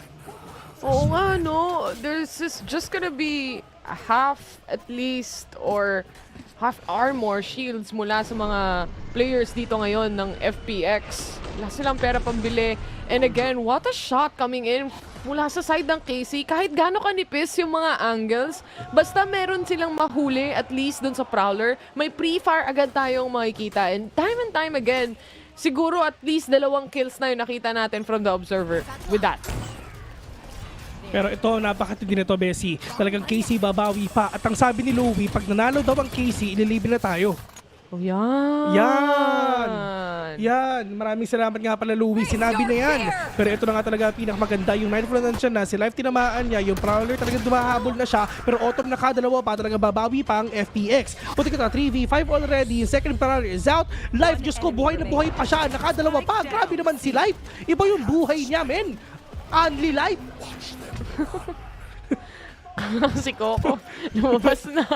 Pero ito, si Shin, makakapag-plant pa siya ng spike because of that from the shadows. Trash available as well. So, kailangan niya mag-reposition into somewhere na hindi possibly makikita at mapapansin. Ngayon na alam ko saan nanggaling yung gunshot, ito na, paparating na si Trash. Already on the positions itself, may paranoia na kasama. 8 bullets remaining. That's more than enough to get 1. 5 bullets remain and A closes things off. Hindi pa tapos ang laban. Isa pa daw sabi nila, 12-10 already yung FPX, bumabawi pa. At si Louie nakangiti na kasi hindi niya alam kung gagastos ba siya or hindi na. Tigisa daw tayo, Bes eh. Bale, okay na sa akin ng BFF fries. Okay na sa akin. Big one piece. Okay na rin. Pwede na. Okay na yun, Pang ano lang, pag midnight snack lang. Ano mo yun? Oo, grabe naman si Louie Paldo. Yan ang ganyan ng prod. Talaga nanlilibre sa atin, di ba? Yan ang tunay na direct. Oo. Shoutout nga pala kay Louie Sebastian Atendido. Sorry, Bes. AKA. Sino yung na-stress? yung mga viewers, yung mga fans ng KC. Siyempre, Europe to eh. So, andun sila lahat ngayon nanonood. Anyway, live so far is hard. Pero aside from that, makapag-rendezvous siya palace. Ligtas points. Okay. Buhay na buhay pa siya. Pero si Martin papasok na. Oh my God, napakasakit nga kasi may nanosarm pa na sa harapan niya. Pero Lysor maganda pustuhan niya. Pero tama snake bite lang sa mga harapan niya. Pero kanan live. Gumedli. Pero si Lysor nakadalawa. At mukhang babawi pa ata. 3 versus 3. Diyos ko, na-equalize pa nga. Pero si Lysor maghahanap na. Pero ang problema nila, yung spike na drop na sa kamay ng FPX. Pero paano nila kukunin to, bes? They have to make a fake happen or sell a fake at least. Pero dalawa sa kanila magre-revolving doors. Nagpaparinig na rin. And maybe leave one. And that's gonna be Narrate towards Silong. Casey, medyo kailangan nilang gapangin to paunti-unti. Maybe not even the plant but the kills itself. Yung kailangan nilang makita muna dito. Berlin lang naman ang nag-iisa towards Waterfall. Wala siyang ka-trade kung sakali man. And Tomazi, hindi na kailanganin dahil the shot will perfectly connect just fine. 2v2 scenario pa rin. Nasa loob pa rin yung spike. 30 seconds is more than enough time. 1v1. Tomazi versus Lysor. Isa pa ba o meron pa? Lysor. Ay, naku po, Tomazi, ladies and gentlemen, 2-0 already. At ang Damods, mas maaga makakapaglaro sa game na to. Ang bilis nila Ay, nako. Okay lang, sige, tuloy lang nila na 2-0 to. Okay lang, guys. Wala, umasim yung isa eh. Ewan ko ba? I mean, Lumay is sour. Spike itself is already on the side. Alam nila to, medyo may disappointed looks mula sa side ng FPX. But again, ang ganda nung at least pagkakahimay ng Karmine Corp dun sa sitwasyon na yon na instead, they really have to move away from this choke point na nasa silong silang lahat. Yeah. And dun nga sa pinapakita ka ng FPX, despite of them talaga nahulog nga yung spike 3v3. Pero naikutan din ng naikutan din ng KC yung FPX dun eh. Map control lang, superior map control. And the top 1 of EMEA talaga nakabawi na. Kumbaga, EU team to eh, no? So talagang matindi to. Pag matindi talaga yan. Pag EU team ka kasi, talagang ibang klase yung tapo ng EU team. Gigil. Gigil ka eh. Pag top 1 ka eh. And again, the first win going towards the side of KC here. Very clean 2-0. Ang bilis nila mag-adapt. Kahit mabilis maglaro minsan sa mga rounds yung FPX. Alam nila kung ano yung foundation nung kanilang retake scenarios dito. And again, congratulations. Wala naman kami dyan eh. Sharing sila. Ang lungkot ng pagkaka-congrats eh. No? Wala naman kami dyan eh. Hindi naman kami bibigyan eh, di ba? Grabe Stephen Curry, no? Matindi talaga pinapakita nila. Pero yun na, congratulations. Loud or Gen.G? Uy. Loud ako. Kasi Gen.G tinalo yung TS eh. So masama loob ko dun eh. Gen.G ako kasi Pacific pa rin sila. Ayan, para sige. Pantay. 1-1. Sige. 1-1. Pero panalo ang KC at mukhang manlilibre si Idol Direct. Talaga. Mag-EU team ka. Grabe tong play na to. Yung paranoia plus the TP onto the backside para talagang ma-clear out na maganda. Talo lang siya eh. Pero kung panalo siya doon, top highlights na siya. Sayang. Yung ginawa nga ni Omen kanina, no? Muy bien. Ka. Sakto, nag-o-omen pa naman ako dito, di ba? Omen ako dito, tapos si Taylor. Ikaw na si Tense eh. Diba? Butong bakal. Saras nga po pala sa inyo. Sorry, feel at home. Siyempre, mas kakulay natin yung Masters. Ikaw, kakulay, purple mo mamaya. Purple naman kasi to eh. Pero yung ilaw sa harap ko, iniiba niya yung kulay. Tingnan mo. Diba? Purple na Iba. Pag pinatay ko yung ilaw ko, magiging purple din ako. Wait lang Sige nga. Yan. So ayun mga tropa, syempre tamang kumbaga dim lights, di ba? Dim lights muna tayo para medyo chill. Ayan, guys. Pero yun nga, mga tol, tapos na yung game number 2. Syempre, sila Direct talaga manilibre nga sa amin. Pero yun nga, Taylor, before tayo mag-end ng first series, meron ka bang any last thoughts? ang last thoughts ko lang, yung series number 2, yun ang inaabangan ko kasi nandun yung Pacific teams natin. So, right now, we're just gonna go in a short break and when we come back, it's gonna be the last series of the day and makakapaglaro na ang The Mods. Yes!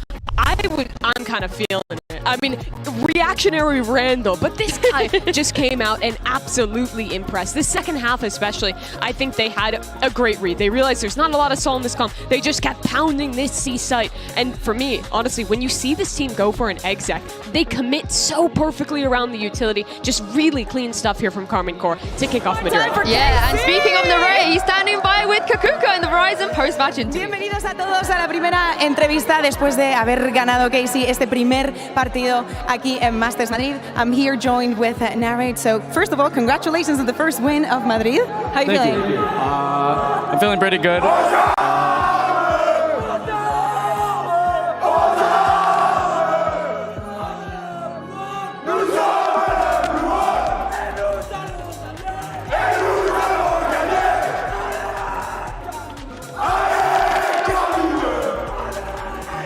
Okay. Let's try, okay? Yeah. Let's celebrate, why not? Buy the KC bundle. Thank you very much, guys. I mean, the crowd has been amazing, so thank you very much. Now, back into the interview and the actual questions. First of all, how do you think this team has been different from everything that you've seen in EMEA? How the preparation has been different to, adapting to a Chinese team? Well, obviously we have, like same thing with every team in this competition, we have a lot of info on them. So it's not really any different from any other team we played. I would say that they're really good at like making really good individual plays. Just absolutely, if you make any mistake, they will punish the fuck out of you.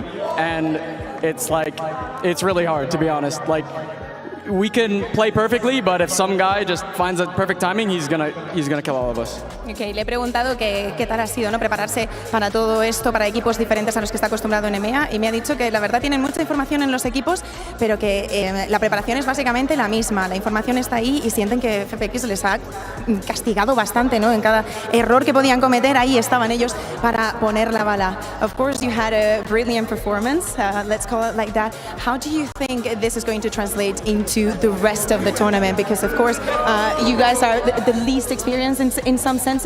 Do you think that gives you that underdog power? I mean, to be honest, we don't really see ourselves as underdogs or overdogs. We're just a team that we're gonna try to play every team as well as possibly can, just play our game. So I don't think it's really gonna affect us. Like, even though, like you saw at EMEA, that we don't need stage experience. We're just the players that we are. We don't crumble under pressure, and that's it.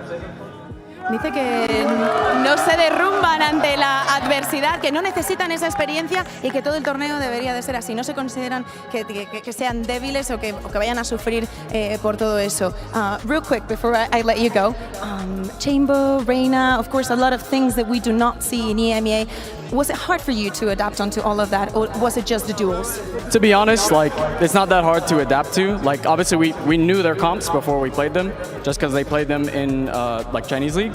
And so like we kind of knew what we were going into, but also I feel like a lot of EMEA teams also play kind of crazy stuff as well. So it's not like we played against a billion different comps and scrims, and it's just preparation, and our preparation is really good, and we know what they're going to do, and we just execute.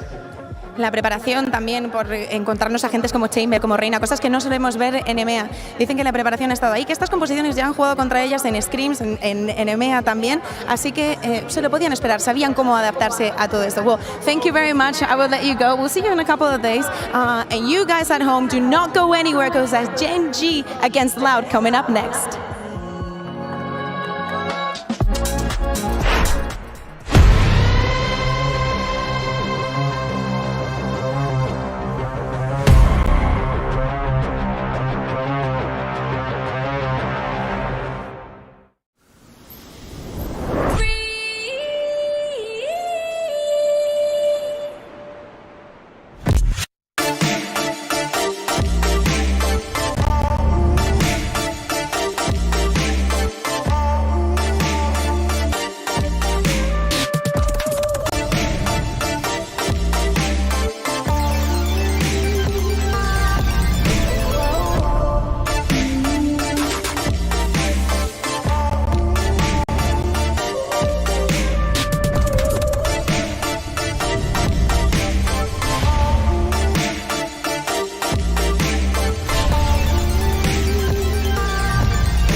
gives you wings.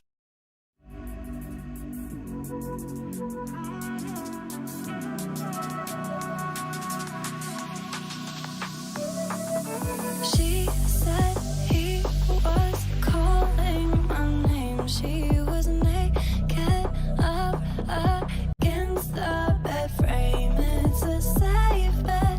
This will happen again. So walk away now. Don't back down. You're better without. No longer sacred. Your place is in danger. Sorry you face this. Seems like us these spaces being desirable number one.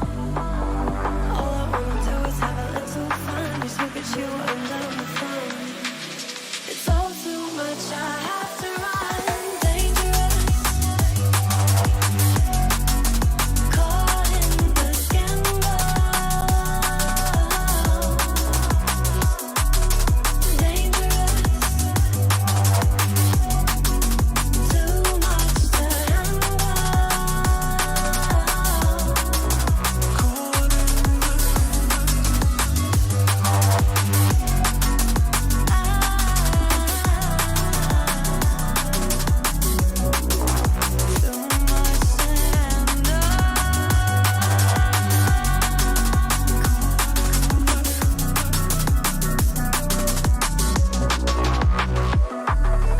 Same club on a different night. I'm nursing a triple threat high. My intentions get misaligned. Reassurance doesn't hit right now. I'm not fucking with your guy. You seem unbreakable from the outside. No longer sacred. Your place is.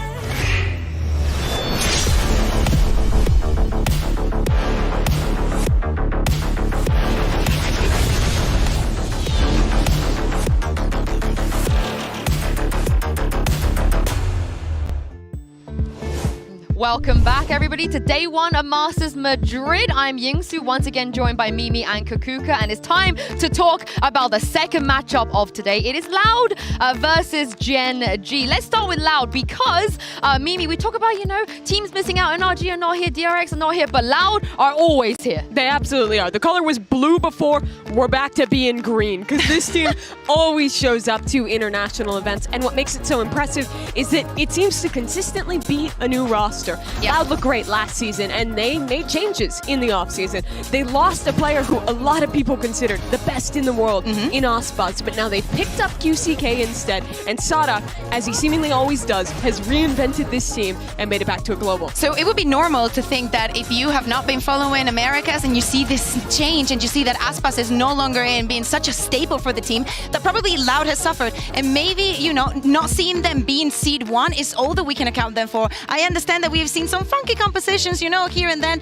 They rely a lot on the Viper. We've seen some Phoenix. I think that, coming into the tournament, that might be considered a weakness. But at the end of the day, it's exactly what you said. These guys have a lot of experience, most of them, into those international events, and the effect and all that trajectory has to put into play today. Yeah, let's talk about those comms because Sadak has clearly been cooking. Do we like it?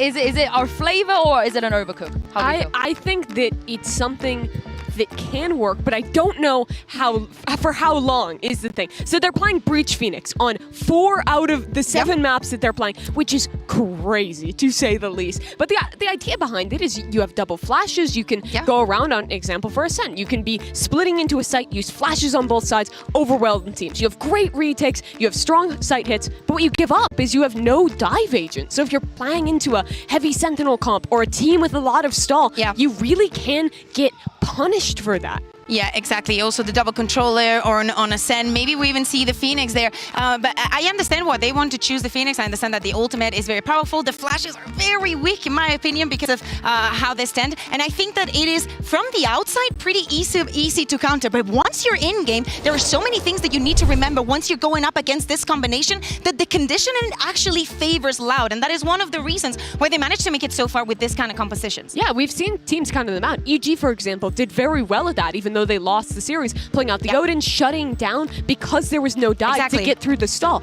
It is possible to counter this out, but the thing is the comp has a lot of little intricacies, a lot of little flash combos, little plays that can still catch you off guard that I think give it more depth than kind of initially looking at it would lend you to believe. Yeah, of course. This is the 7th consecutive time Loud have made it to a global event. A lot of other IGLs, they didn't make it, but somehow Kukuka, Sadak, many iterations of this roster, he's always here. So talk me through why he's always making it, and can we confidently say that this is the greatest IGL in Valorant? Nowadays, yes, we can definitely say it. He's been proving it, not only in the server, but actually, getting the team exactly what they need, finding the solutions inside and outside of the server, being that kind of reliable figure that can put you through the tough situations and make you a winner. Because it's very different, to just be able to roll with things, to improve things. But actually, Sadak is the kind of player that makes and creates them winners. He certainly is. And it's not just the 7th consecutive Loud that has made it here. This guy has brought 5 different... Nope. This extremely loud, incorrect buzzer, wrong. What is right is that this guy has brought 5 different individual distinct rosters to international events. Twice with Vikings, 3 times with different players on Loud. He's the ultimate talent developer. Yeah, and I also think that we can probably just give him the hat, right? The greatest IGL of this game. I'm quite happy to do that. I'm not sure about you guys. But speaking of Sadak, he's actually standing by right now with Mika Fabs. Check this out.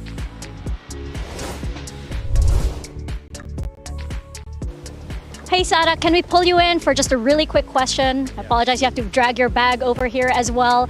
So this is the 3rd variation of this team, and you consistently keep making it to global events. I mean, how do you keep doing this? I think it comes down to us having fun. I have great teammates, so it's kind of easy when you have amazing people around you to do amazing things. So yeah, pretty much it. Well, excited to see you guys have fun out there. Good luck. I mean, they must be having fun playing some of these comms as well. But what's in the suitcase? What do you think? His strats. Yeah? All of them? Yeah, it's like the nuclear football he carries around. He has it's Icebox, just in case. I don't think they'll need him. I don't think they'll need him. Because with QCK coming in, I feel like he's adopted the way of Loud very nicely. And Mimi, we have a quote from him as well. He was talking a little bit about how he felt about Gen.G. He said, I know that Gen.G is one that's been showing a good game. They qualified by winning against a very strong team. This is a team that I'm looking at as a threat. The thing is, the QCK kind of adopted the Loud way, but it's not the Loud with Icebox way. He's not Icebox. He doesn't play the Jet every map. He's not an incredible, perfect dive player in the same way Icebox was. He's instead flexing around, playing the Phoenix. He's fitting into Sadak's system, and for that reason, this does feel like a very different Loud than the one we talked about last year. Yeah, exactly. I think that this is another reason that makes Loud the team that, a lot of people support and love. It's the fact that if you change these pieces, you can see a new version, but it is still a version that works, and they're not just fixated into, for example, Paper Rex being crazy, just playing the crazy comms being extra aggressive. No, with Loud you can see very different iterations and they still make it work. So it makes it in time difficult to adapt and play against them. Yeah, Loud, very familiar team here on the global stage. But today, Kukuka, they're going to go up against what I would say epitomizes the surprise element we've seen in the regional leagues. How did Gen.G get here? Well, basically, they beat DRX to qualify here. It's been a very long time. Who did they beat in the finals? Just some small team, right? Yeah, just a small team. You might know it. Something about Paper. Oh, Paper and Dinosaurs. Paper, Paper people rise up. Paper people rise up. No, but Gen.G, I mean, insane that they made it here after what? Only being shown at Lock-In last year. Yeah, exactly. So that is the thing. First of all, we were surprised when you look at the global news and you're like, oh my god, DRX is not making it. And when you dive into how and why Gen.G managed to make it here, how the individuals play within this roster, Lakia also back into this international stage that is going to welcome him with open arms. There is many reasons to believe that Gen.G is the threat, and especially after what we heard of Screambox, that they're winning everything out here. It is a team to fear. Allegedly, the streets have spoken, and Gen.G hasn't lost Scrim since coming to Spain. Which they said it themselves, right? Yeah, they said it themselves. Reliable narrator, myself. But it is possible that they have, because they were so good good in Pacific. If I were to define the way this team plays, it's just doing the basic stuff incredibly well. They're mostly playing old default comps, the good honest Valorant stuff, but they execute on it incredibly well. Their synergy is great. They're very good at adapting. And then they also just have players who, 3 of their 5 players seem like they were having life tournaments in kickoff. Yeah, exactly. One of those players is the ultimate rookie, I feel like, coming into this. And let's send it back over to Mika Fabs, who's with Karen. Hey Karen, can we play for a quick question? Pacific's Golden Rookie. So this is your first Masters event. This is your first global event. How do you feel going up against the former world champions in Loud? I wasn't playing when they won champs. Oh! You gotta love that answer. You gotta love that answer. I wasn't playing when they won champs. I mean, he's not wrong. He's not wrong. If they win after saying that. That's crazy. I mean, it is ridiculous how good this guy is. Let me tell you, they would not be here if it were not for Karen. Their qualifying match against DRX, very close game. And then this guy on Lotus won like 4 or 5 clutches in one game, continually stole away rounds from their opponent. It's his first year playing Pro Valorant at this level. It's his first Tier 1 team, and he was out there dunking on the very best of Pacific. I think that what it's also important to remark is the way that they play.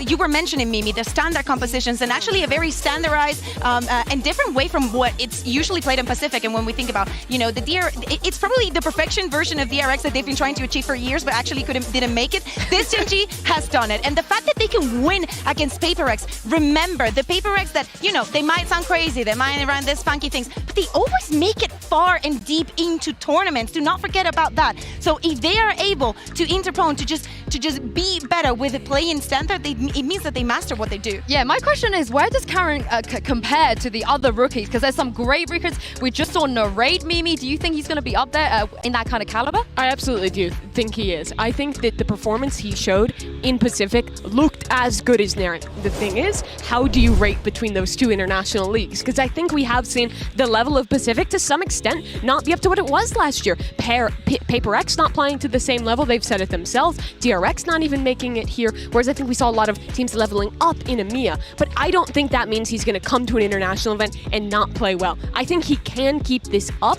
The question is if it's at the same utterly ludicrous level that it was in their last 2 series in Pacific. I think that's a lot harder to achieve. But honestly, I don't think that we cannot, you know, expect him to do super well. Also because of the rest of the players that he has on the team. You have the Munchie, you have Texture. I mean, Texture finally on a team where he can just play the role he wants to play. He's just on Jet and he's great.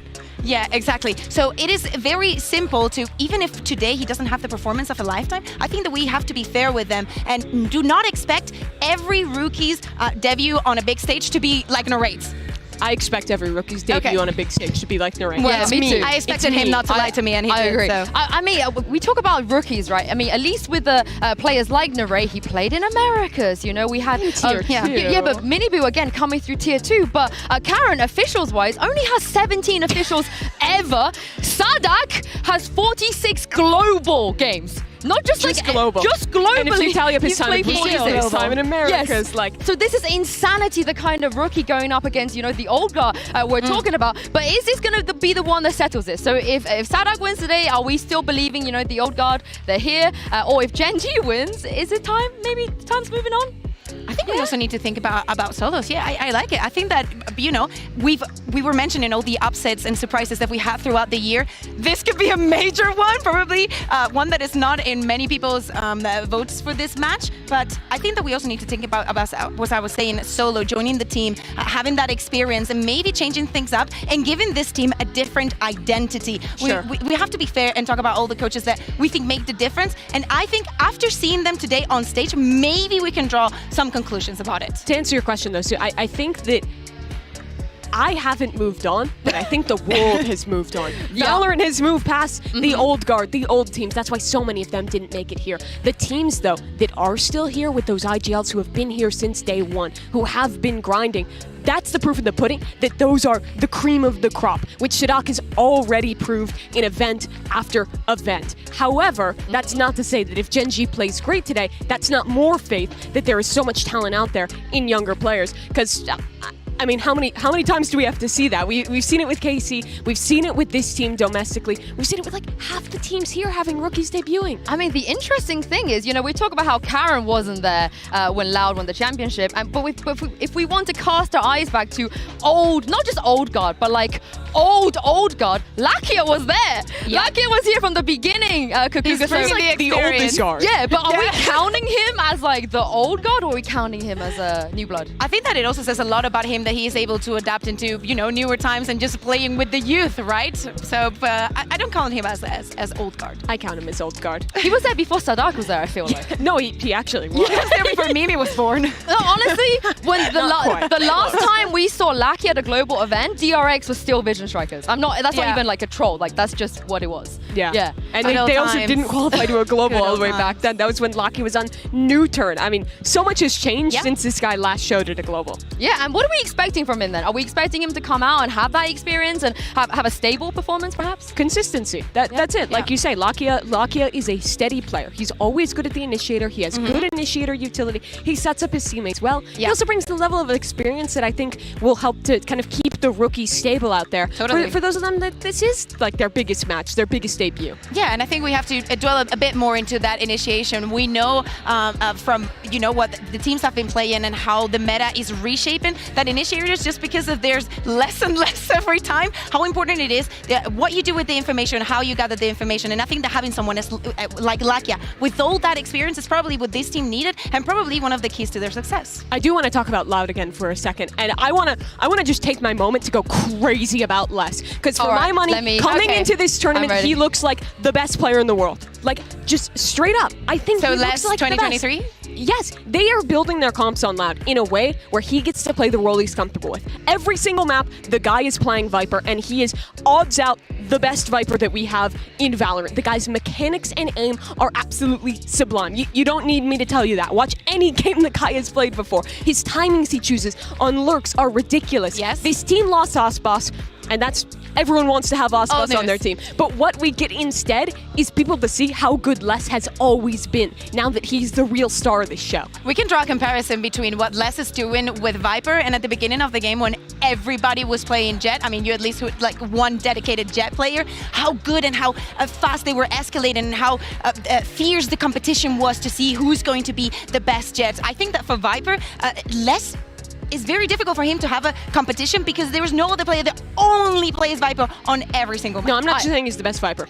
The best player. The best player in the entire world. Yeah, he was my number one. Yeah, I had him up there last year. Did you forget Zekken again? No, he's last time. Last number one. I mean, I'm actually fine with that, but I do think we should quickly address, because losing Aspaz, as you said, is a big deal. And we talk about how, you know, Lakia is back, what we expect, but surely QCK is under the most pressure ever from the fans, from the expectations, because he's got to replace Aspaz. See, you think he would be, but I really don't think he is. I think Loud is set up in a way where they're intentionally moving his role to something that makes sense for him, and I think that with the experience of the rest of this Loud team, they are the type of team who will do a good job at shrouding him from that scrutiny, not making him feel like he has to fill in for Icebox. Sure, that might be the case for the community. There's definitely going to be fans who are putting that pressure on him.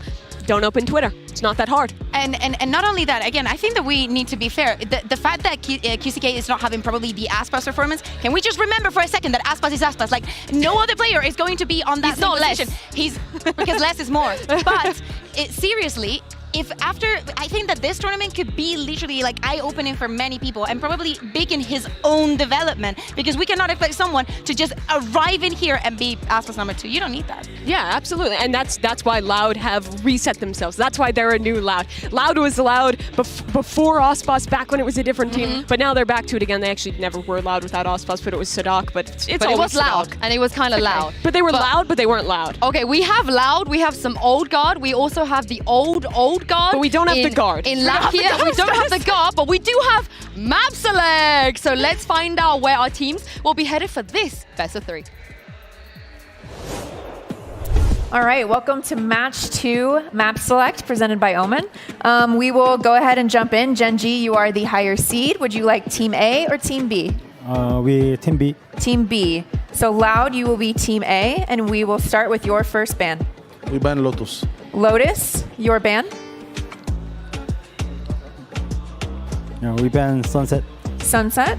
And map number 1 from Loud. Icebox. Icebox. Side on Icebox.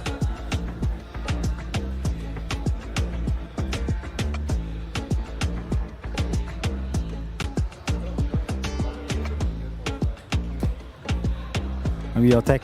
Attack. And then map number 2 from Gen.G. We pick Breeze. Breeze. Side on Breeze. Attack. Attack. Okay, next set of bans starting with Loud. You have Ascent, Bind, and Split.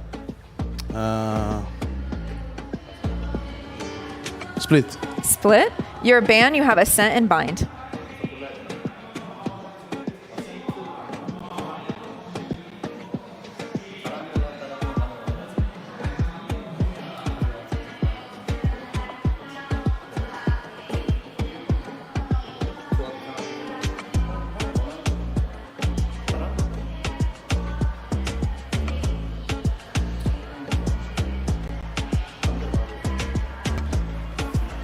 Ban Bind. Ban Bind. Okay, so we will play map number 3 as Ascent. Loud. Side on Ascent. Defense. All right. Good luck to you both. Thank you.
This is Gen.G's Masters debut, but they have to take on the former world champions in Loud. But hey, this is how they got here, by pulling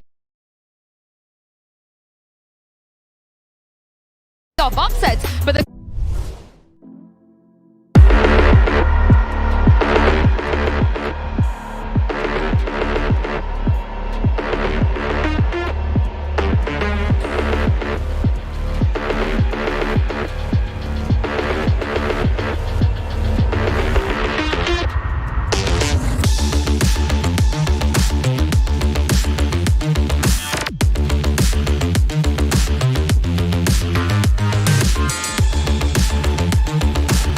right into it. I think it is really interesting to see Loud leaving that open, going into that one. A lot of teams, I wonder when what they feel Lex is like going to be playing. Probably Viper. Very Thank you, Mimi. surprising. God, yeah, thank you're you. really welcome. Yeah, but I think it is really interesting to see them go into this map that can a lot of times be more flippy. It can a lot of times be one that is one more of gunfight, individual performances. But let's rewind and talk about Icebox, our first map in this series. I think the comp head-to-head here is really interesting. Loud play the Harbor Viper that they have played for a long, long time. But Gen.G are going into it with a Gecko KO composition, which I think could actually play up against that really nicely. Those flash combos, I think, are better than with that, say, the Reyna Gecko that we saw in that first matchup. It's a comp that you can kind of flood through these walls, fight forward on your defense, and Loud doesn't play against that a whole ton in Americas. yeah, we also got to mention that this is the first time we're seeing Loud playing Icebox on the global stage once again since the heartbreak they had to deal with the incident. Brazil. So The Icebox Kuka, incident. yeah, I need to see them come out of it here more confident and not to throw away a lead.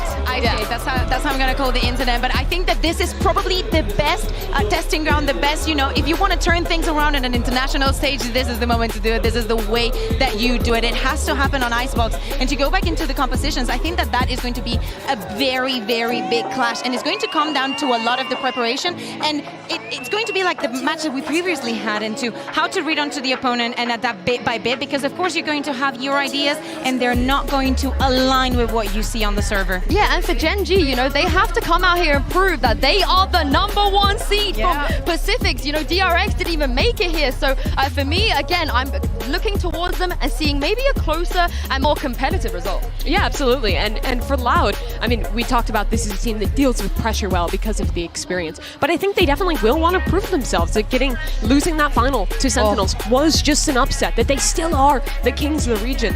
They've never had a moment, be it back in Brazil or once it came together into the Americas League, where Loud wasn't the best team coming from their home region. This is a rarity for this squad. Yeah, exactly. They have a lot to prove, not only today, but throughout the rest of the tournament. They know that the world is watching, but we also know that most of the teams, by getting those reps into kickoff, they actually developed a lot more into how to read their opponents and how to overcome every single problem that they see on the stage. Now, I don't know if Loud has had enough. In my opinion, I think they needed a bit more. But this is Loud we're talking about. I mean, we've spoken a lot about Sadak and Les, but they still got Tui's there, they still got Kawa there. These players, they don't really crumble under pressure. I've made the mistake a lot of times of doubting this Loud team. Every time you doubt them, seemingly they come out no matter the roster, no matter who's me. Every on time it. I doubt it, I was like, when did I doubt them? I think everyone has made the mistake at least once in their life, Not me. Oh, not you? No, You've never doubted Who can tell you, when they were playing against Fnatic, I literally went and take a shower, and then suddenly Fnatic just won. Well, let's talk about this agent select here. You guys have mentioned it already, and this is what we're going to see. Yeah, exactly. But when we were talking about Loud, still having the Sova that probably has lost a little bit of his effect, I think that maybe when you combo it with the Harbor, you can have a little bit more of that sectioning and actually getting the exact information that you want. But I am a huge fan of Gecko, and especially with KO here, I think it can have the right edge onto how to Gen.G can win this map. On this attacking side, Gen.G is going to be really willing to fight forward, especially on their B hits, flashing through, taking space in Snowman. I'm looking to see how well Loud can contain that aggression and play up against these flash combos, because their strength does come into those light rounds, into the retakes, when you have this super oppressive double controller utility to work back in. Yeah, and also we don't know what we're going to get on Breeze either, so I can't wait to jump into this map. We talked about the old guard, the new guard. Let's send it over to some new kids on the vlog, eh? How do you guys feel about Pansy and Hypok? Estamos de vuelta, damas y caballeros, en Masters Madrid. The mods vuelve a hacerlo para la próxima serie. Taylor, ¿cómo estás? Lo estoy haciendo genial. Me encanta Valorante. Juego número 1. Loud versus Gen.G. Vamos, ladies and gents. Sí. Bien. Sí lang nasabi niya. Nice one. Ay. Nice one. Welcome sa Tagalog, Spanish, Broadcast, English. Lahat na pinagsama-sama na, kahit Bisaya pa yan. Nandito kaming The Mods para suportahan kayong lahat. Tagalog, Spanish? Pinaggagawa natin. Ano yun? Mapopost na naman tayo nito. Taglish yun. Pwede ano? Spalog. Parang bagong Spanish itlog yun. Oh. Spalog. Pwede. Spaghetti tas itlog. Parang tapsilog. Oh, eto na. Okay guys, Icebox nakapagkape na na ba ang lahat? Ay, nakapagkape ka na. Parang hindi pa eh. Oo, kanina pa. Oh. Tapusin na para makapag 1 games pa kami mamaya. Yun lang gusto namin gawin. Pero yun nga mga tropa, nakikita natin yung mga players nga ng Loud. Dire-diretso na si Munchkin. Delikado siya kasi tatlo yung katapat niya. Rescue si Kina sa harapan niya pero walang malakas dalawa. Sabi na sa Duck Muntik na Bessie. Spaghetti Brad already by Gen.G. Gen.G, kulang man sila ng isa dito. At least they have that post-plan scenario setup mula sa kanila. Walls coming up as well, and mula sa likod si Sadak mukhang makakahanap ng tatlo. Maybe not a knife for this time around. Les will get one. Karon, very low on HP and hindi niya mapipigilan yung pagde-defuse ng spike. Sinasabi na natin na malaking chance nga ng Loud to kasi syempre sila ang former world champions and the fact nga ng mga players nga ng Gen.G sila yung current na top 1 sa buong Pacific. Pero right now naman ang pinapakita nga ng Loud talagang hindi pa rin sila magpapatalo dito and lalong-lalo na maganda rin talaga yung pwestuhan dito ng Loud eh. Well, later on we're gonna check if sila talaga pumili nitong mapa na to and lalong-lalo na itong first piece na Loud na nakuha nila, at least yung advantage na meron sila is talagang kuhang-kuha nila. Okay, Loud na pumili na to, so Gen.G, kabahan kayo. Gen.G though? Wala silang pera para sa round ano, pero kung iisipin mo, force buy, malala ang ipapakita agad nila dito. So they really have to win this round to make sure na okay yung economy nila. Pero again, with having a harbor setup pagdating sa team mo, magugulat ka na lang din agad. Pero magugulat ba sila na may baril na ang lahat? Kwanzin to go down. 2-1 trade immediately. Gen.G down with 2 people here already. Hindi pa rin napaplant yung spike. Dropped actually. Oh no, napakadelikado nga ito. This is gonna be really expensive for the side of Gen.G. Munchkin at Karon na lang talaga natitira sa kanila. Stinger and Bulldog kahit pa ba. At least yung Stinger tumama, Munchkin 1 HP. Karon, low na rin siya dito. Napakalaban niya, Marshals, Stinger, tsaka Ghost. Napakahirap nga nito. Pero once na makuha nga ni Gen.G to, at least worth it itong buy nga na ginawa nila para sa kanila. Pero sa Dark Stinger lang, sabi niya, easy upgrade for themselves. And now Loud 2-0 and potentially maging 3-0 pa to kasi wala ang pera ng Gen.G. Sobrang sayang lang din talaga kasi yung force buy na gawa ng Gen.G hindi napunta sa favor nila. Hindi rin naman sila makakalibre ng upgrade kasi yung upgrade nila doon, literal, puro Stinger lang din yung hawak nila eh. So, with that, they lose more money as well for Gen.G. It's not looking good when it starts like this. But at the same time, Icebox naman to eh. Isa to sa mga mapa na ang bilis mong pwedeng makomeback ika nga ng sunod-sunod na mga rounds. Kagaya nung kanina, yung sa KC. 7-0, tapos biglang naging 5-7. Actually, 8-4 nga rin talaga yung pinakita ka nila dun sa Lotus din talaga. Pero dito naman sa mga players, pinapakita nga ng Loud. Tingnan natin kung makakaisa pa sila. They have better everything actually. Full armors as well. So hindi na sila dun sa first nga nakita nga dito ng Loud dun sa may A-main. Hindi na nila gagawa ng kung ano-ano yun, man. Information is a big information already and hindi na sila gagawa dito ng any kind of movements na talagang ikakapatay pa nga nila. Pero dito naman ngayon sa side nga ng Loud, maganda yung position nga ni QCK. Got the Bulldog already, nakaboost pa siya at yun na nga, 1 initiator down, wala nang flash yung mga players dito ng Gen.G. You still have Lakia though, pero kaya pa ba na makuha na nga nito? Kasi tulad sila natitira, Sheriff lang yung gamit ng Gen.G ngayon. Rotation? Ikotan lang. Kwanzin spotted out. Meteor, good reset. Mula sa kanya. He still connects the shots perfectly as well. Giving him a little bit of an advantage na pwedeng pulutin yung barrel. Pero mukhang si Les, yung duel nila pagdating sa mid, Les is gonna be winning that. Oh no, Karon, mag-isa. Wala siya idea. Nasa lukod lang yung kalaban niya. And Les, ubos na. 3-0 already. Maganda, pinapakita nga ng Loud. Maganda. Tapusin na lang yan agad para makapaglaro na kami. Kasi yun lang gusto namin gawin ngayon. Pero yung Gen.G, they have the Vandals up already. In terms of utilities, okay, 2 more orbs para kay Lakia with a trash. Pero Kwanzen, ito ipon natin nga sa kanya, yung Hunter's Fury, delay everything na papasokon nga nila and the lockdown nga sa back. Well, ito I mean, champions to, labanan ng champions to, kumbaga. World versus Pacific. And knowing Gen.G as well, na grabe din yung kill-line nila. Sariling or halos same story with KC right now. They could have had like also some jitters when it comes to the first game that they have as well.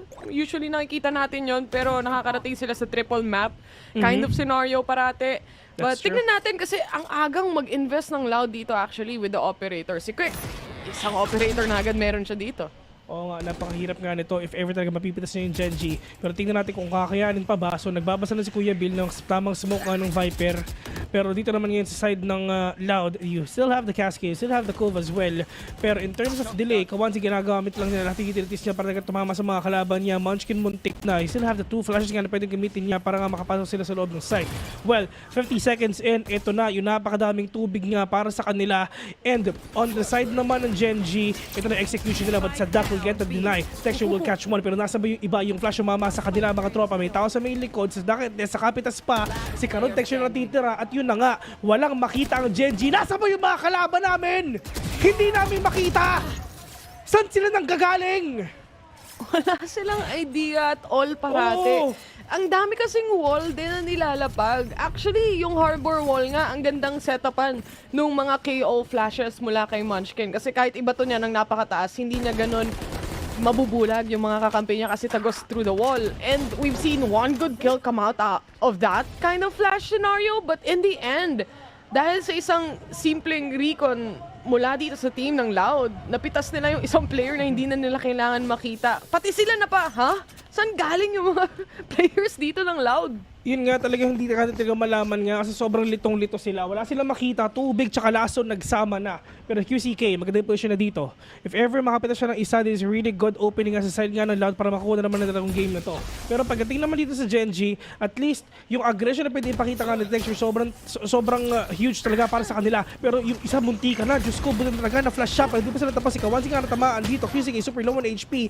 Texture na Karol will get that kill. And ito na yung magandang situation nga sa side ng Gen.G. Napatay na yung operator, napatay na si Les, so madali na pagpasok to. Pero yung lockdown online pa kay Sadak. Ang daming bulag actually yung nangyari dito. And some nano swarms being thrown off left and right mula sa dalawang killjoy. Kaso nga lang huli-huli sa akto si Toys. Meron pa naman sana siyang mababatong utilities. But at the same time, gaya ng sabi mo, may lockdown available pa. Ang tanong, gagamitin ba ni Sadak? Kasi isa na lang siyang natitira dito ngayon. And again, 3 dito. Eco round to, bes ha? Oh, save na lang. Oh, tatamaan ba? Oy, yun na nga nakuha. Mag-out na. Okay, di na. Out na yan ni Sadak. Pero kailangan nila mahuli yan kasi kung hindi nga, mas mahihirapan pa yung mga players dito ng Gen.G. Pero Munchkin will get that kill instead. Nahuli pa ni Sadak. Sabi ni QCK, ano ba to? QCK o Quick? QCK tawag Quick. Sabi ni Quick, ano eh? Dapat nag-out ka na eh. Dalawa yung napatay nila doon nang walang nakikita at all. Dizzy, ito yung exactly kailangan nila. Yun nga yung kinagandahan ng mga wall din ng may Viper, may Harbor. Mabibigla na lang din yung kalaban mo na may nakatawid na Dizzy o kaya may nakatawid na KO Flash. Pero di pa naman tapos to. Malay mo, makabawi pa yung mga kalaban nila. Minias 4-1, parang yung nangyari lang kanina. Pagpunta ng kalaban nila sa 7, hindi sila talaga nakaporma. Texture trying to be really aggressive right now with that Blade Storm. Wala naman talaga makakapag-deny dyan kasi wala naman KO yung kalaban nila. So ito yung advantage na meron sila, pero meron pang trash nilalabas nga sila. Kaya nasabay yung mga kalaban niya, papunta ka dito sa may screens, may nakita pa, pero feeling ko wala na talaga. Binigyan nila ng opening ngayon mga players ngayon ng Gen.G para makabawi. Pero tamang retake na talaga yung gagawin nila. They still have the lock, they still have the Viper Spin, the Hunter is free as well. So kayang-kaya nila. Umpisa mo na natin with the lockdown nga, binabato nga sa daan. Ito na yung retake sila na pinapakita ng Loud ngayon, bes. Mosh, nilabas din for that lockdown. Actually punishes it completely. Nilabas pa rin nila yung Hunter's Fury dito, but Texture was able to pick up a kill towards mid as well. Post-plant scenario, 3 sa loob ng site habang yung Sova, tamang support lang din, possibly with the utilities as well. With the walls coming up and the recon finding one, at least isa lang yung alam nilang info dito. Low on HP yung tatawid sa tubig pero makakapatay pa din. 2v2 scenario, the dash away and Texture secures one. And done para sa side ng Gen.G, 4-2. Nakuha pa rin to ng mga players ganun, no? Despite of the nilabas nga yung high tide nga dun sa may pipes, talagang pinasok pa rin nila na kahit papaano. Lalong nga si Kawanzin. I mean, yes, yung recon niya, may nakita dun sa may taas. And wala na talaga siyang pupuntahan dun kung hindi silipin na lang niya kasi it is what it is. Kailangan nila magkaroon ng spasyo para nga ma-plant yung, para nga ma-defuse yung spike. Kumbaga delaying factor lang to. Pero si Texture, online pa yung Blade Storm niya eh. At yun talaga yung naging katapat niya. Yung Blades muna yung huling nang nakita. Pero yung Hunter's Fury nagamit ba? Feeling ko hindi. So pwede na gamitin to. Early timeout sa ano? Sa Loud? Question mark? Siguro. Possibly. As much as possible. Habang maaga pa lang, kung meron na silang nakikita, eh at least pwede na nilang ayusin agad-agad. And it's actually coming in from Loud. I mean, 2 rounds away na lang naman din. Mababawi na agad to into a 4-4. Tsaka nakakatakot kapag once na mabigyan nila ng space dito si Texture. Remember the time na nakita natin na ginagrind nila yung Pacific Kickoff? Si Texture ang isa sa mga rason kung bakit sila napunta sa championship and bakit sila naging champion ng tournament na yun. Dati last year, takot na takot tayo kay Munchkin. Sasabi na natin yan na si Munchkin isa siya malaking lason para sa sa side ng Gen.G. Pero wala lahat sila nag-upgrade. Si Texture naman daw talaga manggwawala nga para sa kanila. And this is gonna be a battle between Quick versus Texture. Itong si Quick, pag naging dalawa to, merienda na siya. Quick na yan. Oo. Buti nga, quick 1 lang nakalagay eh. Pag to naging quick 2, ay nako. Quick yan. Oh, sarap nito. Isaw-saw sa sa suka, no? Tapos may pipino. Sarap naman, man. Nagutom na. Gen.G! Ito na naman, ang attacking nila. Nagamit actually yung Hunter's Fury kanina. Pero itong lockdown ngayon, manggagaling mula sa side ng Gen.G ngayon. This time, nandun nakaset up yung mga traps pa din and medyo malalim pa din yung ibang players ng Loud. Oo. Pero yung Viper Spit mawawala ba? Pero iba po siya ata ng Texture mga tropa. Pero grabe naman talaga si Kwanzin. Pati kakampi niya, pinatay niya. Pero puti ito, 4v4. Babawi sila. Yung Viper Spit wala na sila. Kinakabawi pa. Dalawa nakuha niya. Si Quick andyan pa nasa likod niya. Pero dalawa pa kalaban nila. 3 vs 2 mga tropa. Naglaking already. Nasan ba?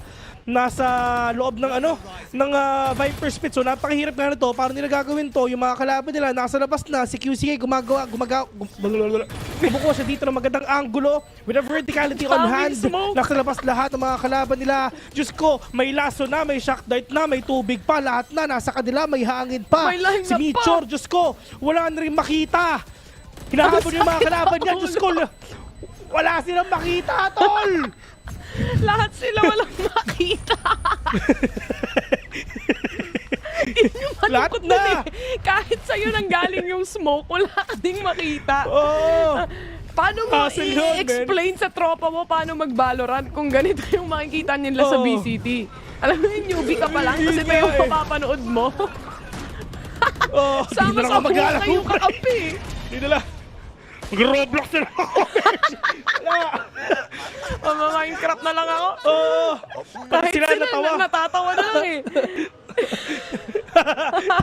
Tanong nila, Kia, kita mo yun, pre? Hindi. Wala eh. Wala talaga ako makita eh. Ang dami. May vertical wall na dito sa mid. Meron pang diagonal. Ewan, geometry na, di ba? Ay, nako. Ganito pala yung Valorant. Diyos ko. Ay, nako. Anong game nila? 4-3. Isang round na lang, isang puntos na lang ang kailangan habulin ng Gen.G. From 4-0, naging 4-3 na. Talagang comeback is talaga madala, pinapakita nila, pero si Quick andyan na. Nagbabantay na sa kaliwa mga tropa. One tap, kitang-kita yung isa, dadalawa pa ata, pero syempre, sabi niya, safe na. Di ba, nakapitas tayo, mambaut na, pero si Chor naka-isa pa. Yung bulolako, mga tropa, mag-isa nakapitas pa. Pero yung mga kalaban nila, sige tara, mag-A tayo, sabi nila. Pero yung isa na tamaan ata ng Recon Bolt, mga tropa, so magmamambaut na sila. Pero matinding rotation na pinapakita nila, di ba? Kahit nandito yung Killjoy sa A, talaga ipupush nila. I think they would rather have nasaluhin na ni Meteor yung mismong drone na yon para at least ganun lang kalapit yung makikita ng drone. But at the same time, ito na nga, with another command being set in, alam na nila, hindi na ganun karami yung smoke dito, pero marami pa rin flashes. And Texture secures one. Makakadalawa sila with a double peek towards screens as well. And ngayon, si Quick ang nag-iisang natitira. Bladestorm available para sa kanya, pero I don't think he would use that right now. Gets one, punishes, and now, madedetect pa ng alarm bot. Up top, may nag-aabang sa kanya. Sa baba, meron din, pero mapapatay niya. And that's gonna be 4-4. Munti ka na yun. Actually, pwede nga pa ipanalo doon kung hindi tamama nga yung tazo sa may rafters. Well, meron naman siya pera this round. So talaga makakabawi nga siya. Well, talagang pwede nga tayo makakita ng operator nga dito kay Quick. 6-1. May armor na siya. Ay, hindi. Half armor lang. Tapos full buy ng hindi. Makakapag full armor siya in an operator. 5-7 pala yung lahat-lahat. Pero yun nga, yung mga players dito ng Gen.G, at least kuha na rin nila just utilizing that KO null command. Na wala silang pake na kahit may Killjoy dyan. Ito na. Sige, coach. Grabing appear na yun. Ayun lang. Yun lang, natamaan nga. Tanggal angas yan. Tanggal angas siya, man. Tanggal angas siya eh. Balik siya. Ouchie. Kala niyo kung sino siya Mga gangster pa eh. Ayun na, wala na. Gang daw si siya. Pero yun nga, karoon nandyan na, nakapatay nga sila. Pero tingnan natin kung makakabawi pa. Mitchell hinahanap nga, pero natamaan siya ng suko. Hop. Kawanzi will get that kill in 7. 3v4. Lamang pa rin ng Loud, Bessie. Literal, less ang buhay niya. 5 HP remaining onto him. And yung lurk dito ni Meteor was huge actually. Was able to punish yung na-stun kahit papano. Less, kailangan niya i-isolate yung fights. Kaso nga lang, Texture is already waiting for him. At kahit ano mangyari doon, magdo-double swing yung dalawa sa likod kung sakali man. 5-4 lamang na ang Gen.G, Bessie! 5 straight wins sa pinapakita nga ng Gen.G. Let's go, Pacific! Ang talagang papanala doon, tapos breeze mapa nila. Ay, sheesh! Ang ganda talaga. Pero yun nga, diba, tinatry sana ni Quick na talaga makabawi pa. Pero hindi, dalawa katapat niya doon. So either way, magkakapag 1-1 trade lang sana doon. Pero hindi talaga siya nakapatay doon. Pero ito, maganda yung push nga na pinapakita ng Texture. Hindi nila hinahayaan na magkaroon pa ng espasyo. Yung mga players dito ng Loud na nakapag-up ng Cascade and the Viper's Wall as well. One more orb for Toys para magkaroon nga ng Reckoning para makakuha nga sila dito ng magandang map control. Pero sabi nila, press W lang mga tropa, magbibi na kami. Pero may nano pa sa harapan nila. Pero yung mga players dito ng Loud nag-rotate na. Sova in the harbor, papunta na. Check din yung ating yellow dito. So aware sila na walang or may free space na pwedeng kunin dyan actually. Wingman already planting the spike here. Pero Quanzin up above. Pati na rin si Les makakahanap pa. Kahit yung Harbor na 1 HP na buhay pa. Meteor from mid yet again. He dies off. Munchkin na lang ang natitira for this post-plant scenario. 1 down para sa kanya pero mukhang inaatrasan niya ang lahat ng utility play. Meron pang isang lumabas. Ito na yung nade. Makakancel ba? Bumalik pa! Nagkamali siya. Pero 1v3, wala pa stop yung pag-defuse na spike. Ito yun nung mahirap pa nag-overextend kayo at wala kayong trade-off. Tignan mo yung mga pulang X sa mapa, di ba? Ang daming tao doon. Nang sa may snowman, meron din sa may yellow. Wala yung nag-overextend sila na matindi. Oo, maraming wall. Wala kayong makikita. Pero at the same time, wala rin makikita yung mga kalaban nyo. Tinry sana nila na makabawi, na mag-overextend nga. Pero nakahanda na yung mga kalaban nila. Play for retake lang naman yung gagawin dito ng mga players ng Loud Pero hindi Lalo na, may upper hand advantage yung pwestuhan ng Loud doon dahil may 2F sila. Doon sa mga walls na yun. So kahit tagos-tagosan mo yon, at the end of it, lamang yung nasa vertical angle dahil kita niya pa rin lahat. Operator set up towards mid, crashes down on the turret to say the least. Sa duck, just right there in the moment. Pero Karol will get that kill instead. Wala na yung sentinel dito ng Loud pero sila makapasok kahit saan nila gusto. Pero Gen.G, paano nila papasukin to? 2 more orbs for that lockdown. Ano ba? 2 more for that Viper Spit as well. But for Quick, all they need to do is wait. At itama niya itong shots niya. Wala siyang dash though, 1 and done to. Pero yung retake, yung swing na ginagawa nga nila, hindi na kuha yung pangalawa. Pero meron pa naman tao dito lang sa may tube. 1 versus 2. Lamang yung players ng Gen.G. It's all up to Les. Nasa mid pa siya, medyo malayo pa. Nag-aantay na siya ng sound cues ngayon. Mukhang iikot na ata ng mga kalaban nila. Pero si Meteor may turret siya. At yung turret is nasa may area pa ng A main. So wala talaga siya no choice dito kundi harapan na lang niya papunta lang dito sa may screens. Anti-flank has been set, gaya nga na sabi mo. Pero si Les naman, hindi manggagaling dyan. Instead, towards screens! Spotted by 1! Ang ganda ng swing! And Caron saves the day. The rookie of the year para sa Gen.G. Mapupunta tayo sa 6-5. Sobrang muntik na makuha nga niya yun. Kung nakapag-reset lang talaga siya na maayos, talagang malay mo, mabawi pa niya.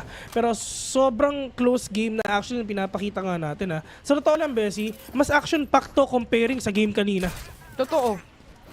Sobra. Like, I mean, a while ago, it was more of predictable, I would say, kung sino nga bang yung posibleng mangyari or manalo doon sa rounds na nakikita natin. But it seems like for Gen.G, pati na rin sa side ng Loud dito, ready silang mag-overextend. Parehas silang nag-overextend, parehas silang kumukuha ng mas aggressive na angles, kaya mas marami tayong action na nakikita. But aside from that, because you have KO and a double any setup from Gen.G, mas makakakita talaga ng maraming action dito. Oo. And yun rin talaga yung pinapakita nga ng Gen.G dito. Trying to utilize Munchkin as well. Na one more orb, magkakaroon na siya ng null command. Meteor as well. Dalawa kay Lakia. So pwede nilang silang mag-farm nila ng orbs dito. Farm ng kills as well. Then right after that, makakapasok sila. Pero once naman na napop na rin ni Kawanzin yung Hunter's Fury dito, at least mawawalang bisa na yung lockdown nga ni Mitchell ngayon, pwede siya makabawas ng isa. Pero itong round na to ang magsasabi ng pacing lalong-lalo na sa second half. Kasi once na manalo ang Gen.G dito, Diyos ko, Loud, matinding pressure sa kanila na panalo nga yung pistol round. Pero better pa rin talaga na umpisa muna natin kay Munchkin. Non-command muna napapakita natin ngayon. Pero tayo lumipat ng kabila. Pero QCK, maganda yung position niya. One in the position to. Kailangan talaga na makapita sa isa. Kasi kung hindi, mamamatay siya. Pero muna talaga may trainer sila pinakita. Yung lockdown nandyan na. At madedelay pa yung Hunter's Fury ni Kawanzin dito. Viper Spit, nilabas din nila. Actually, all in mula sa side ng Gen.G. No other choice dahil last round naman na rin to para sa first half, di ba? And onto the left, actually, may nag-aabang ng isa. That's Texture. Baka ma-force out sa position niya. He goes for the swing. Sadak secures the kill. Dalawa ang madedetect or masosuppress, actually, nung knife na yan. But then, Gen.G needs to move further away dahil lang sa lockdown din ang nilabas nila. Kailangan nilang i-fight to. Kailangan nilang labanan bawat shots. And Meteor actually gets to. Ang kaso nga lang, Munchkin, can he make it in time? Bago ma-clear out yung kakampi niya, isa magsiswing out and Kawanzin takes the kill. 6-6. Ginawa pang puno. Muntik na yun, sa totoo lang. Muntik na talaga mabawi yun. Pero sa totoo lang, sobrang solid din yung pinakita ka na sa duck dito.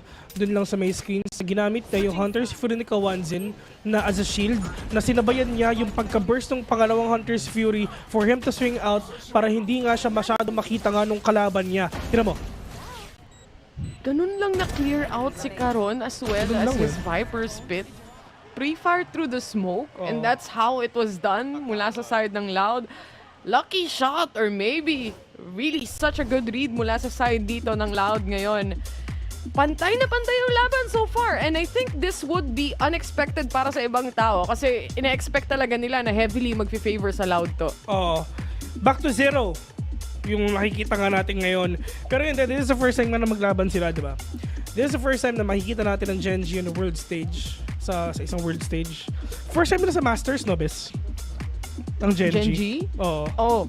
First time nila sa Masters. Usually DRX kasi yung makikita mo dito or T1 for example. And Gen.G is basically top 3 nung region na yun. So talagang sa totoo lang magandang magandang position din to sa Gen.G. Kasi in terms of information, halos konti lang din talaga yung close to none yung participation ng Gen.G sa mga ganitong klaseng stage na makakalaban nila yung iba't ibang regions. Sanay ang Gen.G na kalaban nila Pacific teams and Korean teams as well. At ngayon na umalis sila sa comfort zone nila, dito nila makigauge lalo kung ano ba yung mga capabilities nila. Who's Faker? At least para sa Korean team na to, sanay sila sa LAN na tournament. Tama. So sanay sila sa mga stage, for example.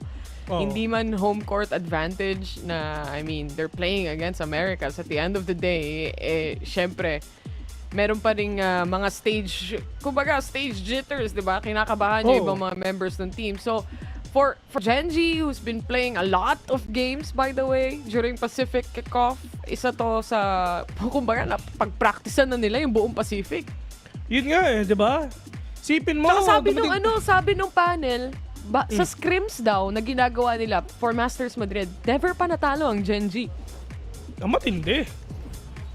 At least tinalo ng natalo ng TS2 one round one map natalo nilang TS2. So, Gen.G, maganda yung sitwasyon nila, maganda yung standing nila dito. And at least pinakitaan nila na isa to sa pinakamahirap nila makakalaban yung Loud, yung World Champions talaga. So kung ganito yung scores nila, what more sa mga hindi pa nag-champion, Bessie? Sim. Tubig, papunta sa side dito ni Kayo, ni Munchkin. This spot one, Uy, instead nice flashes flash. off. Ang ganda ng pagkaka-flash. 8 HP, he goes down. 3v2 scenario, make it a 3v1. Si Karmine na lang ang natitira. Malinis na shots mula kay Texture as well. 6 to 7, ganun lang.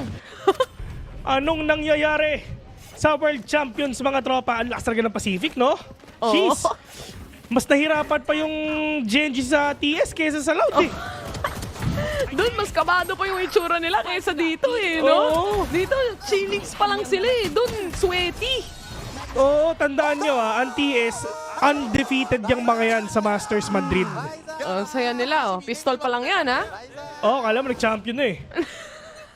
Alam mo naman talaga I mean, ito yung sinabi ko kanina, di ba? If you give Texture enough space to pop off, nakakatakot. Pero ito, ang mas nakakatakot! Munchkin secures triple kill! Are you kidding me? That is usually nga nakuha niya. And a good opening as well sa side nga ng Gen.G. Just one hit, delete lahat nung nakita niya, Bessie. Pero Celeste lang ang mag-isa. Low on HP. Exit frags. Pa! I mean, kailangan ko mag-reload, pre. Wait lang. Balik na lang mamaya. Dalawa lang Out in bullets the open yan. si Liz. Out in the open si Tropa. Nag-aantay lang sa kaliwa niya. Gusto niya lang Sino makakapatay mapatay si sa kanya dito, Texture. Bes? Yun lang goal niya. Walaan mo. Sa tingin mo si Meteor? Feeling ko, mauuna si Lakia. Kay Lakia Ikaw. ako. Kay Lakia. Lakia ako, Lakia. Munchkin ako, Lakia. Meteor ako, Meteor. Pwede rin si Karon. Pwede din. Ayan. Si Karon. None of the mali above. tayo. None of the above. Yun lang yung pinulaan 8-6 mga ng tropa. caster. Sino na makakapatay? Huwag lang pag-usapan yung laro. Walaan na lang natin kung pero sino ito, makakapatay. Orb and 3 kill para sa kanya. Men, self-support yun, men. Kung iisipin mo, knife na yun, orb na yun, kill niya yun. Siya na lang maglaro, 1v5. Plus 4 orbs para kay Tropang Munchkin sa round na yun. Isa na lang kailangan niya, may null command na siya. yung tipo pa is parang kinakabahan pa siyang mag-loot ng orb during that time. Pero itong orb contest nila has been working greatly in their favor. And napaka-importante ng mga orbs. Pero it seems like sa Icebox, minsan nakakalimutan yan dahil sa pagka-dense or pagka-sikip nung mapa na to. Kabado 20 talaga. Pero yung mga players dito ng Gen.G, maganda yung position nila. I mean, Munchkin, yes, super low on HP. Pero talagang utilities na lang iisipin natin. Dito siya magpapakita kahit paano. I mean, yes, matatamaan siya dito ng Owl Drone. Pero nasabi yung mga kalaban nila. 6-8 to, bonus round for the side of Gen.G. Pero maganda yung mga bala nila. Maganda yung mga baril na hawak nila. Pero hindi pa sila nagpapakita dito. Pero ito na ngayon, null command na meron ngayon si Munchkin. Ginamit na niya, though. Pero kailan ba? Pero Diyos ko po, nakapatay pa siya! He can get grabe si away Munchkin. with so much kills by easily peeking once and Garon to get another toys naman. At least masasagot niya yung kill na yon. Bonus round, by the way. Munchkin low on HP. Nakiklear na nila bawat corners. Nasa kanya ang bola ngayon. Up above, he gets another. May flash pump pwedeng gamitin through the wall even.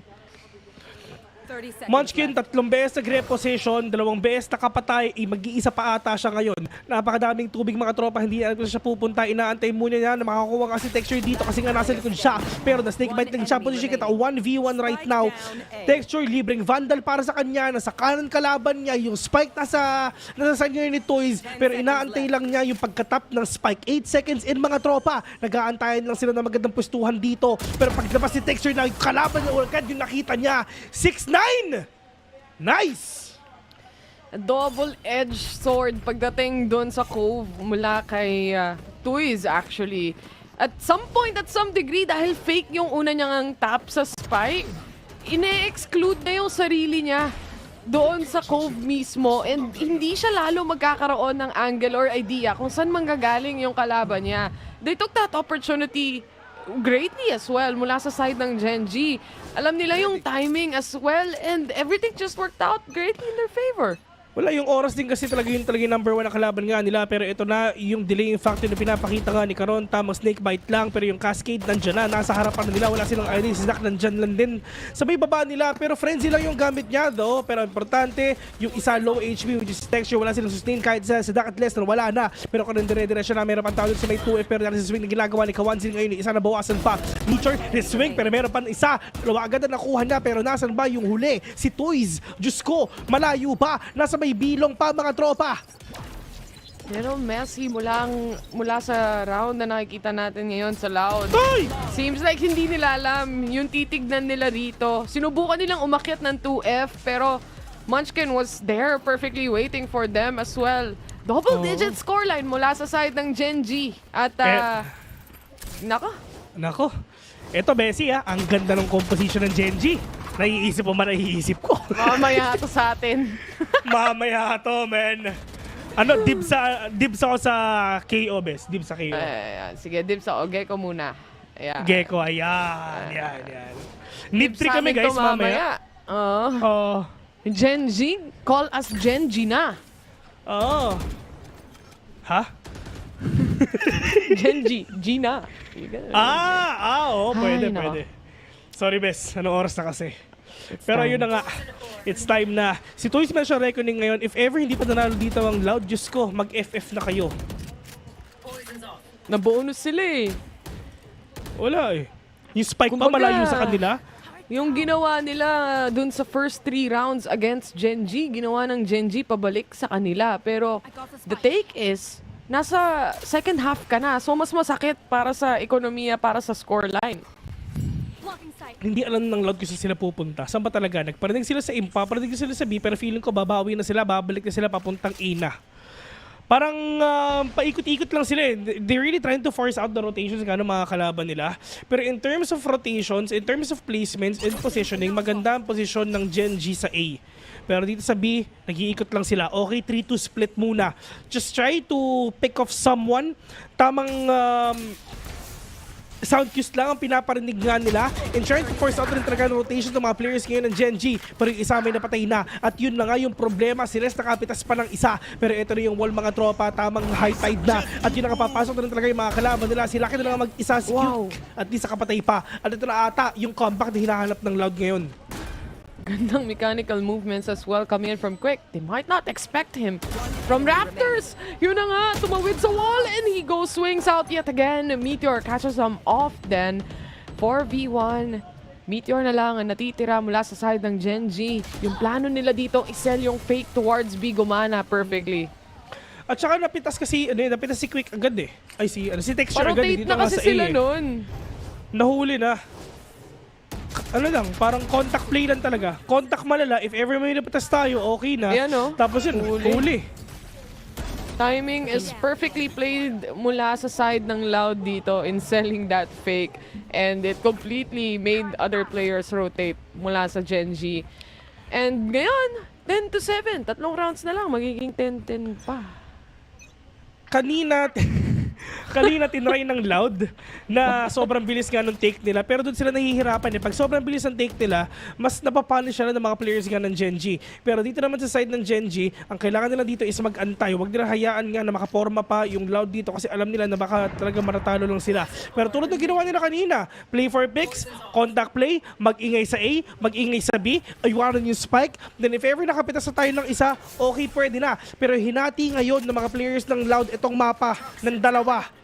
Walang makita si Karon na mag-isa, pero Lakia and Munchkin delikado sila kasi Quick nandyan. Timing na ata siya at yun na nga. Okay lang, may bawi naman daw. 1-to-1 trade, parehas Jet. Nawala na. Lakia, available trash niya, pero mukhang magro-rotate yung ibang players towards B instead.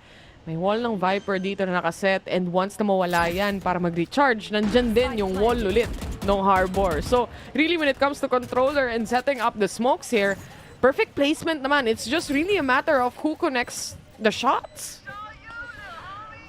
4 versus 4, you still have the trash Naghahanap siya na pwede mapitas nga dito. Kung saan ang impormasyon, kung nasa ba yung mga kalaban nila, okay, walang tao sa may yellow, pwede na sila pumunta doon ngayon. Lahat sila nasa B, so paano nila gagawin to ngayon? For sa side naman ng Gen.G, meron pa silang knife, meron pa silang flash, pwede naman makabawi, may turret pa, pero ang problema nila, may Hunter's Fury pa, may Shock Dart pa, pero ito na ngayon ginamit nila. First up, andyan. Tuwi sa kapatay ng isa, kundi dalawa na, Kawanzin, sinampal ng Hunter's Fury yung kalaban niya. Tuwi sa 3K, and finally, Loud, bumabawi na kahit papano, trying to close out the score ng 10-10 if nakuha nila yung 2 more rounds. Pero ang Gen.G, marami pang pera. Actually, barely having all these full armor and a Vandal yung iba. Pero much needed timeout for the side of Gen.G ngayon. Grabe yung pre-fire ni Toys dito. Hindi niya pala alam. Akala ko may lumabas na slight angle mula sa Viper doon sa wall. Pero wala pala. It's just really that pre-fire connecting perfectly. And dahil sa pagkakaganda ng post-plant setup nila dito, again, may safety ka pa mula sa Hunter's Fury na nilabas nila. So, sobrang hirap na retake scenario para sa side ng Gen.G yun. Pero gaya ng sabi mo nga, first, they call a timeout right now. Second, may pera pa sila. And ito ang nasa isip ngayon ng Gen.G, at least na-force out nila yung Hunter's Fury. Okay na yun. So, in terms of post-plant natin, in terms of retake natin, mas madali na natin makukuha. Okay na yun. At inaantay na talaga natin na magkaroon din tayo ng null command para talaga magkabawi na talaga tayo na matindi. Pero dito sa ginagawa nga ng Gen.G, ito yung pinaka-crucial nga sa kanila. Makakapag-comeback ba ang Loud or itutuloy na ng Gen.G to para sa kanila? Kasi nakikita natin sa Loud mukhang natatanggal na yung momentum ng kalaban nila eh. Ito na ito na yun. Ang dami nilang pero. Tignan mo si Kawanzin, 4K. Si Tools, 5K. So talagang wala, paldo talaga. They're having good reads and yung execution nila dito na may dalawang nagli-lurk towards A, isang may control sa mid, gumagana as well dahil hindi agad nag-hyper-rotate itong players ng Gen.G para ma-retake o ma-recover yung space sa side. Pero ito, aggressiveness mula sa kanila. May mga dumadaan na wall pero Judge ang hawak ni Karon dito. And just in case they try to go B, ito agad ang unang makakaharap nila. Pero yung paglayo ng tinamaan. Diyos ko po, muntik ng tamaan yung kalaban nila. Pero tamang dash in na talaga. Tapos tumama nasa kalagitnaan ng dash. Diyos ka, men. Sasambahin kita. Kumakapit yung bala. Karon, no, maganda position to para kay Munchkin. Makakapit sa shot. Ayun na nga yung isa, pero meron pang dalawa. Diyan sa mukha, mga tropa. Binoga yung mga kalaban niya. Puti kita 4v2. Lamang ang Gen.G sa lahat. Napagod na sila kakaantay sa players ng Loud dito sa pagkuha ng space. Sila na lang daw ang aabante para sa panahon na to. Mosh actually getting some damage towards Quick here. Munchkin, hawak-hawak niya yung corner exactly where Quick is! And the spike has been dropped. Andito na rin yung flash. Mafa-flash pati kakampi pero hindi na kailangan as we step on to the 11th round mula sa side ng Gen.G. Ang ginawa ng Loud kanina, if ever naging sobrang aggressive tayo, alam natin matatalo tayo. Kasi matindi yung matindi yung placement lagi ng Gen.G. So ang ginawa nila, nag-play slow sila, gumana ng 2 rounds. Pero ngayon, ang sabi ng Gen.G, di-push kaya natin itong mga to, ang bagal nila eh. Kasi di naman tayo i-expect na ganun eh. Pag hinahayaan nilang mag-set ng sariling pacing tong Loud or sila yung sinusundan ng Gen.G, mas nahihirapan yung Gen.G compare dun sa mga rounds na nakikita natin si Munchkin nagpa-farm ng orb tapos nakukuha niya yung multiple kills. Ito na naman sila. Aggressive positioning mula na naman sa Gen.G. Ubus ang dalawa, pangatlo, pang-apat, iisa pa ba? The Dizzy settling in. May Mosh pang kasama. Pwedeng gamitin dito. Sa Dak, stuck in a position that he doesn't like. May wall bang, pero nandito pa din yung control towards this angles. Onto the back is less. And 2v2 we go. Lockdown it is talaga. Nag-connect nga para sa kanila pero hindi mo na siya magpapakita. Maganda yung position ngayon ni Meacher pero yun, no. Talagang one and done to mga tropa. Napakahirap nga nito. Yung oras, yung 3 seconds. Diyos ko po. Ay, naku po, Meacher. Wala na. It is what it is na. Bahala na. Niya. At yun lang texture nasa likod. Akala ni Meteor, talagang maglalabas siya agad. Hindi. Yun lang. Di ko alam kung kita niya sa vision niya yun kanina pa. Kasi actually may clear shot siya pagdating kay Sadak during that time. At sila magta-time out ngayon kahit nanalo sila. Masyadong close. Gusto nila i-secure yung pagkapanalo nga nila. Pero feeling ko Sayang pero, to. Oo. 50-50 yung ganung play eh. I know na parang, bakit niya gagawin yun? But again, people entry the site 3-5 seconds before the lockdown actually locks in. And kung dumaan yung dalawa, sure na mapapatay niya. Yung isa at least. Pero at least pinakita ng Loud na sobrang safe play sila. Sobrang safe play no, na hindi mo na sila nagpakita na at the end of the day, na talaga may oras pa tayo, 2v2 yes. If ever mag-push sila, edi detain sila. If ever out, edi more space para sa atin para kunin nga natin yung site. At saka may tao din kasi sa may tao sa may likod may tao din dun sa may sa taas sa may belt So either way, talagang kuhang-kuha pa rin talaga ng Loud. Yung lamang na lamang yung Loud dun sa engagement na yun. Pero yun nga, 9-11 it is. 2 more rounds tapos na yung game natin. Pero 2 more rounds pa ang kailangan nga ng Loud para nga forced to tie out the series with a 2-0. Once again, ito yung mapang pinili ng Loud. And Gen.G, hanggang ngayon, kailangan nila makabawi. Pero Guardian lang yung gamit ng iba na Vandal na hawak ni Lakia. Sobrang broken to. So Texture, once na nag-pop off siya with that Blade Storm, dun tayo nakasalalay ngayon. Let's see if kaya niya ba gawin ang balak dito ng Gen.G para sa round na to dahil napaka-aggressive na naman ng kanilang positioning. But it seems like the more flank you see, the harder you push towards B instead. Nakaabang ang iba and Lakia to fall off.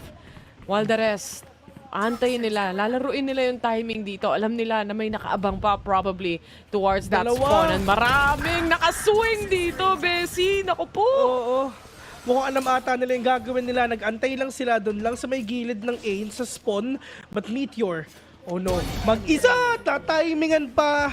Nung nilabas niya yung knife niya, 5v1. Oh no. Yung mga players dito ng Loud winning that round without getting any damage at all. Literal na 0. Ang ganda ng timeout ng Loud.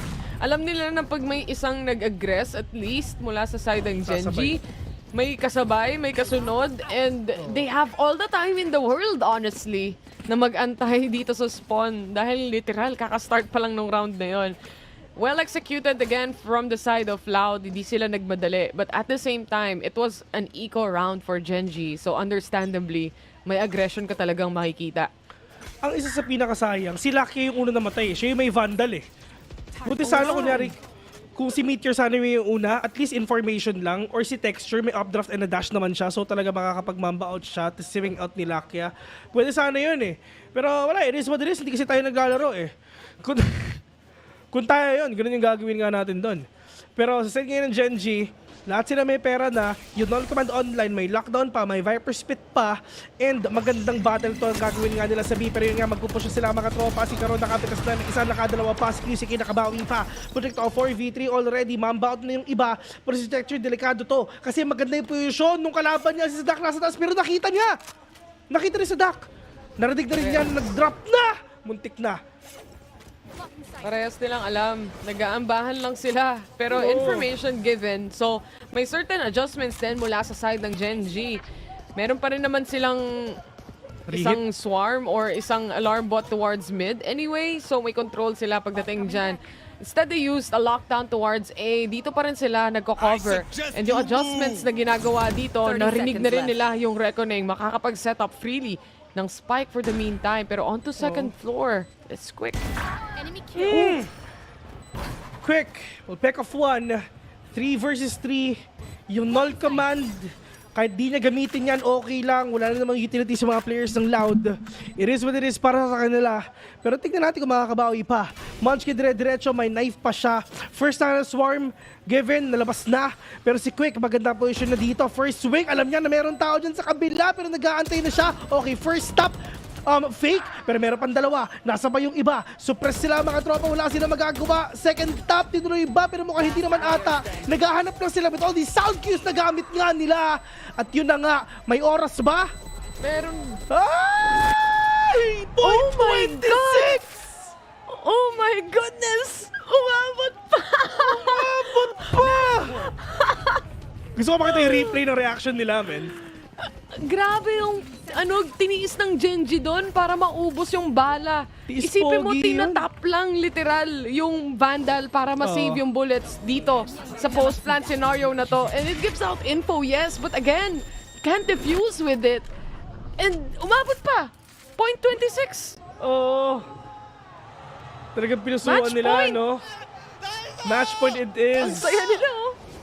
Oo. At ito yung maganda. Kompleto yung mga utilities nga nila dito. May null command nga yung inaanap nila, pero si Texture gonna be really aggressive right now. Pick off one. Once na mamatay dito si Sadak, Diyos ko talagang delikado. Okay, nagpakita. Alright, so nagparinig siya. So Texture sabi niya, okay, may killjoy sa may taas. Wala silang idea at all na nandito na ako, na sobrang lapit lang. At hindi siya makikita ng turret na to for sure. Ay hindi. Pag dumiretso siya, makikita siya. Kailangan niya sirain to. Stuck ngayon si Texture ngayon. Andiyan naman si Lakia Oh, para no. supportahan siya if ever. But it's a very good position that no one would check. Ang ganda! Walang Hindi mag-check nila nito, Bes. Hindi Hindi nila alam. Ayun na nga! Yan na! Nakadalawa, nakatatlo with the help of Lakia at tatlo ang nauubos doon. Hindi Eto nila na, in-expect tuko. yun. Oo! Laki nila ba si Trash? Oh! Nasa taas! Oh! Ay, naku po, natamaan pa, detain siya! Nahuli Yes pa. na lang, hindi. Apat yung kalaban na dito. May null command pa yung mga kalaban nila at yun na nga, ginamit nato is dire-diretso. Ginamit Walang yung Viper ropes for that reposition.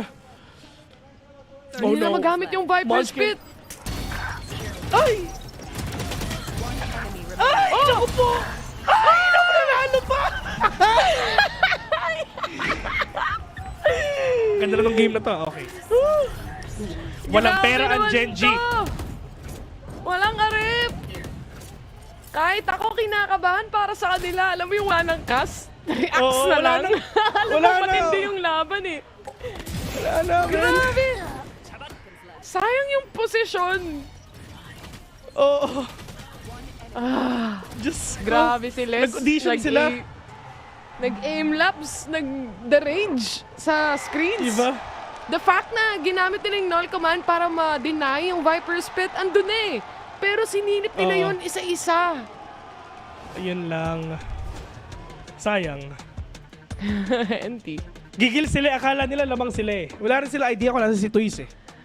Yun lang din ang problema nila. Lahat, yung attention lang nabaling dito kay Les. Viperless, di ba? O, tama. Audition. Nag-audition sila, boss. Napaisip si Texture. Ano ba to? Time out Ginawa sila ko eh. na ang lahat. Ganda ng posisyon ni Lakia na Texture doon. Eh. Yan yung mga play na isang beses mo lang magagawa tapos di mo na Oo. mauulit. Tapos natalo pa kayo dun sa round na dapat panalo na. Oo, Ganda yun na lang. ng storyline eh. Pag nag-OT, every round sisilipin nila yung baba. Oo, same. Oo. Sayang. Well, they still have a Viper big spit chance. na lang kayo. Nasa, ano naman sila, defensive side, kahit pa paano, so hindi nila kailangan mag-push. But let's see. Viper Spit is the only thing available. Texture, 3 orbs away pa, pero mukhang aggressiveness ang papakita nila pagdating sa bilong. Apat. NT best. Apat nagpupush. Nice throw. Pero kaya pa. Abang pa sila dito. Abang lang yan. Tignan natin kung makakayanan pa. Les, meron siyang Viper Spit dito. One more orb for Sadak para makuha yung lockdown. Pero nga, nagparinig na sila. Okay, may tao sila pero wala silang idea kung ilan ba. Pero tignan natin kung maliligo ata si Mitchell dito. Mag-isa, dilabas na yung outdoor, mga tropa. Yung delay, andyan na si QCK. Dito sa may 2F, yung Shocked, dilabas na rin talaga. Pero Munchkin, all the way from skill, dilalabas na rin na. Pero yun na nga, Diyos ko po, tumapa si QCK. Oh no, delikado nga to. Malay mo, makuha pa ng Gen.G to. Okay, may lockdown sila. Gamitin nila to. Nakuha pa rin si Meteor kahit pa paano. Mapapatras ang mga miyembro ng Loud dito for the meantime. Pero nakaabang, alam nila ni Texture na nagro-rotate ang ibang mga players. Pero tignan mo, tumigil yung Loud. Retake, rehit. Rehit to. Okay. Nakasalali kay Munchkin to. Munchkin. Hindi sila pwedeng gumawa. Ay, nakita. Nakita na. Baka may mahuli na naman kayo, ha? Nakita. Ayun, naku! Nice. Ay, naku, mabuti ka na! 3v2. Larong-laro na ako! Please naman! Yung lockdown, wala makukuha. Makapag-retake pa ang Gen.G. Okay. The chance is still there. Texture! Sila sa mananalo and a little bit of an angle. Mawawala yung Viper Spit. Toys to get a kill. Now left to Karon. Inside the Viper Spit. Hawak ni Karon. Oh no, wala silang idea si Toys makapakita. Ay, naku po, na 1v1 pa! Mawawala na. Nawala yung Viper Spit. Nawala yung Viper Spit. Okay, Les, Nasa may taas pa. Wala siyang utilities dito kahit isa. Pinusuan niya ang mga tropa. Les, wala siyang... Wala! Hindi na pinupush! Ay, naku po! Empty! Nice throw! Oh my God! Hindi nila pinush. Wala silang angle. What? What? Akala nila first stop fake pero hindi. Pros don't fake. No way! Ang ganda ng laban na to. Hindi ko na rin alam kung sino mananalo sa dalawa. The angle of the defuse, even perfectly placed for him. Ang ganda na ng rotation kung tutuusin kung maiisip mo Pero yung pagkaka-plant mo spike, may parte na pwede kang magtago. That's the only problem. Yun lang din talaga. At saka, Bessie, if ever wallbang, mahirap yun kasi nga, kailangan mo munang barilin yung 2F bago tumama dun sa wallbangable spot para mapatayin mo si Viper dun at yun ang pinakamalaking problema nga niya. Sobrang layo ng rotation ng Loud. I mean, kung nag-backside sana siya, pwede sana Anyone's game at that point pagdating sa ganon. I think para sa side dito ng Loud, ng Gen.G, natuto sila dun sa unang pagkakamali nila sa lockdown. This time around, di na nila inantay yung pagpupush dahil medyo safe play dito ang Loud, but instead pushes inside the orb area para ma-secure yung kill towards that Killjoy. Ang ganda nung laban actually. I cannot deny, I enjoyed watching that. Yeah, I love Saan it. masahe mo Pero mamaya, pagdating naman...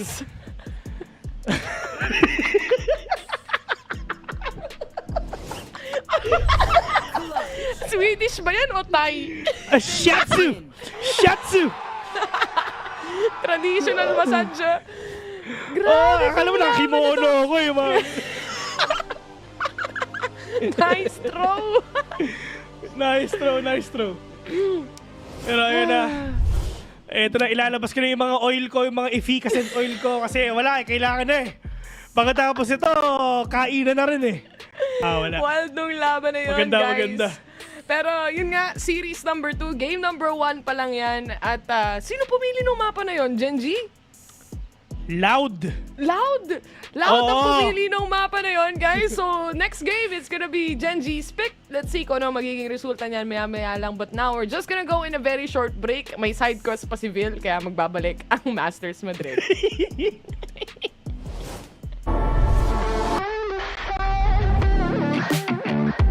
I'll be on a flight soon to the end. I'm singing, ooh.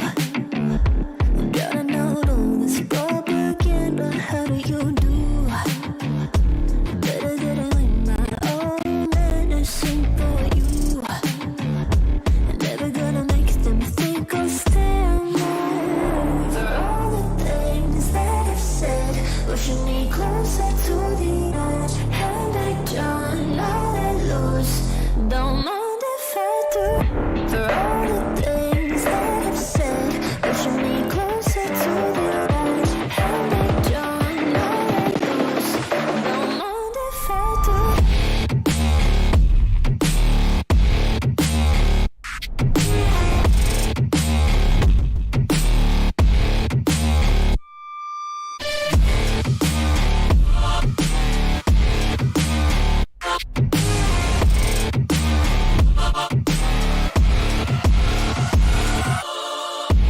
Free as the wind and as strong as a piece of amber.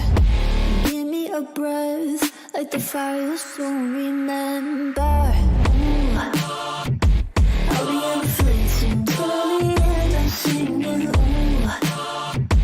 Gotta know all this propaganda. How do you do? For all the things that I've said, pushing me closer to the edge. And I don't know that lose. Don't mind if I do. For all the things that I've said, pushing me closer to the edge. And I don't know that lose. Don't mind if I do.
me with some translation. Solo, congratulations on that first map win. Now, up next is going to be Breeze. And at Pacific, we know that this is a map that you guys beat Paper Rex on, but it can also be 50-50 for you guys. What's your plan? 일단 첫 번째 세트 승리 축하드리고요. 이제 다음 세트가 브리즈인데 사실 젠지가 페렉을 상대로 브리즈에서 승리를 거두기도 했지만 어떻게 보면은 반반 갈 수도 있잖아요. 어떠한 계획이신가요? 저희가 조금 브리즈가 부족했던 부분이 많아서 저희가 마스터즈 오기 전에 준비를 좀 많이 해가지고 네, 조금 그런 부분에 있어서 저희가 자신이 있어서 픽을 했기 때문에 네, 자신은 있습니다. 네. So before coming into Madrid in Pacific, we saw a lot of points where our breeze was lacking. So we tried really hard. We put in so many hours to fix those and really add on to our breeze. And I think we made the breeze stronger. So we're extremely confident. So all I can tell you is that we're feeling confident. Ooh, well, after that map and after that, a little bit of a teaser. Cannot wait to see this one. Let's see if Gen.G can close this out. Oh, I can't wait to see it either. Gen.G. Welcome to Masters. What a statement they made here, Mimi and Kukuka. You just can't help but love this team already. Yeah, I mean, they played incredible. You see it in all of these reactions, just how much it meant to them. But for the squad, it really seemed like they were in control for the first part. But then the last 7 or so rounds of the game, Loud stepped up. Les was out there dropping almost 30. Sadak seemingly couldn't make a wrong call. But Gen.G still prevailed through that, won 2 critical 1v1 rounds and pulled it off. Yeah, exactly. And actually, for being a first map in a match here at Masters Madrid, I think it's crazy the amount of overcook and overthinking that has been going into some of these rounds. We know and expect that Gen.G was going to be a little bit more aggressive from the defense, and actually seeing Loud adapt onto it, as you're saying, like the duel of the minds. Some rounds being crazy just because of it, because of taking not the extra mile, but the extra 3,000 miles. These teams were so closely matched, and it really came down to the little things. There's 2 rounds where Loud plant the spike, go for a reflank, but it's just not planted in quite the right position to win because of it. It really came down to and what a way to close it. And yeah, I mean, that clutch, beating Les in that situation to end the match is ridiculous. There is just something about Loud on Icebox. It just feels unlucky at this point. But let's take a look at Texture and QCK, because we were very, very hype about both of these players coming into this. Kukuka, what did you make of their performances? I think that QCK struggled a lot on the attack. He was not finding the impact that you would expect from a Jet coming onto Icebox, knowing the support that it was coming with it. And I think that Loud had to help in that regard. I think he went 0 and 4 in those first duels just on the attack. On the other side for Texture,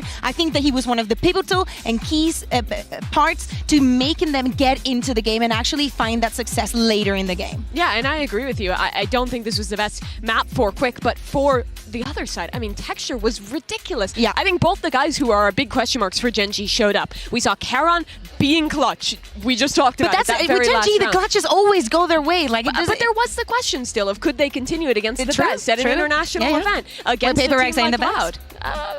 Not this year. But yeah, I think that they have proven that these players can still compete at this level and still have that consistency that they did show back in Pacific. Yeah, I mean, Loud, they have a lot to do now for map 2. But first, let's hear what STK has to say ahead of that map with Mika Fabs. Hey guys, Mika Fabs here once again, and I'm now with Coach Pew and Arthur to help me with some translation. Now, Coach Pew, we saw that Gen.G, that map was really, really close. So this roster is a bit of an unknown for a lot of people. So how did you guys prepare for this match? Então, como é que vocês fizeram para preparar com esse novo roster da Gen.G? Eles foram um time que jogaram muitos jogos na região deles, talvez o time que mais jogou no mundo no kickoff. Jogaram muitos mapas, então, por mais que eles tenham mudado na line-up, a gente tem muito material deles para estudar.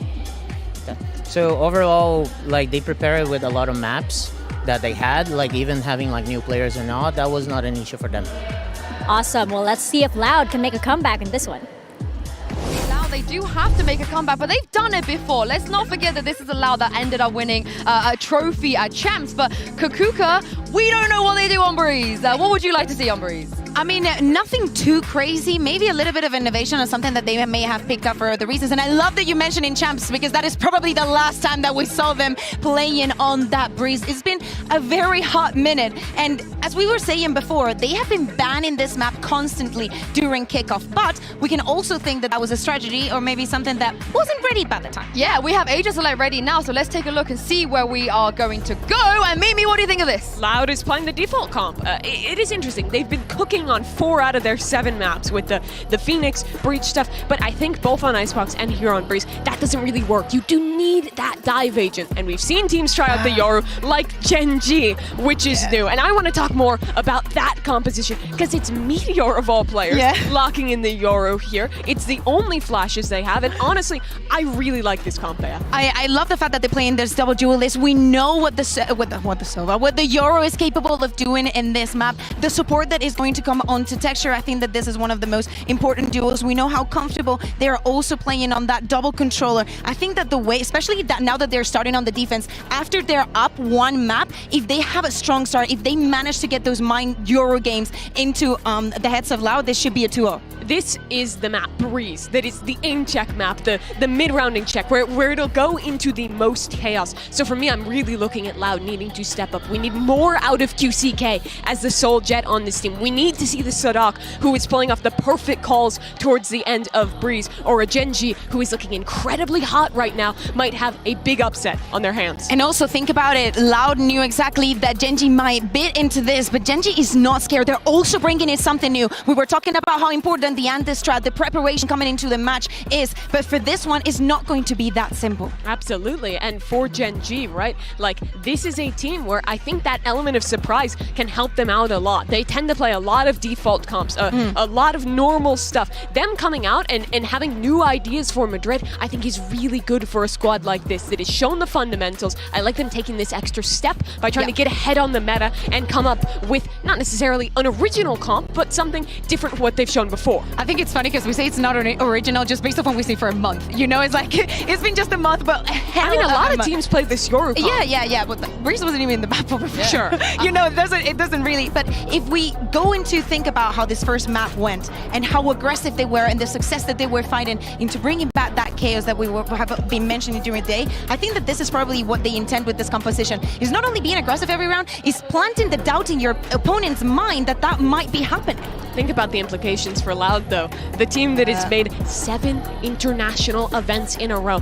They've had events where they haven't done well. They bombed out at Copenhagen. They went out early in Tokyo. It happens for them. But this is a team that has expectations when they go to international events to succeed, to beat everyone else, to be one of the best. That's the pressure that's on these players. And they're really on the precipice of being upset here. Yeah, it would definitely be an upset, but it also would play into the Gen.G story, right? This is how they got here. They upset everybody. Maybe Loud is carrying on the NRG curse. I mean, an America's team has to lose to a Pacific team on the opening day. That's just tradition. So with NRG not being here, somebody else has to do it. But I want to give some credit to Solo because we want to talk about old guards. When Lakia was here at the last global event, Solo was his teammate. They played on the same team together. I forgot Solo was on that team. That's crazy. So the fact that Solo is being able to kind of go from the playing career into a coach and also come up with all these cool things and structure things that we've seen, we got to give him some credit. Yeah, I mean, you absolutely do. Gen.G,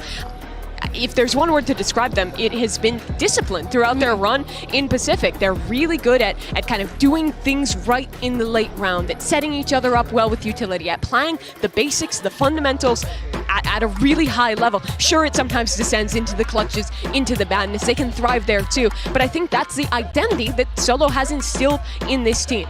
Yeah, exactly. But hey, this was just one map. I know that we're very surprised by the performance that we saw there at Pacific, but I think that going into the tournament, Gen.G is going to be able to learn a lot from their opponents. I think that from this Icebox, even just today, after this day is over, they're going to have a lot to learn, and I don't think they're going to be the kind of team where next team is going to beat Icebox into them and kind of dismantle them. I don't think they're the kind of team that is going to struggle with that. Well, earlier we asked you guys at home to vote in the MasterCard fan poll on which international league will win it all. I wonder if things might change. Let's be honest. This game. Let's be honest, Sue. Everyone who voted Americas was you. Was part of Sen City. was Sentinels. Everyone who voted Americas is Sentinels. The question's not in Portuguese. It's in English. It's all Sentinels fans. I am Spanish and I speak English. And use it. That's true. I mean, obviously, Brazilian fans also do speak You're English. telling Some me of no them. one from Heretics voted here because I feel like you're putting some words in my mouth that I didn't really say. All I'm gonna say is I want to run this poll again tomorrow, depending on what happens later today, and see. But I'm gonna put a pin in that because the map is ready. We are also ready to dive into Breeze and hand this over to your casters. Here's Pansy and Hype. Yeah, I don't really. Game number 2, mga tropa. Kasama nyo pa rin, syempre, ang The Mods. Isang masahista at isang chillers lang pagdating sa bahay. ¿Cómo estás, Vin? Muy bien. Muy bien, muy bien. Ayan, naririnig nyo na ako ngayon. Kasi meron kasi yung client. Yan ang inulit. Welcome back, ladies and gents. Nandito na tayo sa game number 2 kung saan 1-0 na ang score at Pacific on top. Oo, isa na lang ang kailangan natin para 2-0 para makapaglaro na kami. Utang na loob, larong-laro na kami guys. Pero yun nga, sana talaga mamaya nga. Need 3 pala kami, so if ever Diamond up kayo, Diamond 3 up kayo, tara laro tayo guys. Oo, yung mga nakakalaban namin, hello sa inyo. Yung mga Smurf na nag-aabang sa amin dyan, sanay na kami dyan. Wala na. Alam na namin kung paano kayo drugin. Wala, madali na lang sa amin yan. Ang yayabang porket naka-win streak ngayon. Ay nako mga tropa, sana kayo din ay win streak sa inyong mga rank games para sa araw na ito at sa ibang araw. Bessie! Wait lang, si Chani Boy nag-chat. Tara na daw! Tara na daw! Sige guys! Bye-bye ha! Bye-bye! Okay, marunong bye-bye! naman kayo mag-Valorant eh, di ba? Magkukwit na ako ng VMix ha, bye-bye! Bye guys! Nag-quit talaga siya! Iniwan ako! At least nakabawi na siya. Ay, welcome back! Ayan. Ang bilis naman ang game nyo, bes! Wala. Half-time pa lang yun, partida. Pero ayun na nga, talagang inaantay lang namin mag-start yung game. Alam ko namin na talagang miss na kami. So, if ever nagtatanong kayo guys, okay naman kami. Sariling kwento no? At saka, long time pa sa. Long time din na kita halos buong kwarto namin. Parating ganun lang, hanggang dito lang yung kita nyo usually at malabo kami. Pero, ayan, salamat ng marami at big shoutout sa production namin na nag-iisa. Yes. Si Louie Sebastian Atendido. Yan, lover boy yan. Oo. Single pala. Ay, hindi ko alam. Pero, ayan. May gusto taga-Commonwealth. Yun. May gusto taga-Commonwealth. So, ayan, taken na. Anyway, itong series natin na to, huling series para sa araw na ito, Bessie. At, sana syempre, last game na. Para sa Gen.G, sana last game na. Kasi Pacific on top, di ba? Pero, syempre, isa na lang. it's a lot to take and even a lot to realize na loud pa din ang kalaban nila dito and still they have kahit wala si Aspa sa team na to ngayon nandyan pa rin yung mga mainstays, ika nga. Game na ako, hawak ko na yung mouse ko. Tara, laro tayo! Sino-charge ko na nga yung akin. Kaka-charge ko lang. Tara na, laro na tayo, pre! Huwag na kayo maya. Pero ayun na nga. Alam mo ano tawag dito, Bes? Ano? Maldición de Ray.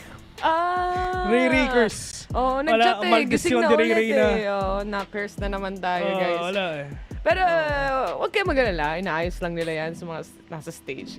Problema na nila yan yung magmamasahe pa ako, yung kliyente ko nag-aantay. Yung kliyente ni Bill nag-aantay na. Baka naman. Ang sabi kasi na gusto niya, sir, masahe. Tapos sabi na, sige, gusto ko yung special. Yan. Mga mix yung massage. Maraming mga yung mga oil may pectus. Nag-aantay na. Kumbaga, so, nananawagan kami, guys. Tunaw lahat ng lamig. May ganun. Yung ganun. Pagka ganun mo. May pectus. Tunaw ang lamig, di ba? Ayan. So, syempre. Gamit ko Minola. Minola? Shoutout nga pala dyan sa Tagalog broadcast. Sa Team Secret Bootcamp. Si Razi pala to Si Razi. Ni Razi. Ayan, shoutout sa inyo, guys. May kumakandag pa. Ayan, back to the game. We go. Parang sasakyan lang din. Ano? Pero ito, tahimik. Yung sa akin, maingay kasi. Maingay. Pero tingnan muna natin as we go into the pistol round, Loud muna ang nasa attacking side dito. At syempre, very slowly. Ano lang to talking stage na naman to mula sa dalawang teams kung paano ba yung mga setups na ginagawa nila. And if you think about it, we have an Astra actually in Gen.G's hands. And immediate stun, pati na rin. Smoke towards that B main. Nice. Pero 1-to-1 trade lang. Ito guys syempre tanongin natin, sino ba yung gusto nating manalo dito? Syempre talagang Gen.G para talagang tapos na, para talagang Pacific talaga yung nasa taas. Pero pagdating naman dito sa mga pinapakita na mga tropa, si QCK nagbabantay na rin talaga dito lang sa may broken walls. Pero para bang retake gagawin dito ng Gen.G? To the fact na meron tao din dun lang sa may nest at wala siyang idea doon. At yun na nga, nakuha na nga siya ni Toys. Pero yung Yoro naghahanap at yun na nga. 1-0 already sa side ng Loud. At ito yung maganda, itong composition ng Gen.G, attacking to, babawi sila mamaya. May Yoro sila, meron silang Astra na kayang mag-pull for example, pagdating sa mga post-plan scenario dito. But nonetheless, itong pistol round na to, it's all about positioning themselves. For example, having the jet of Loud, kung naalala ko ng tama si Quick or si QCK, ang ganda ng positioning niya, like really playing around the walls of the Viper here to make sure na may angle siya at least kung sino man ang tumawid. And speaking of angle, si Texture ang unang mawawala dito as they try to take a peek on towards halls here. Nagdadalawa rin sila dito pero mas mukhang nagdadalawang isip ang ibang miyembro ng Gen.G. Mid is very much open and si Meteor lang actually ay nag-aabang dyan. Talagang medyo delikado nga ito if ever na-pick up pa sila isa-isa. Pero Lakia, at least sabi niya, nakita ko si Quick andun sa may hall. But at least, Les will catch one already. -1 at wala, -1 smoker nga sa singin ng Gen.G. And ito sa totoo lang, ang Gen.G, napaka-utility heavy nila because of that Astra. At sa usage nila ng flash na meron nga si Meteor dito. And it's really up to them kung paano nila gagawin to. Pero dito naman sa side nga ng Loud, yes, attacking. And they have enough everything para nga makapasok sila. Pero Karon, delikado ka dito. Diyos ko! Ayun na nga, si Toys pa nakakuha sa kanya. At yung mga kalaban nila, trying to cut off the rotation nga, nagpwede gawin dito ni Lakia. But Quick on the trade! Quick on the kill rather. 5 versus 1, it's all up to Meteor. Just trying to stack up all the orbs lang na pwede na makuha sa buong mapa. Quick though, waiting patiently. Ini-swing. Muntik na. Naka-plastic lang to, Bessie. Nakita yung kamay. Bam! Yun na nga. 2-0 already by Loud and oras na para sa Gen.G para bumili. Ito yung mahirap kapag talo ka sa pistol, lalo na sa breeze and lalo na kung nasa defense ka as well. Kung kailangan mo mag-retake ng site, ang layo nung angles masyado and luging-lugi ka pagdating sa marshals or even a bulldog in the hands of Loud here. Mabilis na 2-0 at gaya nga nasabi mo, Bes, buy round na mula sa side ng Gen.G ngayon. Pero yung iba sa kanila naka-half armor lang para sa round na to. Not much kills, not much defense mula sa kanila as well. So, wala talagang pera para makapag-full buy dito dahil wala rin silang nahahanap na pick-off actually. Medyo delikado. Medyo nakakaba kasi ang Loud ba na kasi dito sa mapa na to. Pero syempre, hindi naman pipiliin to ng Gen.G kung sila sigurado kung saan pa sila nananalo. And itong composition ng Loud, halos hindi nila ito ginagamit So magandang position na nga rin to para sa kanila just to try and find all these skills na pwede nilang gawin. But Meteor, 1-to-1 trade lang ang ginagawa nila. Repossession sa iba. May tao dito lang sa may nest. May tao rin dito lang sa may elbow. Pero yung spike malayo pa para sa kanila. Matinding play for fix yung ginagawa nila, men. Pero Texture makakuha muna ng isa. Hindi wala silang ka-idea yung spike wala pa para sa kanila. Matinding barila ng ata gusto nila. Wala nang plat, boss. Wala nang ganon. Yun nga, iniwan nila completely. Nasa spawn pa rin yung spike with 48 seconds remaining on the clock actually. Kailangan nilang pulutin to. Pero mukhang talagang naghahanap sila ng pick-off ng kills instead. And sa Dak, knows, awares. Pagdating sa positioning dito ng Gen.G, kinda weird. But okay. Man, iniwan nila yung spike. Completely. Yun nga Tapos, entry sila ng A, for what? Tapos yung iba nasa mid, yung isa nasa nest, yung isa nasa elbow. Sobrang labo na inangkit nila yung buong mapa na wala silang kasiguruduhan kung saan pa talaga sila pupunta. Kasi nga yung spike wala sa kanila. I mean, makukuha mo yung control sa mid doors, pero what will happen afterwards? Like, you still have to pick up the spike at the end of it para ma-plant yon unless mapatay mo sila at mahanap mo lahat ng miyembro ng Gen.G dito. Wala silang idea na ganun yung naging scenario doon. But anyway, moving forward, dito na tayo sa round number 4 kung saan pare-parehas na silang may bae. And si Lakia, siya lang naka-guardian dito actually. Babawi at babawi lang tayo para si Munchkin muna makakapitas na isa and good opening already. At least si Quick wala na. Nilabanan nila yung mid though.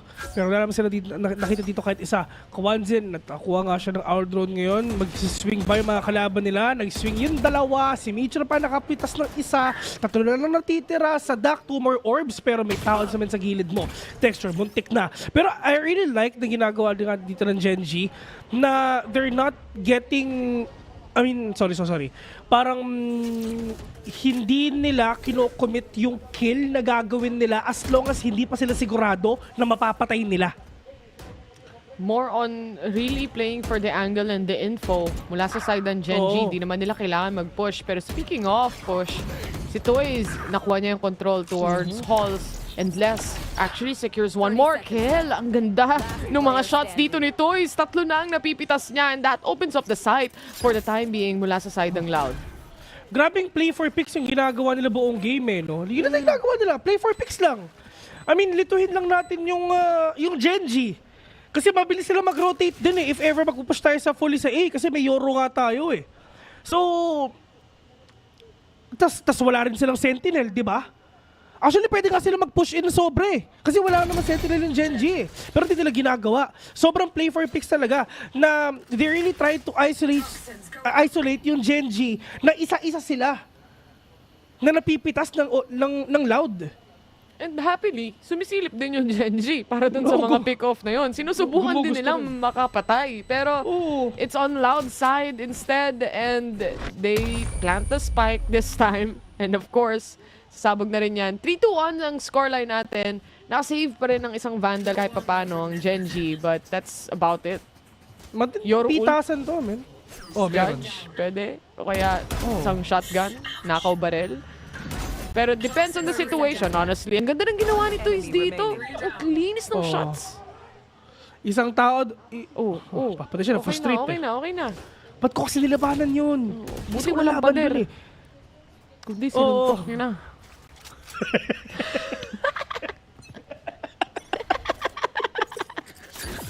Ay, naging sad boy bigla.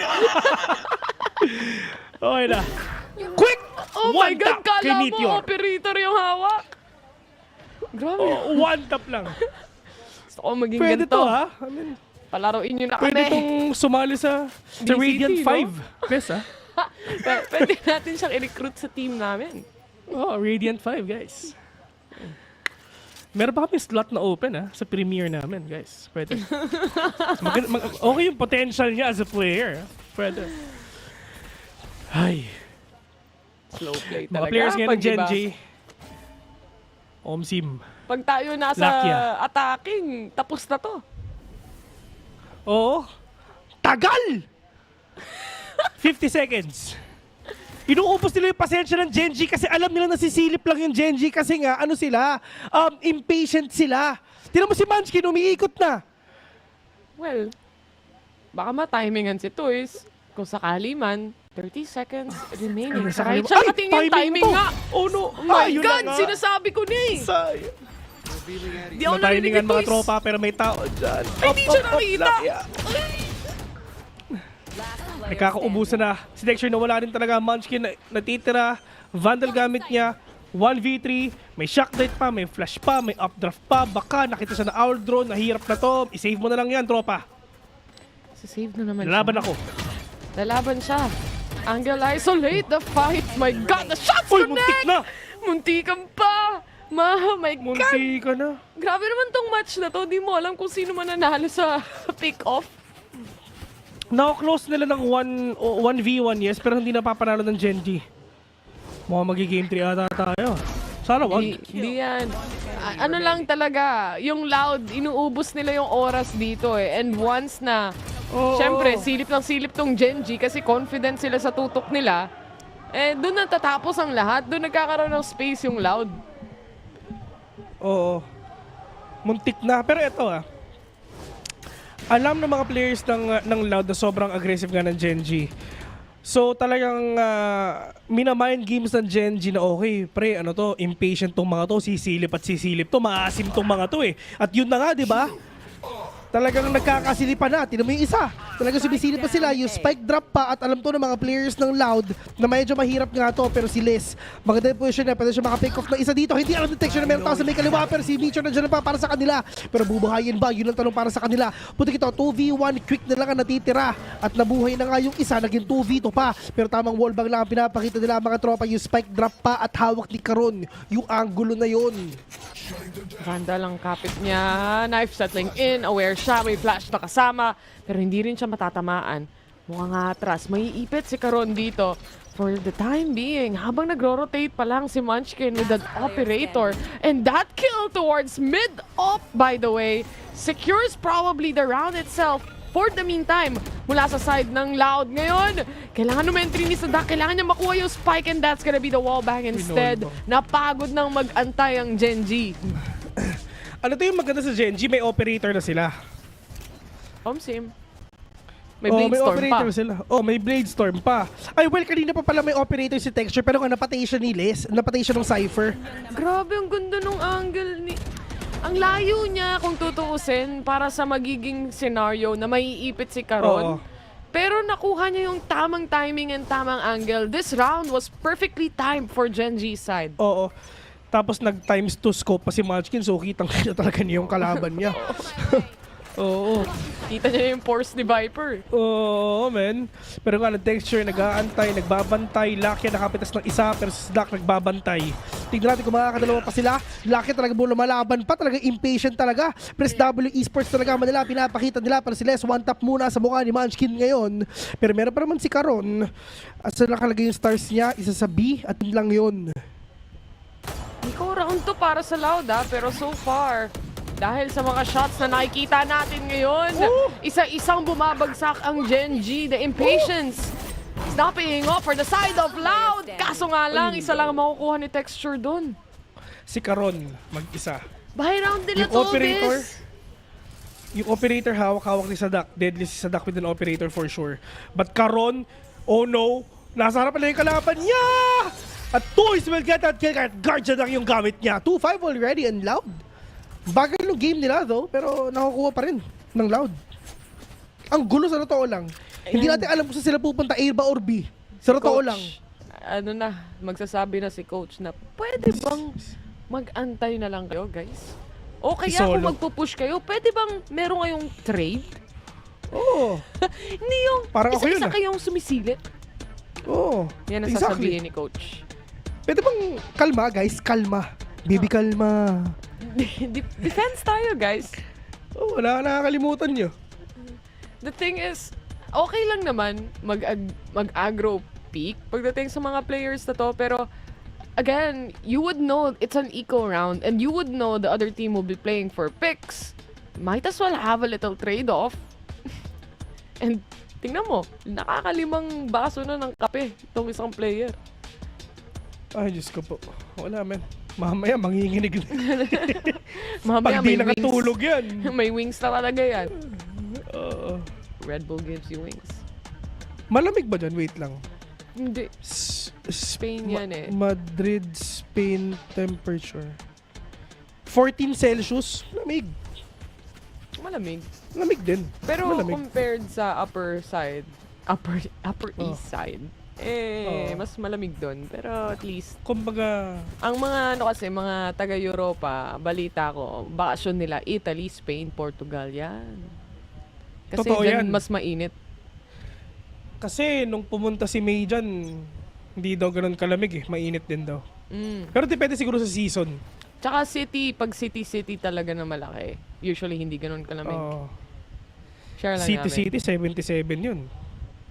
Pero, ito mga players nga ng Gen.G. ano play safe? Sa harapan ako! Sa harapan ako, out in the open! Sige! Sige! Play safe, coach. Pinagsasabi mo. Kala niya ata, matatakasan niya yung drone or medyo mataas yung drone. Fake? Uy, tunay ata yun. Ay, hindi, Fake. Kasi kahit yung caster na fake, naka-x-ray na yun, ha? Kung tayo naglalaro, talo na tayo. Ay, naku. Sorry. Munchkin mag-isa. Yung caster na fake, kita na nga niya lahat. Sorry. Okay lang, si Munchkin nga na-trip kahit binaril niya na eh. Yun ang pangit ng trip. Ito trip mo, Ben. Walang siraan ng trip. Yun lang yun. Basag trip yun, man. Basag trip kayo eh. Ay, no. No, peke pala yun. Ang tagal kasi nung game, man. Utang na loob, maglalaro na kami. Ano ba? Akala ba nila joke lang yung maglalaro kami? Totoo Hindi, yun. man. Totoo yun. Siguro mga 5 to 6 games pa. Tama na. Pati yung holes, ayaw nilang bitawan ng labanan eh. Ito na naman. Aggressive positioning mula kay Texture but might work out this time, if ever. Pero atras ang mga players ng Loud dito. Parang nakakaramdam ata sila. Pero tignan mo naman tong lurk ni Munchkin. Malalim na. Pagod na siyang mag-antay. He gets one and that's all he gets. Worth it ba? Utang na loob, ang tagal ng game nila. Pero nice one, Teacher. Nakuha na nga yung isa sa duck. Okay. Pero babawi pa ata sila. Mitchell nagpakita. Walang trade. Kala mo naman talaga. I mean, solid yung ano nila, yung aim nila, pero kailangan mo ng trade, Paps. 2 versus 3. Texture. Wala na. Entertain nyo naman kami, guys. Wala silang trades. Tignan mo lahat ng X sa mapa. Lahat sila namatay ng solo Isa mode. lang. 1, 2, 3, 4, 5. Literal lahat across the map, the entirety of it, and Loud just keeps on finding them. Wala talagang Loud. Play for picks tayo, malala. Yun lang. Picks lang. Picks, pare. Makapagsalita, akala mo kakampi niya eh. Sorry, coach. Yun yung sinasabi nila sa atin. Ganda ng upuan nila. Titan yan. Nasa stress na ang Gen.G. Dito sila hindi sanay eh. Kasi kalaban ba naman nila sa finals? Paper X. Todo press W yun eh. Tignan natin. Sobrang na impatience ang kalaban ng Gen.G ngayon. Na out of their comfort zone. Ito na. Na hindi sila sanay sa ganito. Pero Texture, nice. Try. Dash muna. Okay. Alam nila na pupunta sila sa A. Sana daw. Sana naman pumunta na sila sa A. Sana. Pero hindi. Hindi. Ang dami mo nang nakikita ng ikot, pero wala pa din pumapasok. Hindi sila mag-A. May orb. Sige. Sisilip na naman to. Mauhuli na naman to. Lahat pupunta ng pang-A, pero walang pupunta doon. May joke lang, magpupush ata sila. Ito na. Ang inaabangan na lahat. Okay. 2 stars ang nakaset dyan. Kaso wala. Hindi niya masa-stars. Oy, na-timingan. Good shot mo na kay Karon. Hindi nila alam na nakatawid si Texture. Ayan! Okay, nice one. Si QCK nasa likod na. 3 versus 2 mga tropa. Okay, may Vandal na yung isa. Nag-swing si Texture. Low on HP. Ay, sa likod mo! Sino ba yan? Munchkin, the only man remaining with a Guardian on hand. Nasa pa siya, nasa may bridge pa, nasa may hall pa. Mag-bridge na ata siya. 7 seconds, may oras pa. Utang na loob, ang tagal! Bago sila i-plant yung spike, mamamatay lang din naman siya. 8-2. Batang game na to. Wala silang... Ang kanya-kanya silang trip, actually. Kanya-kanya silang exploration. Kumbaga, tinalo nila si Dora. Pagdating sa pag-explore dito sa mapa na to, na-enjoy nila masyado ang breeze. Ano ba si Dora? Spanish siya, di ba? Sim. Di ba? Explorer siya, di ba? Hola! Soy Dora! Vámonos! Everybody, let's go! Do you want... come on, let's get do Say it! 2-8! 2-8! Yan sabi ni Dora, man. Man. Pwede ka na maging boots, best. Galing mo ah. Pwede ka maging boots. Are you the map? Ano kung random na pinag-uusapan namin, Gen.G, utang na loob. Oh, judge na to, boss. Ayan na. Ay, sarap. Ay, natalo pa siya. Malalaman pa kung saan sila manggagaling lahat. Naku po, wala pang nakuha yung operator shot dito ni Texture dahil sa wall. 3v5 scenario na ngayon. And Texture to punish one at least. May isang nasa broken wall. And si QCK yon, fake ba? It is the fake from the Yoru itself. Pero again, retake scenario mula sa side ng Gen.G. Nag-aambahan pa lang. And the swing from QCK doesn't succeed. Instead, Lakia takes one. Babawi pa ata. Ito na guys, kumuha na yung loud ng isang mapa. So tamang retake ng scenario talaga napapakita na, pero kitang-kita yung ulo ng kalaban niya. Kawanzil, may kalaban siya sa kaliwa, pati harapan, pero tignan natin kung timing ang bati na timing na. Buti kita, 2v2 already, Viper Spit nandiyan na. The clock is ticking already and they're really trying to take out the damage niya and the distance talagang ginagamit niya. Pero pinukusuan niya, pero yun ang nakuha, pero toys! Pero 2K! Ano, yun yung play-by-play na magagawa namin sa buong game na to. Wala naman play-by-play na magagawa eh.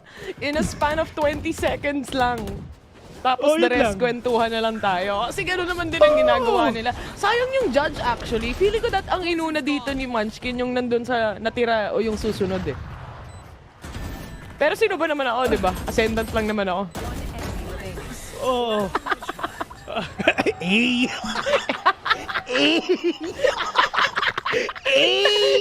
days ago, platinum lang to, boy. Oo guys, syempre, flex ko lang, platinum 3 ako nun eh. Pero wala, diamond 3 na ako ngayon, man. Mayabang na kami, boss! Ang yayabang nila.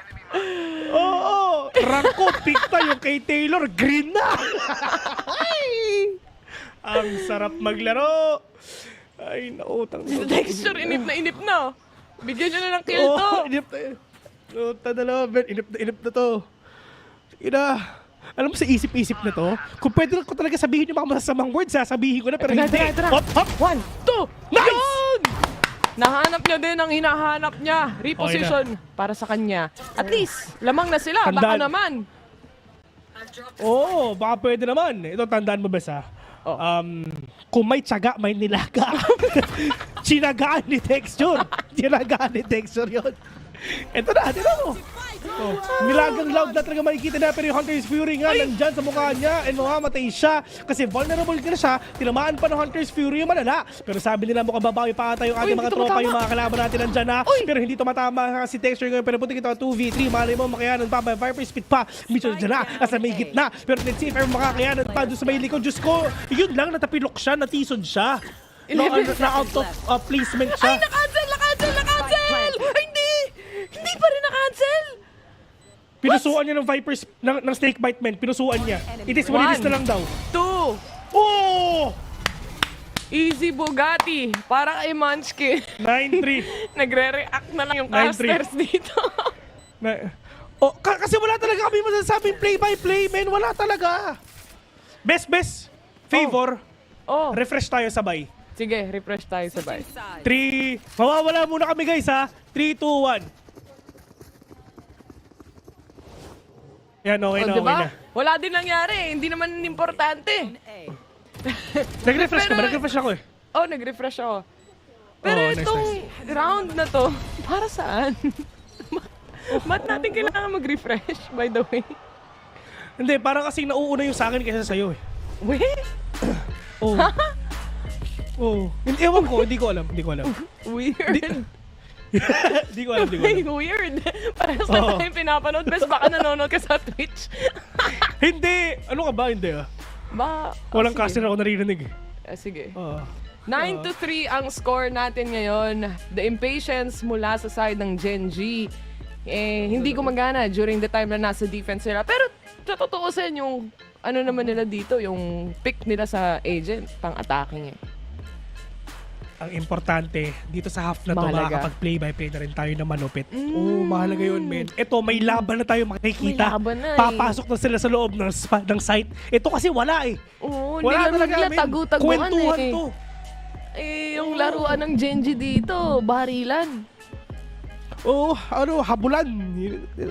Habulan. 21 ang nilalaro ng Loud eh. Ano yung 21? Ay, hindi mo alam yun. Hindi kita ka. Kumbaga ang laruan. Hindi. Ice tubig. Kumbaga ang ayun, Alam ice yun. tubig, bangsak Yan, men, ganun. Yun yung laruan ng Gen.G. Bangsak ang laruan ng Gen.G. Ay, ng Loud. Oo eh. Wala eh. Si Wolf, bang-bang yung laro nun eh. Ay, nako. Guys, 9-3. Dami Sa natin tingin magkwentuhan nyo, dun, curse ba to? Ano ba yung Spanish ng curse ulit?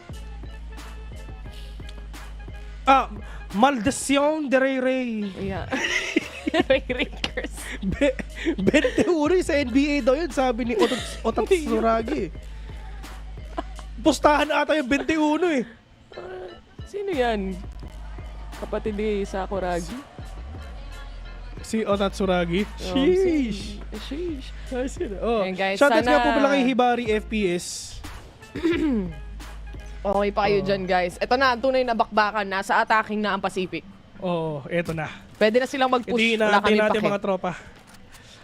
Mag-push na kayo, press W lang talaga, may Euro kayo, may Jet kayo, baka. Pero tignan natin mga tropa, makapag-play by play na ba tayo o ngayon o talagang iikot sila, pero feeling ko hindi na. Yung Snake Pet nandiyan na, yung Asa Smoke as well, yung Aldo nandiyan na, yung isa nag-TP na, pero Toys nagpakita. Oh no, yung isa sobrang low na ng HP, pero meron pa tao sa may taas, pero direct kick na sa mukha niya. Pero buti kita, 3v5 mga tropa talaga nanalo pa rin ata yung mga players ng Cloud. Si Munchkin na lang natitira, 5 pa kalaban niya, kahit kung yung gamit niya, wala na siya magagawa, pero at least nakapit sa special ng isa, pero nasan ba yung iba? 4, dire-diretso siya, pinupuntahan na siya.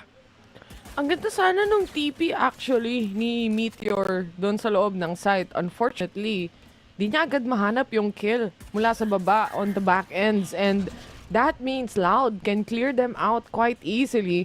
Hindi nila na-outplay kahit sa dami ng pop smokes. Daming lumilipad, kahit drone, pati yung jet. Pero unless you hit the shots, then it wouldn't die. You know, Masarap magsalita. Wala eh. Shinerif lang. Ang bilis ng rotation ng ng Loud eh. Alam kasi nilang magpupush lang talaga. Compared sa kanina na nagro-rotate yung Gen.G, well, yung Loud, todo tiis pa din. Iniwan pa nga yung spike eh. Shoutout nga pala kay Hibari tsaka kay Takaw. Ayan. What's up? Ay, nako. Sarap mag-cast, no? Hindi yung kwentuhan lang, best, no? Ano pala yun, pakiramdam. Pero ito, medyo play for picks muna sila mga tropa, pero sa match kayo mapapakita ata. Kawansi nagbabantay, pero wala siyang kasama kahit isa. Patience? Ngayon, meron ng Gen.G. Dahil eco round to para sa kanila. Though the other players mula sa Loud, QCK still holding on to the Marshall here. May Halls control ba tayong nakikita? And that's towards the DAC as well. And the mid take ang nais dito ng Gen.G. Unless, napakanipis nung kanyang sinisilip. Wouldn't connect actually. Munti ka na mga tropa, pero ito na, mukhang bihit ata ipapakita nila. Meron tao sa may elbow, meron tao naman sa may B-mail, pero nakikipag 1v1 muna si Texture doon sa may gilid niya. Pero Kawansin tamang spray and pray lang nasa isip niya, pero yung Recon meron ata nakita dito na isa. Texture will catch one. Buti kita, 3 versus 4 already sa Dak, low on HP. Slacky as well, pero dun sa mga angulo na pinapakita nga nila, sobrang nipis, less, super low on HP, pero lamang pa rin dito ang Loud kasi nga they have the firepower already. Pero dito naman pagdating nga ginagawa nga ng Gen.G, talagang classic na kailangan nila para mapatay nila isa't isa. Pero yung isa dire-diretso pa si Karon. Diyos ko, nakapitas pa na isa po kita 3v2. Lamang na ang Gen.G mga tropa. Kasi kailangan nila makuha to. Eco round to para sa side ng Gen.G Sobrang low pa ni Les and he goes down as well. With the last remaining player, triangle formation na ang ihahatid ng Gen.G dito. Pati yung recon, di niya rin mabasag. And I think it's finally done with pagdating sa round na to. May gravity well pa na pwede niyang tapahan. So might as well just save this. Save na talaga. 10-4. Bumabawi ng ating mga tropa. Let's go, Gen.G, para makapaglaro na ang the mods. Vamos! Eco round yun Eco round nila yun, Bessie. Buy round nila. Anti-eco yun ng boss. Bagal nila maglaro, kaya ulit tayo Buy round yun, let's go. Oo, ano nila yun? Anti-eco nila yun. Di ba? Tama Diyos ko, Na-flash pa nga sa mukha mga tropa. May recon pa rin na tumatakbo. Pero ang problema nga niya, Diyos ko, tinamaan siya. Sumabit siya dun sa may wall. Yun ang pinakamalaking problema. Pero 5 versus 3 mga tropa. Let's see if ever makakaya mapadala. Isa naka-bulldog, dalawa nakasi kaya pa ba? Pero tamang bulldog lang talaga. Tamang wallbang lang pinapakita niya. Tinamaan na nga si Kawanzi ngayon. Medyo delikado pa siya. Pero on to the side naman ngayon ng mga players nga ng Loud. Paano mo gagawin to? Yung dalawa naka-classic. Yung isa, 5 HP pa? Ha? Abang na lang siya sa base. Wala siya magagawa dito so far. He has a Vandal. Would rather make a save instead of fighting. Para sa round na to, at least di niya kailangan bumili sa susunod or makadrop siya kahit papano. Pero hinahunting siya ni Munchkin. Baka sakaling makita rin ni Munchkin to or else siya yung mawawala. He goes for the swing and twist. Siya pa rin yung nakahanap ng kill but he goes down as well as less. Papakamatay na lang siya sa spike kaso nakita pa rin ni Texture plus 200. Nice. Ace Nice it one, is. Texture. Nice! 5-10 already and now Pacific on top. Fastest round, by the way. Sa mapa na to. Nung nagka-buy round yung attacking ng Gen.G. Sayang yun nauntog yung dash ni QCK. Parang everything wrong that could happen actually yung kaliwa, went wrong. You know. Tumama siya sa wall. Sa may bricks. Sayang Tagal though. lang laban na to. Pero sana 4 o'clock matapos na tapos 2-0, no? Para makakapag 5 games pa tayo.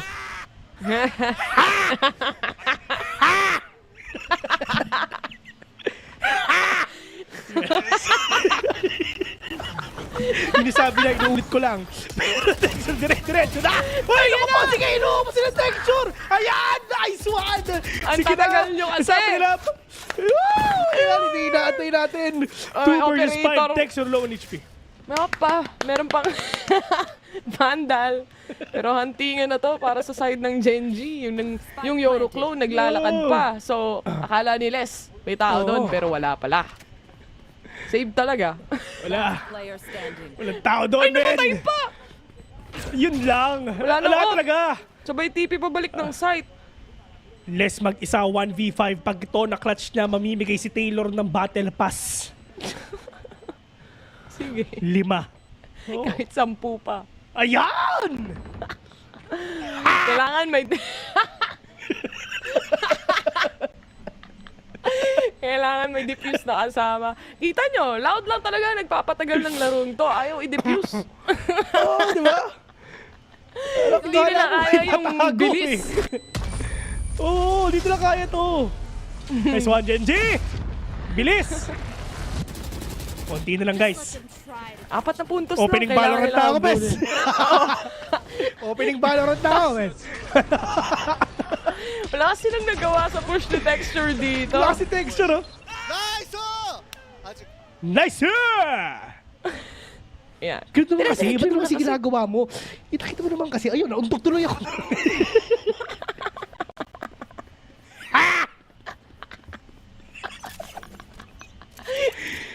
Sarap ang trabaho natin, guys. Tagal kita hindi nakakasbes, ah. Long time no see, ah. Oo nga eh. Minsan lang tayo pinagsasama. Ewan ko ba. Uy. Sabi ni Kawanzin, oy, spotted one, hole. Sige. Sabay rotate. Sabay rotate. Ito may isa ng orb para kay Lakia para sa isang Hunter's Fury. Ngayon, si Meteor, may dimensional drift na. So feeling ko, kunin nyo yung orb, tapos mag-dimensional drift kayo, tapos ituro nyo kung nasan yung kalaban para tamaan ng Hunter's Fury. Okay? Tama. Nice one, coach. Nice one, coach. may party ka ba dito? Ito na! Naghahanap siya na pwede makita mga tropa. Sige, takbo. Asa mo yung mga kalabang ko? Wala akong nakikita. May tao daw dito, hindi na nakita, hindi nakita dito sa may mid. Pero kailangan ng takpan nga yan. Pero wala silang idea, ayun na nga sila. May tao sa may mid, may tao sa may likod. Pero si QCK muna, makikita yun na kasi Texture mawawala. Ha! Talaga kasi patay ka na. Pulo ito, 4v5 already. Shot sa taas, andyan na. Pero lahat ata sila nasa bridge, mga tropa. Meron pa tao sa baba, yung isa na tamaan pa ng outdrone. Pero yung mga players ngayon ng Gen.G, kailangan nga makarecover kasi nga yung mga utilities na para sa harapan nila. Sige, mag-overextend kayo. Tandaan nyo, attacking kayo, ha? Pero sobrang lalim nyo na. Pero Meteor, dire-diretso nandyan na. Pero yun nga lang, tamang spin lang ginagawa ng mga kalaban nila. Puti ito, 2v4 lamang pa ang Loud. Sayang yun. May ult. May Hunter's Fury. Isa lang yung nasuppress nila dito. Up above, doon manggagaling yung Hunter's Fury na to. Makakancel ba? Hello? Hindi niya na ginamit. Wala na siyang chance para makancel tong defuse nung spike. 6-11. I wonder what happened there mula sa side ng Gen.G. Malalim masyado yung take nila and less, or rather, yung Loud mismo. Ayaw nilang lumabas while the dimensional drift was there. Walang info at all given away. And kahit itong posisyon ni Karon, for example, na-force out siya ng stun, ng pit, ng snake bite, and everything else just connected for Loud para sa retake scenario na yun. Nag-full on play for retake sila at inantay nila na matapos kayo lahat ng utilities na binabato nga ng Gen.G bago sila makapasok doon kasi meron din smoke nga doon sa may bridge eh. Dapat so talaga hindi ginawa na lang doon, nila pero yung sinabi ko eh. Wala eh. Hindi nakikinig sa ko, coach so ingay ko kasi. Ingay ko kasi, sorry. God Recon, 3 yung nakita sa Gen.G. Doesn't give them anything though dahil lahat sila nasa spawn pa rin. Pero it gives enough time para mag-up ulit yung Recon na yon. That's for sure. Wala na. Ay, naku po! Nag-isa-isa! Sige! At least may trade. Rumampa. 1-2. 3 versus 4. Wala pang gumagawa dito ng overextension except Kawanzin trying to pick off 1. Tignan natin. Alam ba ni Meteor to, tandaan nyo, wala silang sentinel ha. So, sobrang open sila lagi for, for flanks ha. I have the spike. Holes, flanking, dito manggagaling si Kwanzin. Tumama yung cam at least. May isang nakita. Nabasag naman na nila pero may trippers pa rin paloob ng site. Ito na yung flank mula kay Kwanzin. They're not aware of anything pero may flank din silang sarili. Munchkin though whiffed a little. And ito na nga, sakto pa sa Hunter's Fury na nililigtas nila simula kanina pa. Walang nakatingin and now on towards heaven above. Mapamatay din dito si Meteor. Cleared out pati angle towards mid and that's gonna be the round. Mapupunta na tayo sa match point pa. Ay, naku po, para pupunta na tayo sa Ascent. Tagal no game na to, sa totoo lang, men. Pero wala eh. Yan talaga. Great minds think alike. Oo, wala eh. It is what it is. Alam ko na, bes. Recon tayo sa Discord sabay. Sige. Mamaya. Sabi mo yan. Ngayon na. Bakit magkaiba pa rin ba tayo ng tinitignan? I feel like really they could have utilized this Hunter's Fury way back from the rounds. Yeah. Makikita mo yung frustration mula sa side ng Gen.G na sinusubukan nila mag-take space pero hindi nila ma-recover really yung space na yun dahil Loud. Ready silang mag-trade off agad eh. And even with the slight pixel of an angle, nahahanap nila yung kills na hinahanap nila. They have the Viper Spit. They can actually close A. Tapos, yun nga, Neural Theft, online din. Nagpapakita lang sila dito. Pero si QCK, si Quick, tignan natin kung makakapitas pa siya ng isa. Pwede sana, if ever, nakita na yung ulo ni Lucky, if ever. But Texture, napakadinding lurk talaga ang ginagawa niya. Trying to catch one though. Trying to destroy itong mga camera nga na pwede ibato nga ng Loud. Pero nasa A yung camera ni Les ngayon. Trying to keep up B. Andito yung Cypher. Pwede nilang gamitin to. Lahat ng trip nasa kanan. So, pwede silang mahuli nito if ever galing sila sa elbow. Pero at least basag yung isa. Okay na yun. Good opening for the side of Gen.G. Basag din yung Rico na nilabas dito pero may mga na-detect na players pa rin. Sadak aware of this. Good flash from him pero good take mula kay Texture. Makakapagbigay pa ng barrel pero hindi na kailangan as Meteor also has one. Nahuli ng Tripwire yung isa. Texture to go down, knives away para sa kanya. Meteor, it's all up to him in getting the shots to connect. Nakapag-plant sila ng spike dito kahit papano pero again the lurk mula kay QCK. It might be deadly for them lalo na if the angle is correct. 3 versus 2 already. Wala pang idea yung Loud kung nasa ba yung mga kalaban nila. Pero dito naman ngayon sa Gen.G, sama-sama lang sila. Maganda yung position nga ni Munchkin. Mahuhuli pa yung isa. 3v1. Toys, Viper Spit online. Pero kompleto na ang triangle formation na ginawa ng mga kalaban nila. 5 straight rounds sa kailangan ipanalo ng Gen.G for us not to see Ascent. In terms of money, marami pang pera ang Loud. Makakabili pa sila. May pang-op pa. si Jet. Pero for the side of Gen.G, wala na silang space dito para magkamali pa. Again, it's a map point or match point para sa side talaga ng Loud right now. And dalawang operator, yung isa walang armor and that's towards Loud. So, ambahan portion na naman tayo pagdating sa halls dahil yung dalawang Jet dito magkakasilipan. It's just a matter of time who gets who, and Texture secures one. Let's see if ever makakapitas pa sila. Texture nakabawi na. Pero yung mga players dito ng Loud, kinakabahan sila kasi si Quick pa yung nawala, which is yun yung pang-op nila. But Kawanzin, with all the information that they have, talagang medyo crucial na nga rin to kasi napakadaming players ng Loud dito nga sa pagtingin nila sa kaliwa. Pero buti talaga nakita nga nung Aldor itong mga tao na nagbabantay sa kanila. Kawanzin will catch one. Si Munchkin wala na, so napakahirap nga na to. Kailangan nila mag-realize sa stars. Iba pa to nga ni Karon. Pero si Mitchell nakapitas pa. Yung Viper Spit nandyan pero wala na talaga. Like what you've said, pero sa Dak bumawi pa. Taken down Meteor, wala na silang flash kahit isa, pero si Dak wala na rin dito na pwedeng ilabas. Pero may neural theft pa sila, dito ang pinaka-importante doon. Pwede nang gamitin, pwedeng hindi. Still with the neural theft, wala silang lurk para ma-punish completely yung nasa A main. It's really a battle of who gets the pick off here. Pero operator makakatapat nila, Texture, 39 HP remaining para sa kanya. May mga lineups ba dito? Yung pull, nalabas na rin, na-force na rin. Pero again, they have control towards mid. The lurk is definitely here right now. And nakapatay na rin si Karon. And 2v1 scenario. Time is dwindling away. Sa Dak needs to defuse. And that's around again for Gen.G. 8-12. Buti na lang talaga na pick-off nga nila si Quick dito. Kung get onto the side naman ngayon ng Loud, at least, pwede pa naman makabawi dito ang Gen.G kahit papano. Once na makuha nila yung momentum, paalis nga sa Loud. Tsaka, ang ganda ng decision making dito coming in from one of the members of Gen.G na mag-rotate towards mid instead.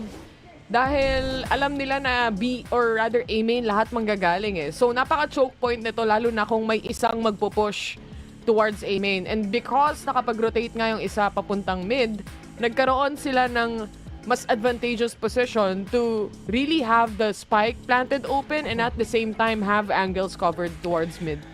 Dito naman sa side nga ng Loud, ano ba yung stuff na pwede nila ipakita para makabawi nga sila dito? Once ituloy ng ng Gen.G, tuloy-tuloy na talaga yung momentum nila. And for the side naman ng Gen.G, 4 straight rounds, mali mo makayanan pa. 7-12 to kanina, di ba? From 7-12 down to 8-12, 1 point lang naman though. Pero if ever you're gonna play sa ganitong klaseng setup, it's actually better if maglalaro kayo ng less maps. At least, hindi pa lumalabas yung capabilities nyo sa Ascent. So, pwede nyo pang gawin nyo na pocket map, if ever, sa mga susunod ng laban. Doon ang tunay na labanan ng default. Oo. Mamaya, patagalan na naman sila, lalo na kung Loud yung nasa attacking. Pero, anyway, wala masyadong pera yung Loud for the next round. Though yung iba makakabili or afford para makabili nung baril nila or rifle para sa susunod na round, meron din sila. QCK, ready deep and mid. Alam niya, may isang nag-jump peak. No damage towards Karon. Instead, repositions himself.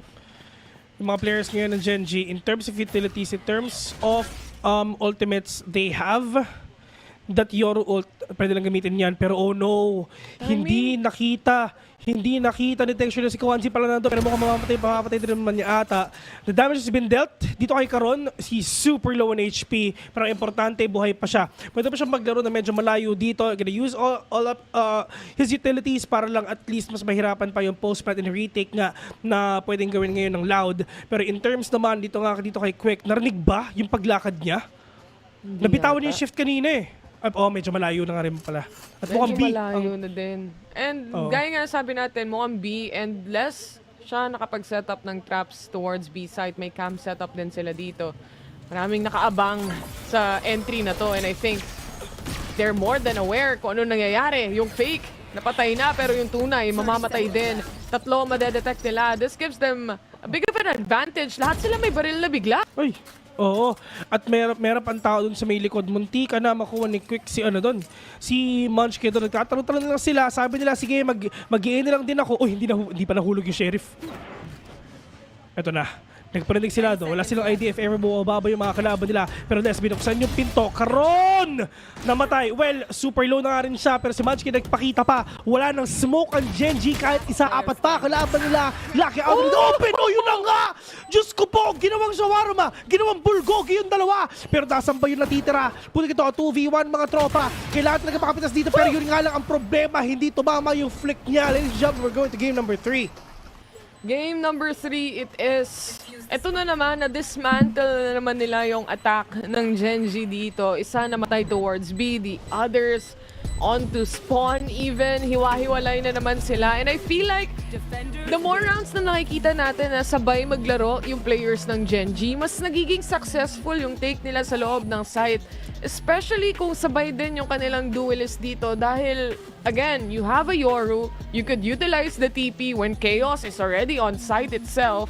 And usually yung Jet, pag may kasamang Yoru, usually nakikita natin siyang nagda-dash in sa loob ng site, inside the smoke. Mag-aantay lang siya hanggang maka-reposition yung Yoru sa loob. But that didn't happen pagdating sa game na to.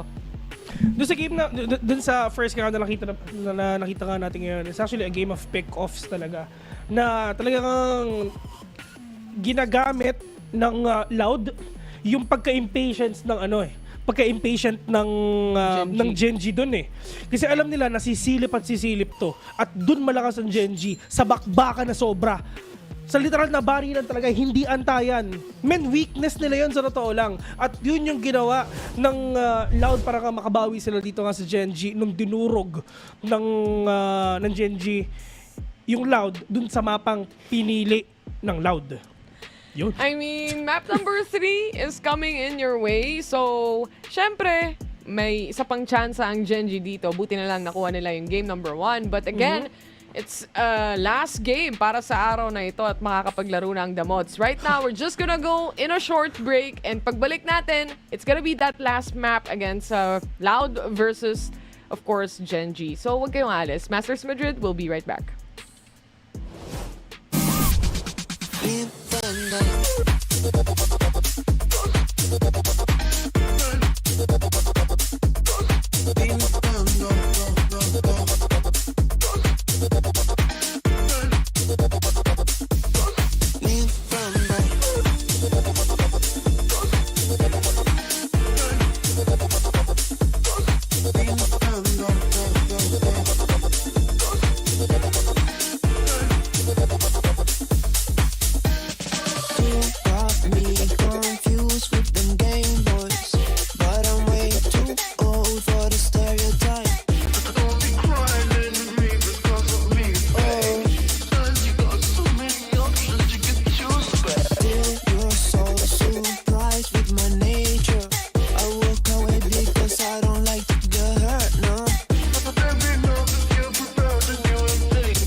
Loud, they were down, but definitely not out. You cannot count this team out when they are 1-0 down. I'm back here with Mimi and Kakuka.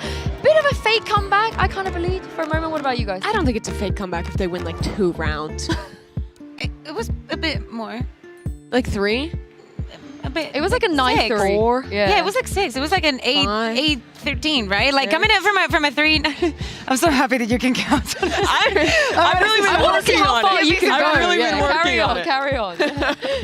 No, that's the highest I can go. Sorry, it only goes up to 6. All right, well, they got more than 6 rounds. So I feel like, maybe kind of a fake comeback, but nevertheless, Loud, they closed it out, which means they forced a map 3. Yeah, exactly. And I think that first half, let us know a lot of how Loud was exploiting the fact that there was no Sentinel on the side of Gen.G. We know that Cypher is incredibly strong on this Breeze, and not having it on that side, I think that it gave them a lot of leverage to do a lot of things. On the other side, when Gen.G turned into the attack themselves, I didn't see that impact from Meteor. I think that Munchkin and Texture had a couple of very crazy rounds that might have given us that feeling of that fake comeback. Yeah, I feel like a lot of the rounds they were winning were off of the individual stuff, off of the players kind of finding timings, going crazy with the multi-kill. I mean, Texture in particular was looking ridiculous for most of that second half. But Loud, I think they play the normal comp that everyone plays for a reason. Cypher makes it really tough to mid-round on the attacking side when you're playing against him. The Viper is great first off. Tui's, by the way. Yeah. Really slotting into the role that Les has owned this entire year, and he looked incredible, right? Like, this guy in Americas, I feel like is the new slept-on player for Loud. It's like he's the next one down the totem. Icebox was talked about, so no one talked about Les. Now Les is talked about, so no one talks about Tui's. But Tui's as well has just been a really consistent player. And whose fault is that, Mimi? Whose fault is that? For what? Only talking about Les? That's on me. That's on me. But I really like Les. We'll see what Les can do and Tui's can do on the next map, because Ascent is going to be that map when we're finally going to see QCK play something that isn't the Jet Bear. Yeah, exactly. I mean, that is what exactly. That is the question. Maybe we see some changes coming into. We were talking about a very short window of time before coming into this tournament, so we can anticipate that. No, but hey, honestly, I said, at least we know what Les is going to be playing in Breeze, and I clearly didn't know. So what do I know anymore? That's true. So this is the map where Loud is playing what they've kind of made to be their standard throughout the kickoff in Americas, where they're running this Breach Phoenix composition that no one else is playing. They were playing it on this map, but in my opinion, it was the weakest showing of this idea.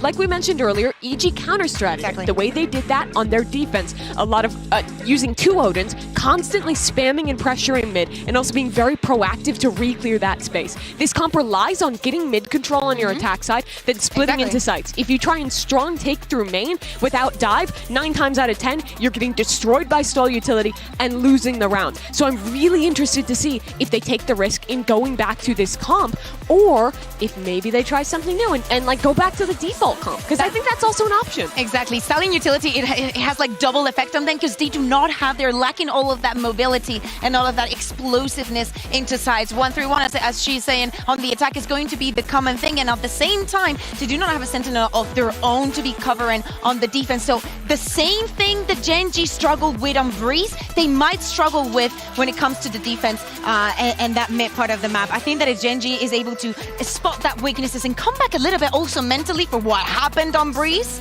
maybe, this could go their way. Yeah, Gen.G's a team who I think definitely will have been watching those VODs and have looked at how EG managed to best this comp, likely expecting to see it in play here. They're a team that has really good fundamentals, is solid on their attack at playing the slow mid-round setup, right? I mean, that's the defense solution. On attack, you just kind of have to feel out where these flashes are, bait out util, and not lose out to these strong retakes. But let's spin that around. Those are some of the downsides to this comp. Well, then why the hell is Loud picking it? Because the amount of flashes you have gives you a ridiculous amount of options for mid-round reclears, taking extremities way easier with this comp, stun combos with a Phoenix Melon, that's really strong. Your retakes are much better than with the default comp, again, because of combining all the different flashes, but you're giving up a Sentinel, and you're giving up the dive to do that. What comp do they choose? Oh my god! Wait, well, everything goes out It's not Jet, but it's also not the Phoenix. Okay, so they're still playing Breach. they're playing Viper still, but they've locked in the Yoru instead. This actually doesn't change the idea all that much. This is basically the same comp. You still have flashes, they're equivalent of curveball, but now you actually get dive with better it. flashes. Yeah. You also have a lot of mobility. Maybe they think they know that we're going to be playing on the Phoenix. They might be playing to cancel those orbs, to maybe, you know, deny that's ults coming online all the time, and maybe to twist some things around because everybody has seen us playing this Phoenix. To me, this fixes the primary issue that this composition has. It adds the dive into the mix. Loud are so good at cooking things up, at having creative comps. I'm so excited to get into this. I can't wait to get into it either. Sadak has been cooking. And on the other side, though, if Gen.G can pull this off, Pansy and Hypok, it will be a tremendous effort and an upset. You're absolutely right, Sue. And I think at this point, no one can then question Gen.G. When you look at Breeze being in the mix, it's a bit weird. And, you know, Kung ako sa inyo, ihanda nyo na yung mga shades nyo dahil napakadaming flash nung isang team, which is Loud. Isipin mo, may Breach na, may Yoru pa. Grabe yun, men. May KO pa. Lahat nga. May paranoia pa. May paranoia pa. Kompleto si Ricardo's pagdating dito sa Loud. Pero comparing sa mga rounds na nakita natin kanina, hindi masyadong aggressive tong Loud. So I'm wondering kung gagawin nilang much more into an options itong mga flashes. Pero may nakatawid. Oh my God, di nila alam nandito si Meteor. So yun na nga, wala silang ka-idea. Pero ito yung maganda sa mga players ka ng Loud. Talagang medyo mahirap to. Sobrang utility heavy. As in, napaka-utility heavy without having any sentinel at all. Pero talagang pupush na rin ata nila. Doppos yung ginagawa nila. Pero tamang 1-2-1-3 lang pinapakita nila. Pero meron pa tao sa mid doon. Nagbabata ng si Yor, nagbabata ng si Kayo. Pero wala silang idea. Kasi yung mga players ng Gen.G nasa loob na ng A. A side it is. Spike planted even. Mula sa side ng Gen.G. Chaos pagdating sa mid. Pero when it comes to A, space was given away. QCK, binabasag lang din yung doors dito kahit papano. And again, positioning-wise, isa ang nakalurk. Lakia is still holding mid here. So malaki ang chance niyang maikutan yung mga nasa trees as well. Once this broken door is open, ito na yung gagawin nila. Entry towards the side, lurk mula sa likod. And again, we're waiting for it. Karon to take one here. Texture naman nilalabanan si QCK but he falls down. Muntik na nga siya doon. Pero ang problema, si Karon na lang ang mag-isa na 1v1 pa. Pupusuan na 9 bullets sa frenzy. Nakuha pa niya. That's Red Bull clutch nga, ginagawa nga ni Karon. Buti na lang din talaga, nakapita siya na ng isa, no? At saka sobrang sayang kasi sobrang tagal nga nila na inantay na si Lucky, no? Na pagkasira nga nung doors, sumilip si Quick, pagkaswing niya, napatay na siya ng isa, at yun yung go signal kay Lucky na umikot na. Pero hindi, nakita pa rin siya kasi hindi tumama yung mga shots nga ni Lucky. Pero importante, si Karon ang nakakuha na without, but with one mag of frenzy, naubos niya at naklash niya yung round. I wonder kung ano mangyayari kung naubos bala niya and then kailangan or tinuloy yung defuse. Sasaksakin ba niya or sisigawan na lang niya? Sisigawan na lang niya. 1-0, Gen.G, may barrel sila this time sa defense at alam na nila drones been set towards A site here. Nakapag-dash in na rin si Texture for now and ito na.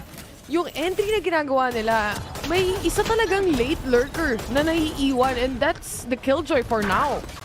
Pero tamang paranoia na muna talaga ginagawa nila dito sa may heavens above, but Lessons the Dark just right there, taking down all the kills na kailangan nila. Pero Diyos ko, double swing na naman na ginagawa nga ng Loud, pero hindi pa talaga napapatay ng Gen.G to. Pero Loud, tatlo silang low on HP, yung isa piso pa at yun na nga, si Les na lang ang natitira, naka-sheriff ba siya? Hindi, classic lang ang gamit niya at napakahirap nito.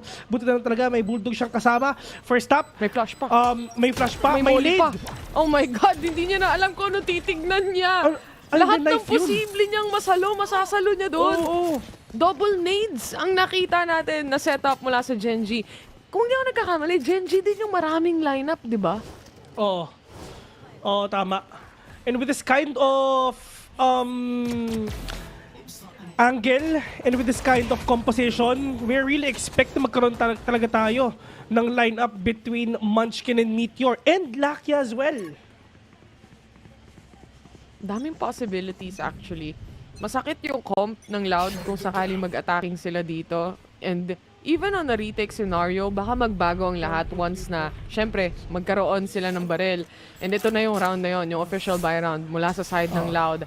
Gen.G yet again trying to climb and crawl through trees. Merong isang nakikipag-trade off. Kanya-kanyang paranoia. Hindi magkoconnect kay Texture. 54 HP remaining. May close and Sadak secures the kill. Instead, walang makasunod dahil sa nade na yan and the flash settling in as well.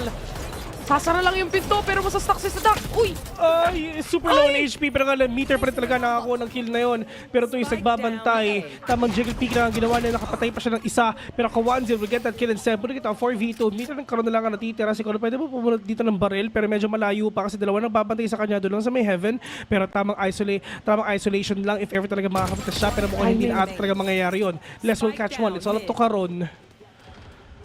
Medyo malayo pa. Ito best gusto ko na lang talaga sabihin na yung maximum ng flash na nakikita natin usually sa mga teams is more than siguro mga 4 flashes, 4 to 5 flashes per round.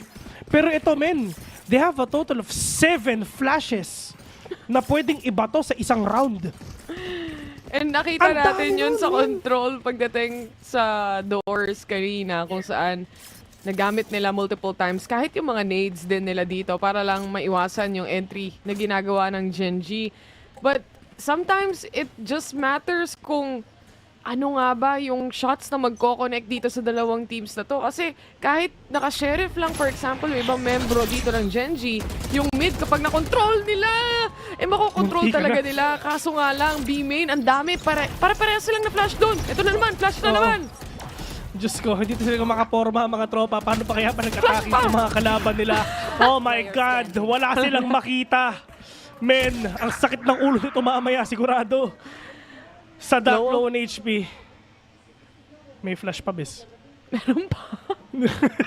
May isa pa mula kay Kuanzin na pwedeng gamitin. Pero maiiwan yung spike May ult naman dito si Karon, but at the same time, he has to pick a site and may isa pang tao which is si Sadak. Low siya, yes, pero position-wise, hindi pa rin alam ni Karon kung saan nga ba siya titingin. Meron ba siya smoke? Pag inubos niya yung oras dito tapos magtitipi siya sa B, malulugi siya Oo. Tingnan natin. Dapat ma-clear niya muna. Pero if ever mag-iingay siya, imposible yung ma-force out niya yung rotation ng mga tao na to.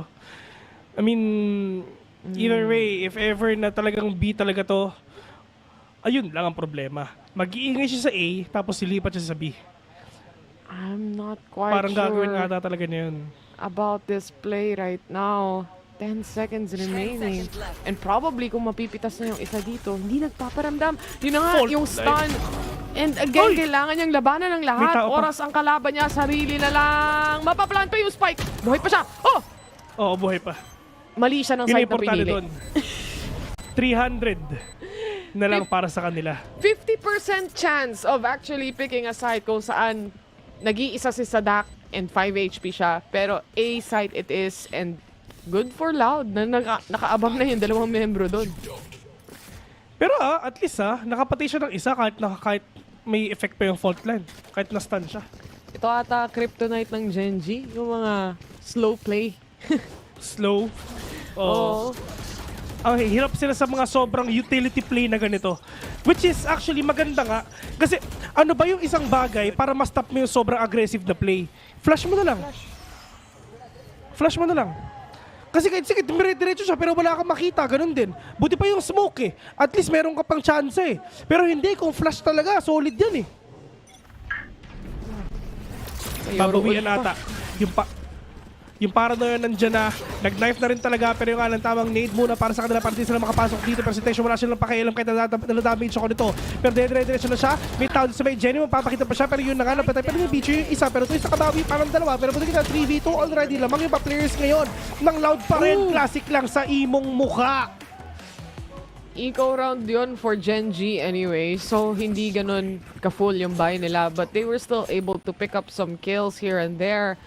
The round still goes to Loud at ganun lang kasimple, ganun kabilis. Especially sa mga ganitong eco rounds, eco scenarios. Kahit nga maglabas ng utility, hindi na nagkaroon ng timing yung Loud Kailangan na lang talaga i-aim duel lahat ng makita nilang players dito. Ito Bessie I mean, pwede nating gawin na itong composition na to, usually hindi naman talaga nila ito ginagamit sa Ascent eh. Pero itong composition na to is used talagang specifically for Gen.G. Oh no. Something they're not aware of, and nasa taas si Karon. Very simple play but very much impactful. Dalawang napitas agad-agad mula sa side ng Loud. Nag-aabang na naman sila kung sinong susunod. Baka si Munchkin ang sunod na biktima dito kung sakali man. Pero mukhang hindi na ata sila mag-aasim dito. Kumbaga, maganda yung angle na sa duck. Hindi siya nakikita ng mga kalaban niya, pero kita na if ever may dumiretso sa kanya, lamang si Sadak dito. Pero yun na nga, nagpakita. Wala eh. Nagpakita, okay na sana yung kwento natin eh. Pero buti kita, 2v5. Lamang pa rin ng Gen.G. Si Rest na lang yung mag-isa. Mag-pick off ba? At yun na nga, 3-3. Close ang game natin. Halos, ay de. May pera ang Loud. Makakapag-drop pa yung isa. Flawless round mula sa side ng Gen.G though.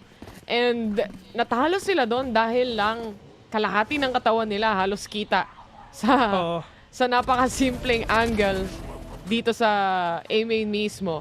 Dalawa ang nakuha agad nila, and then the rest was just really the slow play itself na nabigla na lang din sila, kita sila. Kumbaga ito yung unorthodox na pick na ginawa talaga ng Loud, yun nga specifically for Gen.G. But tignan natin kung paano din pala magmamatter to para sa kanila. Okay, meron silang angle para dun sa short para ma-out of possession, but Munchkin will catch one already. Kita mo yun, Bes? Meron, from lobby, tapos binato from switch, no? Yun, pwede mo nang gawin yan mamaya. Ayun na, may lineup, may bagong lineup na ako. Oh. Okay na. 5v4. Diba? Out of position yun. TP muna mula kay Toys, actually from the shadows, and a quick hyper rotation mula sa side ng Gen.G. Nakuha nila yung B site dito. Aware din ng Loud na magro-rotate sila. Ito na yung Odin, may nakasunod. Pero hindi pa rin makakakuha ng kill si Les dito. Instead, he repositions himself. And again, a play for retake scenario. May dimensional drift, ha? Kitang-kita nila, nalaman nila kung sabi yung mga kalaban nila, pero dire-diretso na, nastan pa yung isa, pero ito na, barilin nyo ako, makakapatay kayo. At yun nga, nabanil na nga siya. Munchkin will catch one. Pero puting ito, 3v4 right now. Lamang pa rin ng mga players nga ng Gen.G. Wala silang idea na meron pang tao nga dito sa may B. Pero mid-shore, pero mamamatay din ata siya. Puting ito, 3v3, nasabi yung mga kalaban niya. Oh no, kailangan na mabawi ito. Yung Odin nandyan na, pero tama spray lang ginagawa ng Dexter. Nakaisa pa ito isa lang dito ang natitira. All the way from lane. Oh no. Pero yun na nga, Karon will get that kill instead. 4-3 already. And Gen.G, one round away na lamang nga sila. Walang pera ang Loud. Ganun ang take, actually. Pero yung retake scenario dito ng Loud is really capitalizing on the dimensional drift para mahanap exactly kung saan sila mag-i-aim. And nakuha nila yung pick-off na yan towards B main. Pero nga lang, yung lurks coming in from Munchkin, for example, napakalayo, pero nahuhuli pa rin talaga ng Loud. It's just really how you can punish people on site na nasa loob mismo. And I feel like Dimensional Drift was much more usable in the site itself. Sa totoo lang Bes talagang dito sa mga last 2 rounds natin, parang hindi na naging problema ng Gen.G yung mga flashes na meron ng Loud. Sa totoo lang, mas naging confident na rin sila. Mas nakita nila kung paano nila i-work around yung place nila laban itong mga flashes na meron dito ang Loud. Sobrang utility heavy sila, yes. Pero mahirap gamitin ang mga utilities mo kung nasa harapan na yung mga kalaban mo. Kung mas mabilis pa rin sila kesa sa mga flashes mo, then it is what it is. Ito yung fault line na inaabangan at dapat makonect mula dito sa B main. Lalo na may dalawa pang nag-aabang, or actually 4-5 players mula sa side ng Gen.G all towards B main. Tama lahat yan, stun lahat. Meron pa ditong KO ultimate right now na binabato nga ni Munchkin. Dire-diretso na lang ata sila, at yun na nga. Paano mo magamit yung utility heavy comp mo kung literal na wala ka talagang magamit ng utility kahit isa? At alam ata nila na napakadaming players sa B. Alam nila na meron pang breach dito ngayon na nagbabantay. Pero mukhang City na lang ata pupuntahan nila. Sa nakapitas pa, may flash pa mga tropa, at yun na nga, na-punish na nga sila. Ghost lang yung gamit nung ang isang player nga ng Loud doon lang sa may spawn. Pwede kita sa side ngayon ng Gen.G, 2v3, magpupush sila, will catch 2, and failing to get that ace kay Munchkin. Magkakabaril si QCK dito though. So, winnable pa rin para sa side actually ng Loud. But it's just a matter of how he plays this out. May TP siya all the way to close to A main actually. Kung sakali man na gusto niyong maikutan, pero that's just a fake TP. Hindi rin ata narinig ni Karon yung fake TP na yon. So, it doesn't really matter. It's more about when does he tap the spike and do I swing? Narinig niya yung drop though. Nasa kanya yung oras. Walang idea si Quick kung nasang ba, kaliwa ba o kanan. First stop, okay na half niya. Importante doon, kailangan na talaga patingin to. Wide swing! Karon will get that kill. 5-3. Wow. Anyone's game at that. Gen.G's round to take. Anyway, ang ganda rin ng decision making nila dito na naramdaman nilang marami masyado sa loob ng B site na nag-aabang. So might as well, let's rotate towards CT and go to A. Pero importante, nasira ng Loud yung economy dito ng Gen.G. Bumoboses siya. Bumoboses siya. Angas eh, no? Kala mo, nag-champion na siya. Pero nung na-KO knife kanina, tanggal angas eh, no? Oo, tanggal angas siya eh. Blade Storm pa siya. Sa Icebox yun eh, no? Loud! Kamot mo na hindi makate. Isip-isip muna daw. Anong balak natin dito? Anong gagawin natin dito? At ito yung interesting para sa kanila eh, no? Napaka-aggressive nung composition nila. Pero hindi nila ginagamit masyado yung aggressiveness na yun sa defense comparing sa Gen.G. Pero mamaya babawi sila sa attacking. I mean, yes, may workaround yung mga players nga dito ng Gen.G sa ganitong klaseng composition na ginagamit na lang nila yung speed na meron sila. I mean, they have the dash, yes. They have Munchkin to get that suppress. So, kunyari, if ever nahuli nila si Sadak or si Kawanzin, at least -2 flashes para sa kanila. Or -4 kung dalawang flasher agent na nakuha nila. And they have Lucky as well for that information. Ito yung problema nila. Wala silang Lakia. So, hindi nila masascan kung nasan ba exactly yung mga kalaban nila. They have Quick, yes, QCK yung ulti niya. Pero, ultimate yan eh. Big ulti yan eh. Ito, Recon tsaka Owl Drone lang eh. Pero si Karon out in the open. Nasa gitna siya ng B-main. Pati yung operator siya, tumama. Na-detect siya ng drone, so alam nila exactly kung saan nag-TP yung Yoru. Kahit papano, good crossfire setup towards mid-market, I would say. Pero it's all just a matter of time. Mawala tong flash na to. Isang mawawala and dalawa na nga silang bumagsak. It's now QCK versus also people on towards mid. Hindi tumama yun. Hindi to... What? Parang yung baki ng nakalaban mo ah. Oo, diba? Oh, sinaksak ko! Sinaksak Texture mo na mga tropa. Ha? Nagawa mo? Nagsusumok sa...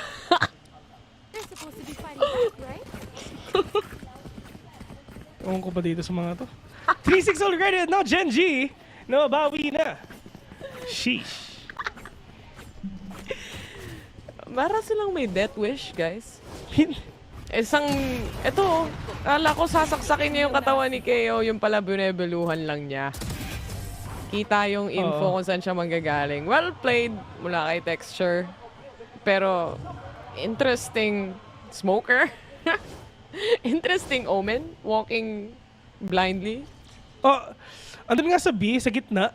Labo nga. Papanggap siyang fake. Man.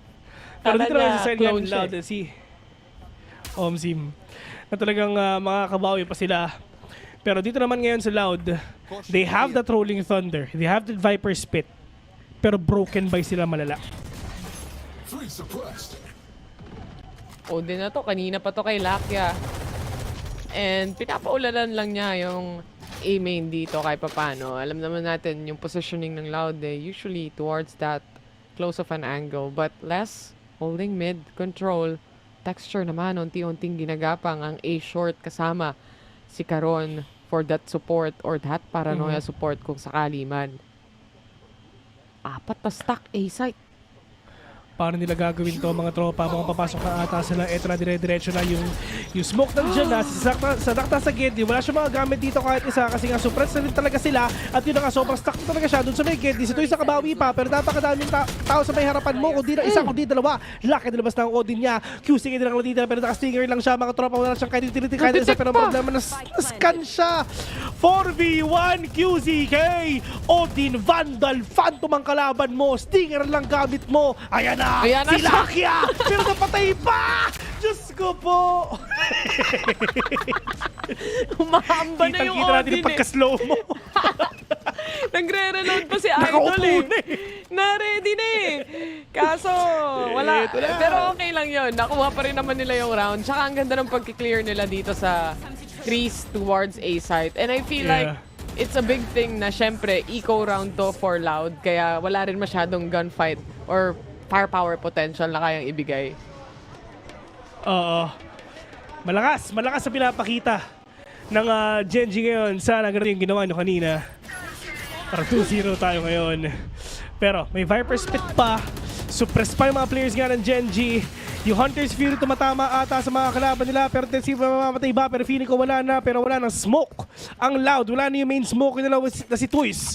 At si Les. Sige, alam nilang nasa bilang siya. Pero kinakat ni Quick yung rotations ng kalaban nila. Pero mag-isa lang siya dito, bes ha? Hindi niya na-set yung TP niya. So, wala siyang takas dito kung sakasakali man. Munchkin, clearing corners. Ang tanong, i-check ba nila tong corner na to? Ang ganda ng flash. They check the corner but Quick on his toes instead gets one. But that's all he takes here. 2-1 trade. Gen.G. Rotation towards A.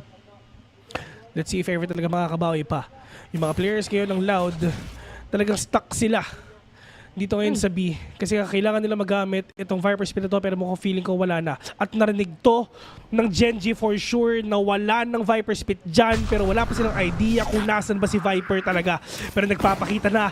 Pero tamang ultimation muna pagdating sa may botas talagang dire-diretso na sila. Pero hindi, wala silang pakialam. Yung Rolling Thunder andyan na. Ito na yung kalampag ng papag mga tropa. Kailangan nilang kumuha dito ng magandang pwesto kasi nga mamamatay sila isa-isa. Pero yung rotation na ginagawa nila si Sadak medyo malayo pa. Pero pinipigilan nila, wala silang pakialam, pupush nila to. Kasi nga, I mean, 4 naman sila. Pero tawag yun nila pinapakita nila, may shock dart na, may nanoswarm pa sila, tsaka one sila kabawi pa, puto ito, 2v2, alright, Sadak na lang mag-isa, malayo pa siya. City it is, may knife pa siyang pwedeng iba to, pero that would give his position anyway, nag-ingay na rin naman siya. Late to the party, pagdating sa pagliligtas sa kakampi niya. And surprisingly, itong Gen.G, yung play nila kanina na mag-hyper-rotate towards A-site and pass through City, hindi nila ginawa this time. Talagang nilabanan nila yung mismong nagko-control ng B-site dito kahit naka-move or pushed back na sila. Dalawang boathouse. Winnable pa para kay Sadak. Low on HP yung isa pero Meteor spots him out instead. 8-3. Lamang na lamang. Loud. Nasa Pacific, guys. Hay nako, sobra. World Champions ba to? Ng 2022, tama? 2, no? Lala si Aspas eh. Inarbor ng ibang team eh. Kinuha na ng Leviathan. Navi na ngayon. At Leviathan nata siya. As far as I know. Last phone check. Pero stun towards a main wouldn't do much. It's the start of the round. Wala rin naman silang pain shells to punish or anything else. But it's much more of a play for pick, angle, texture, operator setup mula sa kanya. May Blade Storm available as well. Iba pa rin nasa isip kong Navi. Sina Angel yung nandun yung dating FPX. Oo nga. Pero yung paranoia nandiyan na, tumama nga sa lahat ng mga players dito sa lobby pero yun lang yun. Nilabas lang. Walang follow-up. Pero yung delay, yung importante para sa kanila. Viper Wall papuntang B. Medyo masakit din to double smoker. Pero hindi nila talaga masagutan yung aggression na pinapakita din dito ng mga players nga ng Gen.G. Pero texture dire-diretso, entry siya. habang operation nga yung gamit niya. Pero mamba out, nabuti na talaga nandun si Caron para tignan kung meron ba mag-swing dito sa may short. Toys, bumabawi pa. Hindi siya makagamit ng smoke kasi nga suppressed siya. Pero asa ba yung rotation na pwedeng gawin ngayon ng mga players ng Loud kasi yung Gen.G papasok na. Sobrang close na tong angle na to, Toys. Let's say this life for a bit. Yung flash na connect, that's gonna be perfect for the side of Gen.G to take on the side. And B, do they go B? Do they go A? Instead, nagkakasalisihan lang sila through the smoke. Harap-harapan, ako po! Yung knives tumama pa din. Texture successfully gets the kill. And now it's all left to Toys. And he goes down as well. 9-3. 9-3. It's really hard for you to determine kung saan sila papasok dito, no? I mean, really thought it's gonna be B. I mean, yes, napatay na yung dalawa doon. Yung isa sa mid, yung isa doon sa may stairs. Pero, hindi pa rin sila pupunta doon. Talaga mag-A pa rin sila. Just finding the perfect timing, finding the perfect placement nga na pwede nilang pasukan. Actually, pwede na nga sila mag-B sa totoo lang eh. Pero hindi eh. Mind games. Gen.G on top na talaga pagdating sa Pacific ngayon. I mean, you play against Loud. You win against Loud. It's already a statement enough para sa side dito ng Gen.G. At napakalaking gap pagdating sa scoreline actually. I know na medyo attacking yung composition dito ng kabila, ng Loud. Pero kung iisipin mo, dapat napakadaming delays yung pwede nilang ibigay sa utility nila eh. Pero hindi nila nagawa. I mean, kahit once yung again, they have a total of 7. Oh. Tama. Matindi yung area of effect nila na utilities, map control, a total of 7 flashes. Paranoia lang yung na-utilize nila kanina na na-delay nga sila sa A. Kasi nagparanoia si Omen dun sa may lobby. But right now, tingin mo ba makakabawi yung Loud best? Default lang gagawin ng Gen.G dito, sigurado. Most probably. The only reason siguro na posibleng matalo yung Gen.G is maging impatient na naman sila and tuluyang mag-push. The thing is, kanina kasi, si Texture, nag-whiff pa. Alam mo yun? Ngayon kasi sa mga rounds na nakikita natin, sa kanya na naman umiikot ang mundo. Pero ngayon, wala, bumaboses na eh. Maangas na ulit eh. Tumatayo na eh. Tumatayo na eh. Sheesh. Ano yung skincare nila? Ano lang yan? Naka-makeup pa yung mga players. Air diff lang yan, best. Oo, malinis nga pala yung hangin nila. Oo. Pala. Tsaka sa Korea, Naon, syempre, man. skincare doon. Grabehan, di ba? Oo, man. Tsaka malamig doon eh. So, close ang pores talagang nila. malang porcelana. Ano bang mas okay? Open or close yung pores? Close. Legit na tanong to ah. Close. Close? Kasi hindi makakapasok yung dumi. Or hindi ka magkaka-blackheads. Ayos ba yun? Pag mainit na tubig yung pinanligo mo, yung Mag-o-open. pinanghugas mo sa mukha mo, mag-o-open. Close open. Close open. Hindi, legit yung tanong ko ah. Oo nga, legit nga. Legit talaga yun, man. Oo nga. Ah, The more sige, you know. At least may natutunan ka na naman bago. Oo. Kaya nga yung ibang Maliligo tao, ng yung yelo. skincare regimen nila is lagyan ng yelo yung mukha nila bago matulog or pagkagising. Para hindi masyadong maga o kaya close yung pores. O, diba? Niacinamide lang ako everyday.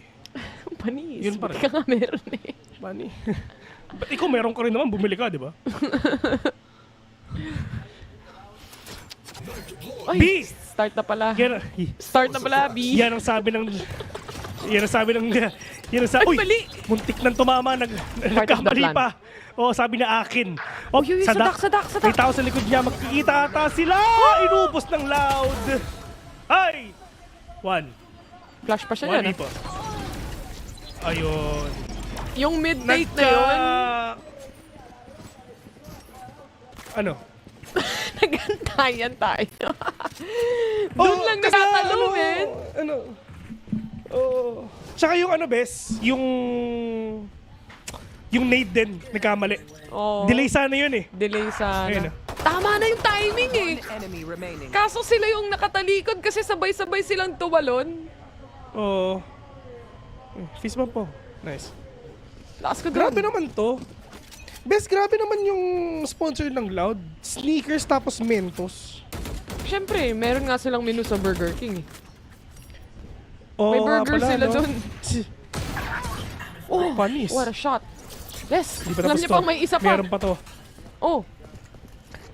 Sige. Snakebite hindi tatama para sa kanila. Si QCK muna nandiyan para sa kanila. Dalawa na agad na nakuha na pero nasabi yung mga kalaban nila pero mukhang didiretso lata. At karoon na lang mag-isa. 1v5 Sheriff gamit niya. One tap to the head. Naririnig siya ni Toys. Hoy! Ayun na nga. Ito naman yung kagandahan kapag syempre may Yoro ka. Kayang mag-lurk around the map, take on quick fights. If na-stuck ka sa posisyon na hindi mo gusto, then you can just hyper-rotate pagdating sa spawn dahil pwede ka naman mag-iwan ng mga traps or ng mga fakes or TPs even. Kahit nga yung TP niya, nafe-fake din eh. So, there's a lot in play para sa Loud and this is still 4 rounds to win back and hindi imposible. Mainit talaga ang pwede nilang ipakita, Bessie. Ano to ang pinakakailangan nga nila. Lalong-lalo na sa Loud na talagang sobrang aggressive talaga nung ganitong klaseng composition na try to make the most of QCK's arsenal na talagang sobrang mobile kumbaga. Pero Meteor nandyan para pigilan yung isa, -1 initiator para sa kanila pero hindi lang isa ng una kundi dalawa na. Pero si Sadak mukhang babawi pa, isa na lang flash na nakuha niya pero wala siyang knife though. And ito yung problema kasi sa side ng Loud din. Talaga hindi din naman determine kung nasin talaga exactly yung mga kalaban niya. Pero si Meteor will catch one. Sadak as well. Less only man remaining pero dalawa ang katapat mo, 5-10. Wow. What a play mula sa side ulit ng Gen.G dito. And again, kapag lamang na lamang ka sa attacking, kaya majority ng mga teams pinipili muna yung attacking because they can actually gauge more kung ilan pa yung scores na kailanganin nila. Gives them more of a chance to really pin down scores here.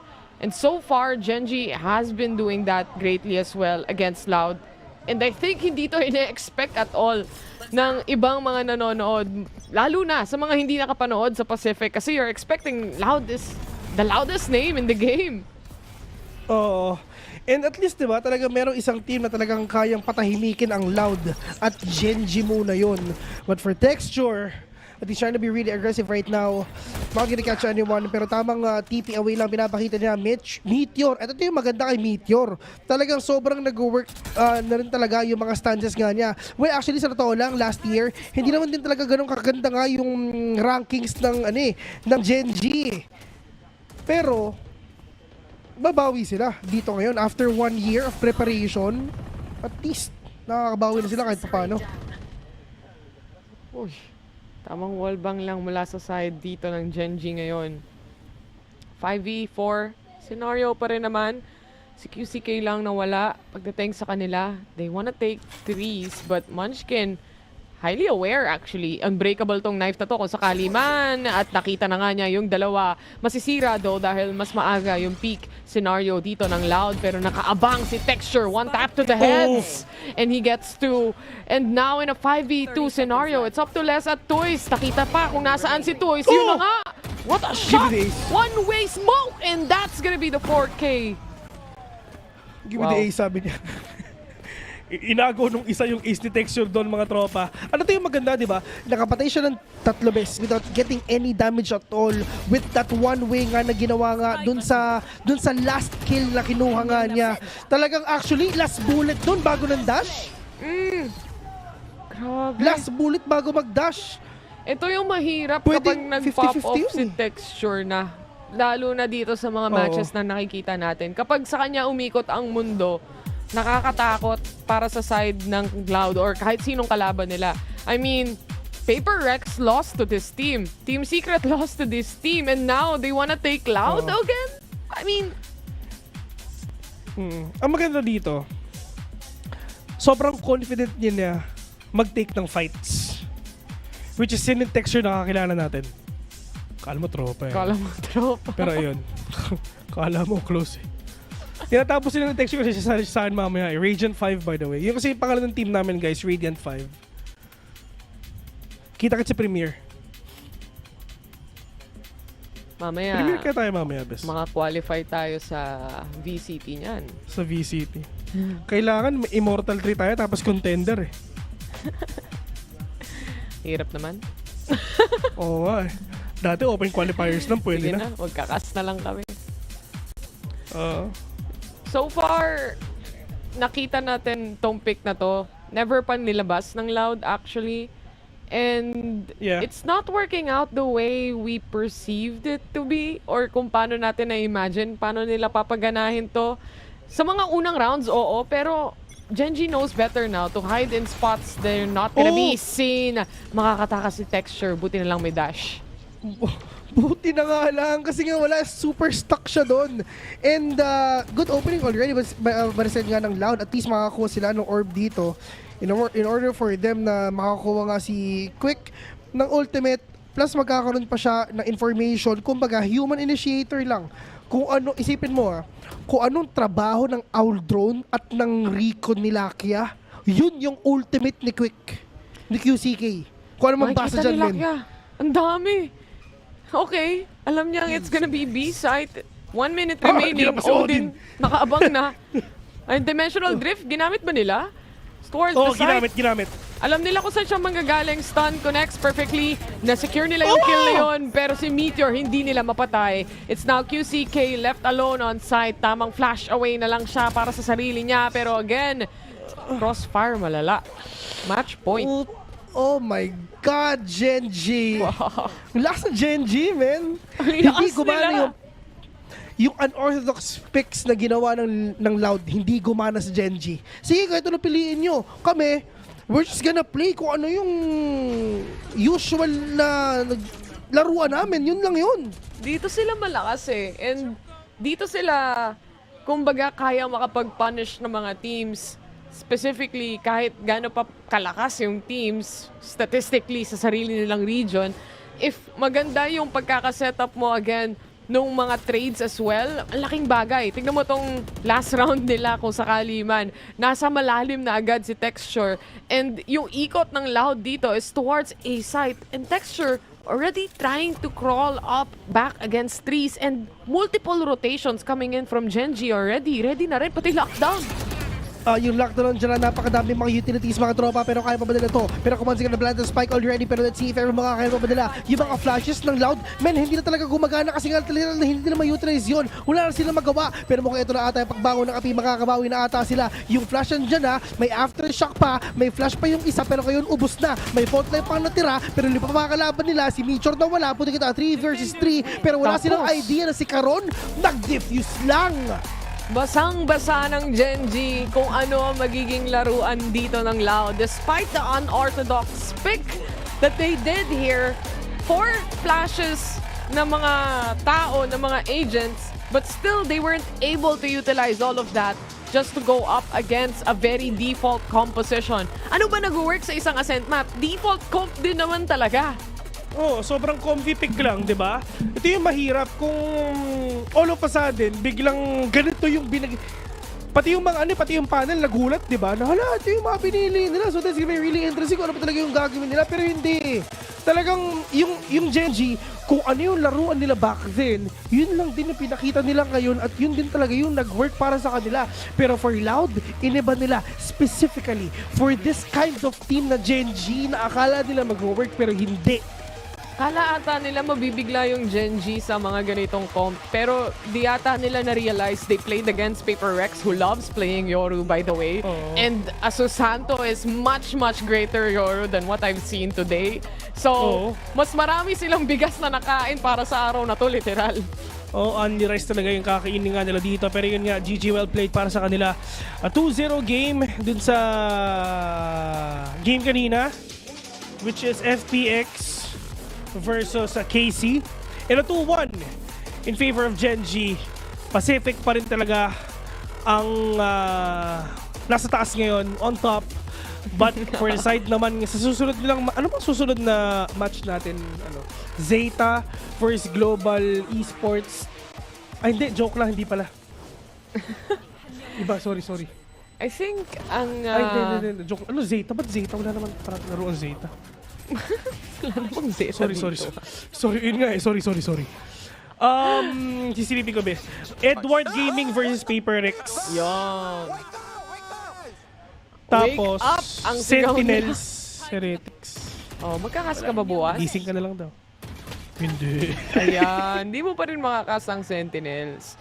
Pero as far as I know, itong Swiss format na to, actually, kahit matalo ka, may tsansa ka pa rin manalo. Meron tsansa. Oh, kasi I think it's first to lose 2 games, then dun ka palang matatanggal pagdating sa Swiss stage natin. But again, congratulations muli para sa Pacific dahil sila na naman ang naig para sa araw na to with a nice 2-1 scoreline. Ang ganda ng first game natin. Second game medyo nag-dwindle down, pero third game itself, we got something of a banger.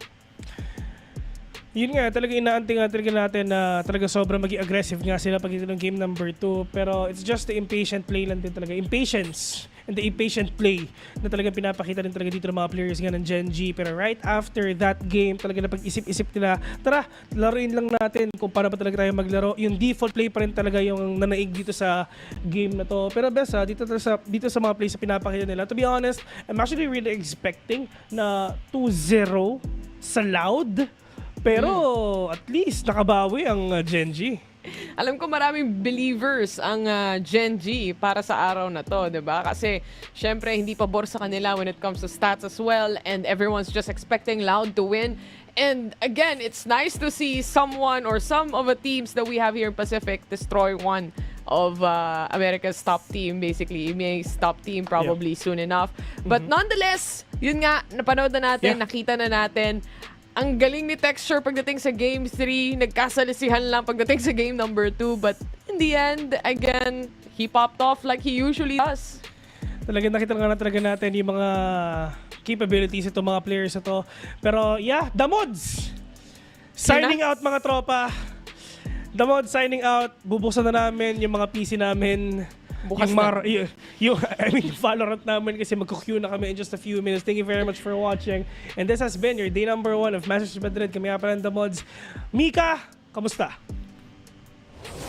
들이 우승했을 때는 내가 없어서 걔네가 우승한 거다라는 얘기를 해줬잖아요. 약간 경기하면서도 그런 느낌이었을까요?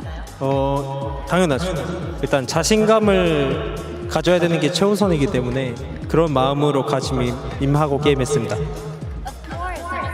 Important to be confident when you're facing Loud or a team of that caliber. So that was my mindset, just completely 100% confident when I was facing them. Me encanta, le he preguntado porque al principio del día le preguntábamos ¿por qué dices que no le tienen tanta estima a Loud? Porque él decía que él ni siquiera jugaba cuando Loud se hizo campeón del mundo. Dice que incluso estando hoy en el stage, él ha dado el 100%, han estado muy seguros de todo lo que han hecho. Y ahora vamos a preguntar un poco por los mapas. Yo tengo curiosidad por saber cómo aparece ese Breeze que era permaban de Loud. So Loud had been permabanning that Breeze during the entirety of kickoff, but now they leave it open. You decide to dive right into it, but it doesn't go as planned. What is the thought process behind picking that map, and then also what happened on stage? 일단 라우드가 계속해서 킥오프 때는 브리즈를 고정밴으로 가져갔는데 풀어주자마자 젠지가 브리즈를 선택했잖아요. 좀 선택한 이유와 함께 좀 브리즈에서 패배가 있었는데 어떤 피드백이 있었는지 궁금합니다. 일단 저희 하던 대로 못한 것 같아요. 그리고 약간 좀 유리할 때 계속 싸워져가지고 그게 불리한 경우로 가는 경우도 있었고, 그런 부분을 이제 줄이면서 이제 게임을 하자 이렇게 피드백이 나왔습니다. 뽑은 이유는 그냥 자신감 있어서요. The reason why we picked Breeze as soon as it was open was because we were super confident in it. And I think what went wrong with Breeze was the fact that, we were taking fights that we didn't really need to. And Breeze just didn't really go the way we planned. And I think it was more on us dropping the ball. Vaya, que parece ser que lo que pasó en Breeze no es culpa de Loud, sino más bien de ellos, que son ellos los que han dejado, se ha dejado ganar por así. Well, thank you very much for the interview. Thank you very much, Jen. We'll see you in a couple of days. El día todavía no ha terminado, así que vamos a hablar un poco más de lo que ha pasado el día de hoy. Thank you very much for that, Kakuka. Gen.G, they pull off this huge upset. I'm your host, Youngsu, and I'm back here with Mimi and a special guest on the desk. Hi, Pog, welcome. Jumping over to the other side. Couldn't leave you hanging. Especially after a series like that. That honestly, I feel a little bad from the conversations I was having earlier about not buying into Gen.G, but yeah, I'm swayed in one Michael, matchup. they won every scrim. Yeah, I know, won every scrim, right? Yeah, that's never steered a team wrong. Yeah, no, you just believe scrimbucks every time. It's never led anyone astray. I'm all in. Gen.G going deep. Yeah, I mean, they looked so good throughout this series. That just continuing on everything we saw from them from Pacific, the really strong protocols, really great, just kind of discipline from the squad. And also, I think that what most people were doubting was if these rookies could come to an international event and keep up the pace.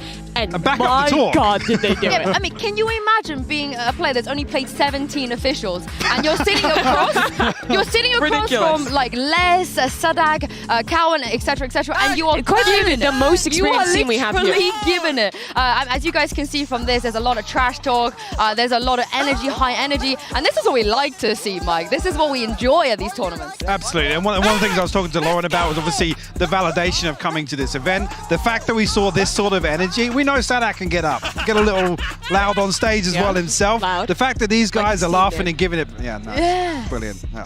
Nailed that one. Anyway, the fact that they're able to give back up and match this energy on stage and have the gameplay to back it up, for me, is a huge testament. Yeah, the guys just look comfortable out there. It is clear that it's not facing them at all, being in this new situation, playing against one of the best. And if anything, that confidence is only going to grow after a win like that. Absolutely. Munchkin was given it.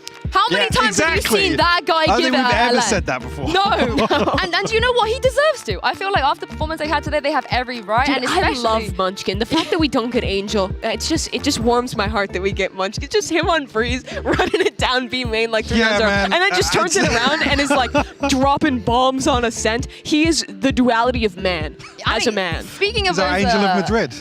Don't do him like that. Wait, that's such a hard nickname. That's an accolade. The Angel That's a of title. Madrid. Yeah. Oh, okay. That goes hard. That kind of angel. Okay, Yes. I get you. But let's take a quick look at some of the multi-kills we saw on Ascent, because you had Texture, Meteor, and Munchkin all drop a 4K, as you do. And it's what they did in Pacific. They do it again here.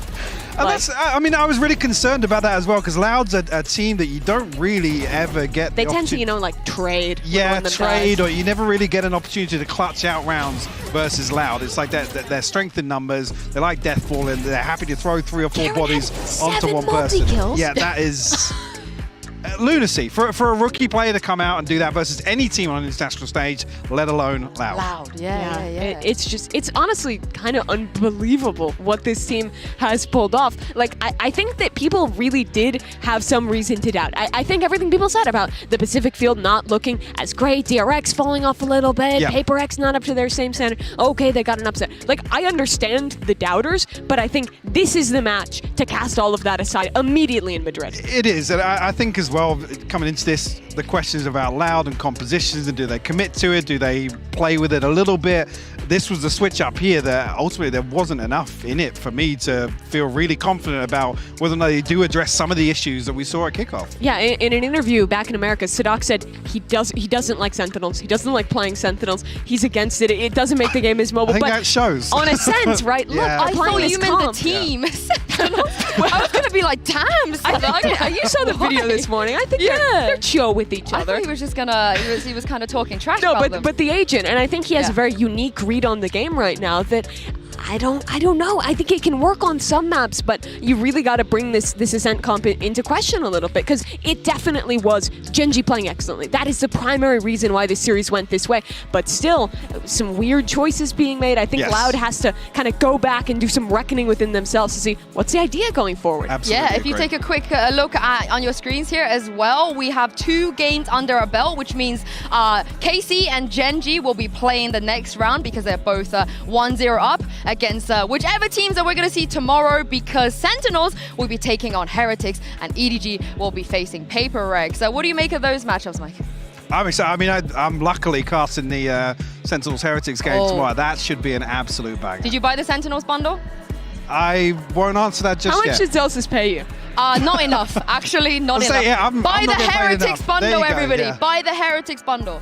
There we go. John just slipping money under your door to have you shield the bundle. Benji Fisher, you know what to do. You know what to do. But before we close everything out, Hypox, since you are a special guest for today, we're going to ask you to ask a question for our special guest for tomorrow. It will be one of the Sentinels or Heretics players. We don't know who. So feel free to instigate. You look like a deer in the headlights. Well... Just... Yeah. Okay, what's the best thing you've eaten in Madrid so far? Oh, that's a really nice question. I thought it was just going to be, what's the best thing you've eaten? Period. Just ever. Period. I mean, that could be the follow-up question. I had this sandwich once. It was fine. Okay, I'm looking forward to GB having to ask one of them that I show them the question. But thank you very much, Mimi, for joining me for today. Thank you very much, Mike, as well. Of course, Kakuka, who was doing the interview. Lauren and Bren and Sideshow, because if I don't do that, I'm going to get halved off for not naming every single person. But make sure you guys join us again to... Oh my God, and Mika, and Jen. And Sean Guess. And Sean. But make sure you guys join us again tomorrow for more Valorant action, starting with EDG and PaperX, and we'll see you then.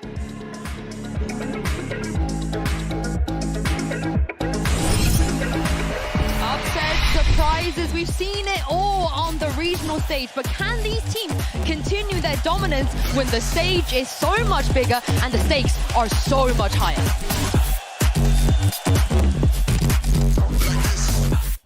Connection, Martin willing to take the fight, the transfer damage for them, flash over the top, Martin, how's he doing this, man? Try and fight in target-rich environment, take your pick, take your time, son, live with the ace! Force them out into the open, no easy fights, no easy exits, that is Karmine Corp, sealing it up, nice and pretty for map number 1. Yeah, let's get to it then, map number 2.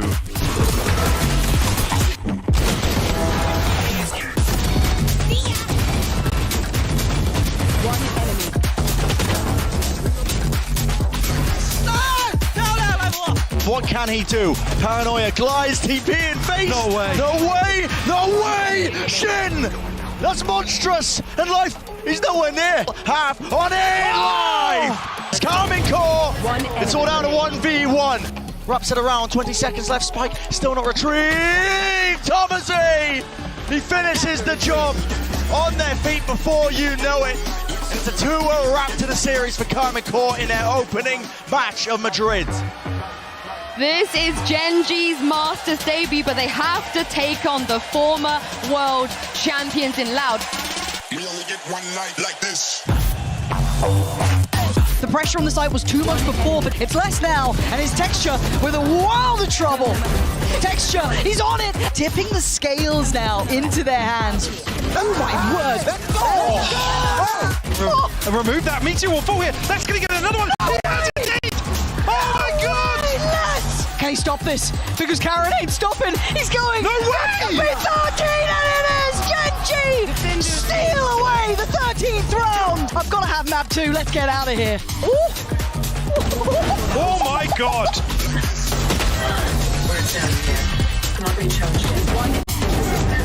And he's still alive. Okay, not for long. Yes. Oh, God. Texture! Oh my God! A shot! But it goes straight! If Gen.G can pull this off, it will be a tremendous upset. And Talixka's just straight body check. Garon's above you, and he gets full. Oh, the angle is rotten!